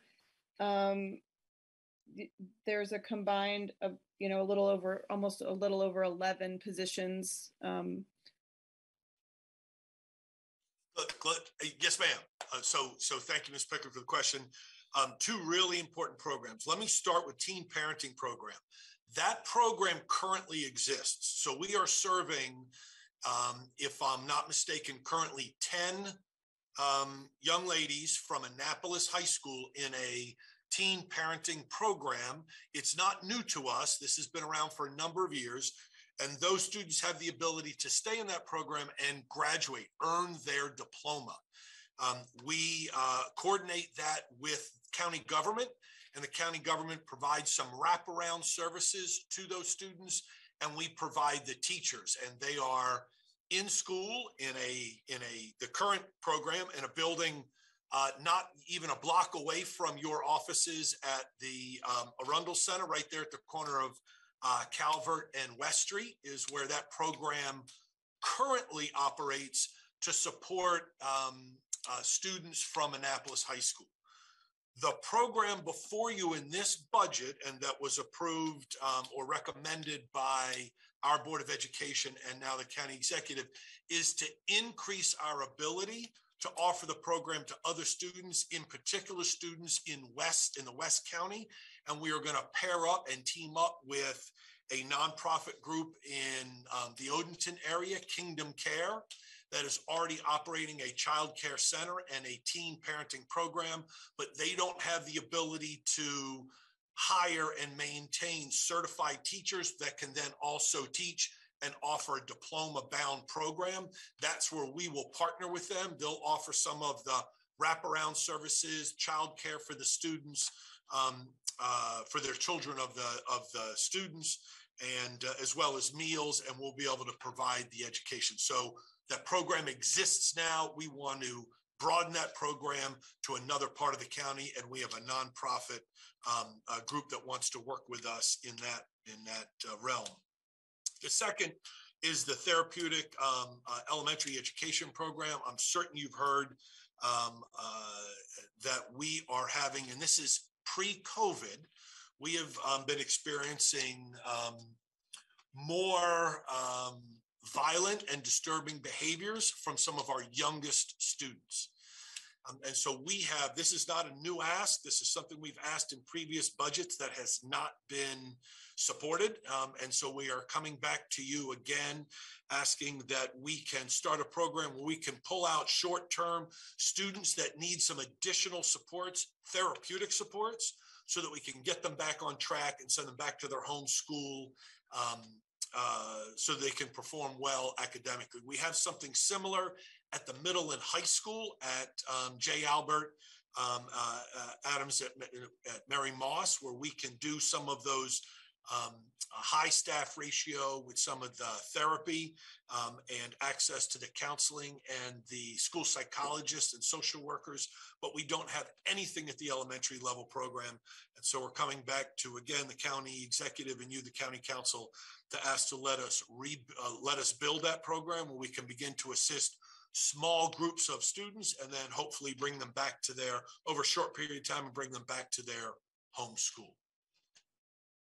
Fantastic. Thank you. Thank you very much for that explanation. Thank you. Any additional questions on the operational budget?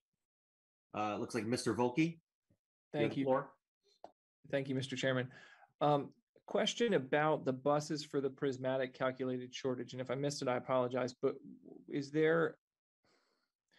you all wanted about 1.65 million and the county exec funded 932,000. What is that going to do in terms of impacts with the school start times? Does that impact at all? Is that something that you see that's going to be a problem sort of looking into the next school year? Certainly. Alex Shackno, Chief Operating Officer. I'll take that one, Councilman Volke. So the answer to your question is no. So this line item has to do with shortages of bus capacity, seating space on existing buses that pre-existed even before the start time project came to be. So there is no association between this request and the start time project. So let me begin there. I wanted to sort of dislocate those two conversations. The second piece, and I did touch on it briefly, was at a very, very high level when the consultant, Prismatic Services, began working with the school district. At a very high level, it appeared that 32 buses would be required to resolve these pre-existing or long-standing bus capacity issues. After digging into it much deeper, doing much more refined analysis, working with our individuals, finding effectiveness and efficiency opportunities, we were able to sort of whittle that down. And we, understanding the scarcity of resources, Mr. Volke, we certainly don't want to over-request, right? So now knowing what we know today versus what we did back in December, we were able to communicate to the county executive, to the admin team, and specifically Mr. Trumbauer's office, that figure could be lowered and lowered to this amount, the number that you saw in the exhibit before you. So we feel comfortable with that request at that level. Thank you. Thank you. I don't see my colleagues have any other questions, but I'm going to ask one just as a quick follow-up because of what's occurring, and it's parochial. But Piney Orchard Elementary is overcrowded, and I've gotten certainly a lot of emails, and I believe the council has as well. With the current budget proposal, the request, I believe they were asking for another assistant principal, possibly another counselor. Is that funded or not funded? It'd be helpful to kind of understand what is included. I understand that we give the Board of Ed in buckets and then kind of decide where things go, but I was just curious the status of that based upon what's being proposed. Thank you. Thank you, Mr. Pruski.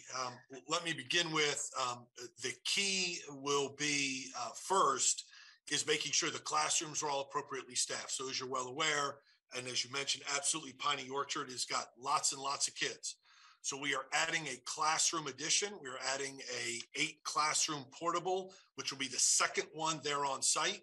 And our plan is to add 7 additional teachers to the current teaching staff, which will really bring the class size ratios down to our recommended levels and below. In fact, at the beginning of next school year, our numbers predict that that Piney Orchard will have some of the lowest class size ratios of any of the other schools in that immediate area because of those additional 8 classrooms and 7 teachers. We do have on the radar, both, as you mentioned, adding an assistant principal and a counselor.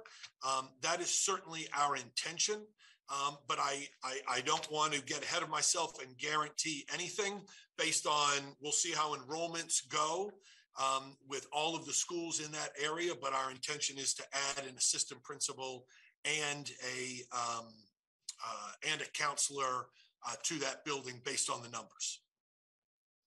Great. Thank you, Dr. Arlotto. I really appreciate the response. I think that is very helpful to kind of calm some of the concerns in the community. And also, I want to credit the school system for thinking outside the box for the out-of-area transfer policy. I know sometimes to change what we're used to is difficult, but given certain circumstances, you all adapt, and I appreciate that, both the board and the superintendent staff. So thank you for that.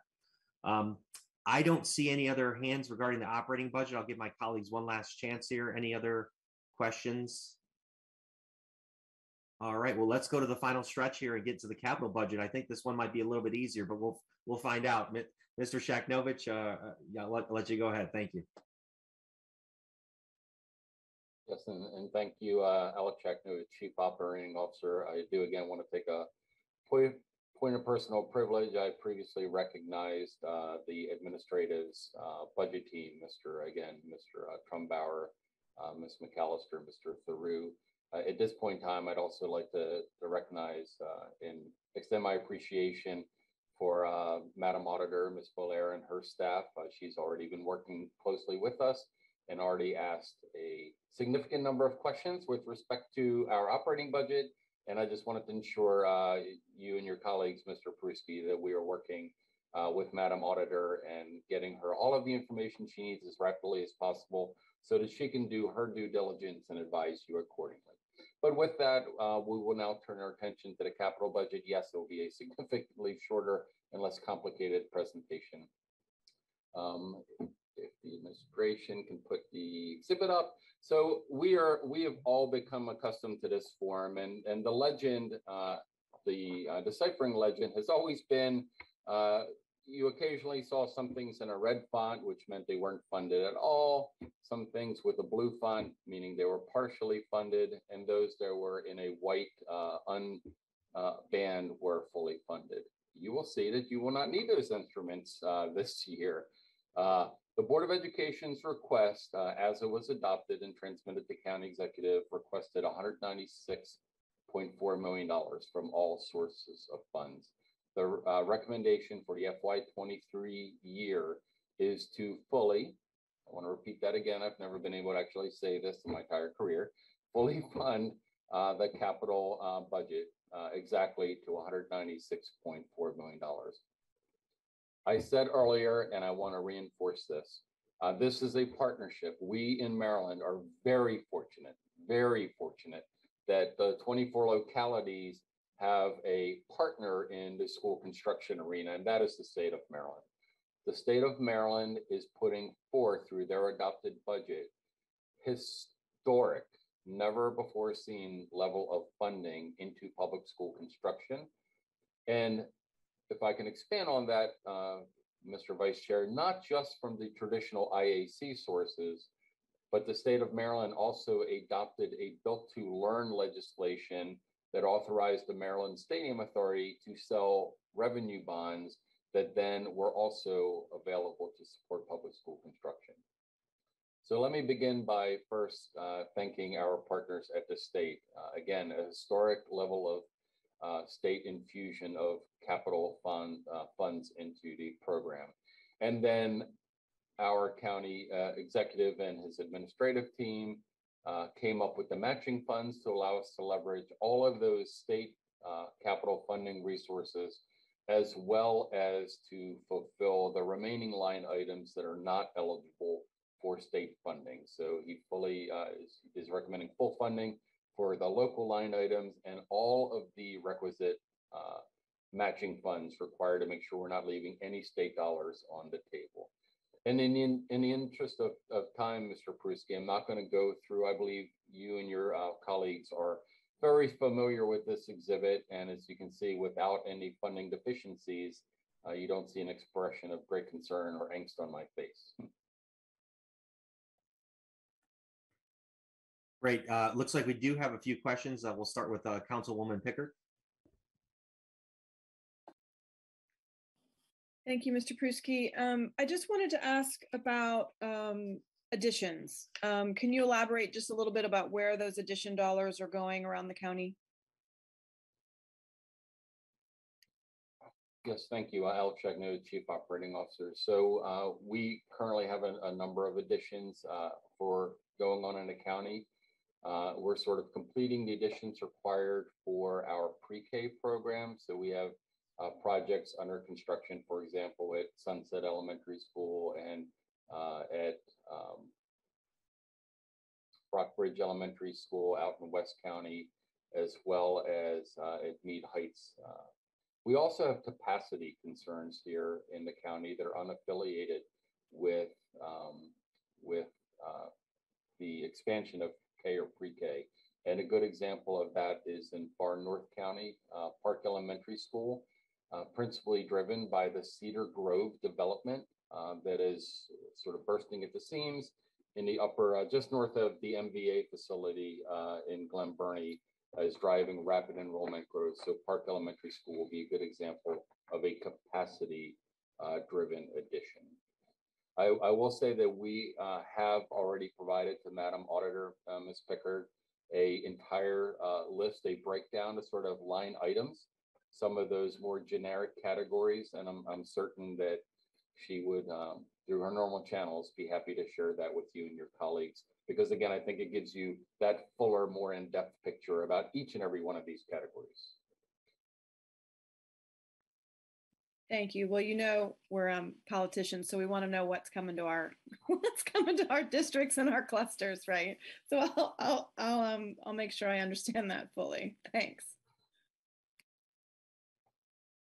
Thank you. Any additional comments regarding the capital budget for the Board of Education? One last call. Councilwoman Pickard. Well, I have to, I obviously have to say a hearty thank you for the school construction going on in District 2 with the fulfillment of the Old Mill master plan. And I'm grateful for the coordination between the school system and the county to make sure all our sidewalk connections are happening in a timely manner so we can see much overdue deconstruction of the Old Mill complex. So the community's excited. I drive by the new high school 6 times a day, and we have a saying in my car that really coming along. Even the youngest makes fun of me every time we go by. His mom, that school's really coming along, isn't it? So thank you. It's really exciting. I look forward to cutting the ribbon there. Thank you, Councilwoman Pickard. Any additional comments? Before we wrap up here, I just want to thank President Tobin and the board for your outreach and communication. I know that several of my colleagues have appreciated the partnership.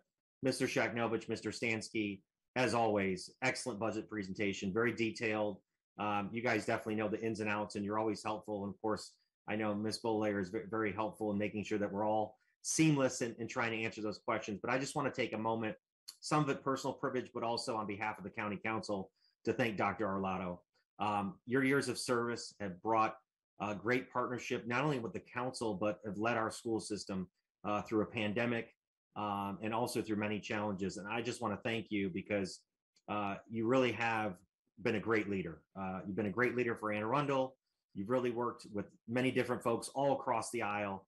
And I think you deserve really a large amount of appreciation and a round of applause. I know we're on Zoom, so we won't do that, but you understand that We truly appreciate everything you've done for our students, our staff, our community, our teachers, and even working with us. So thank you.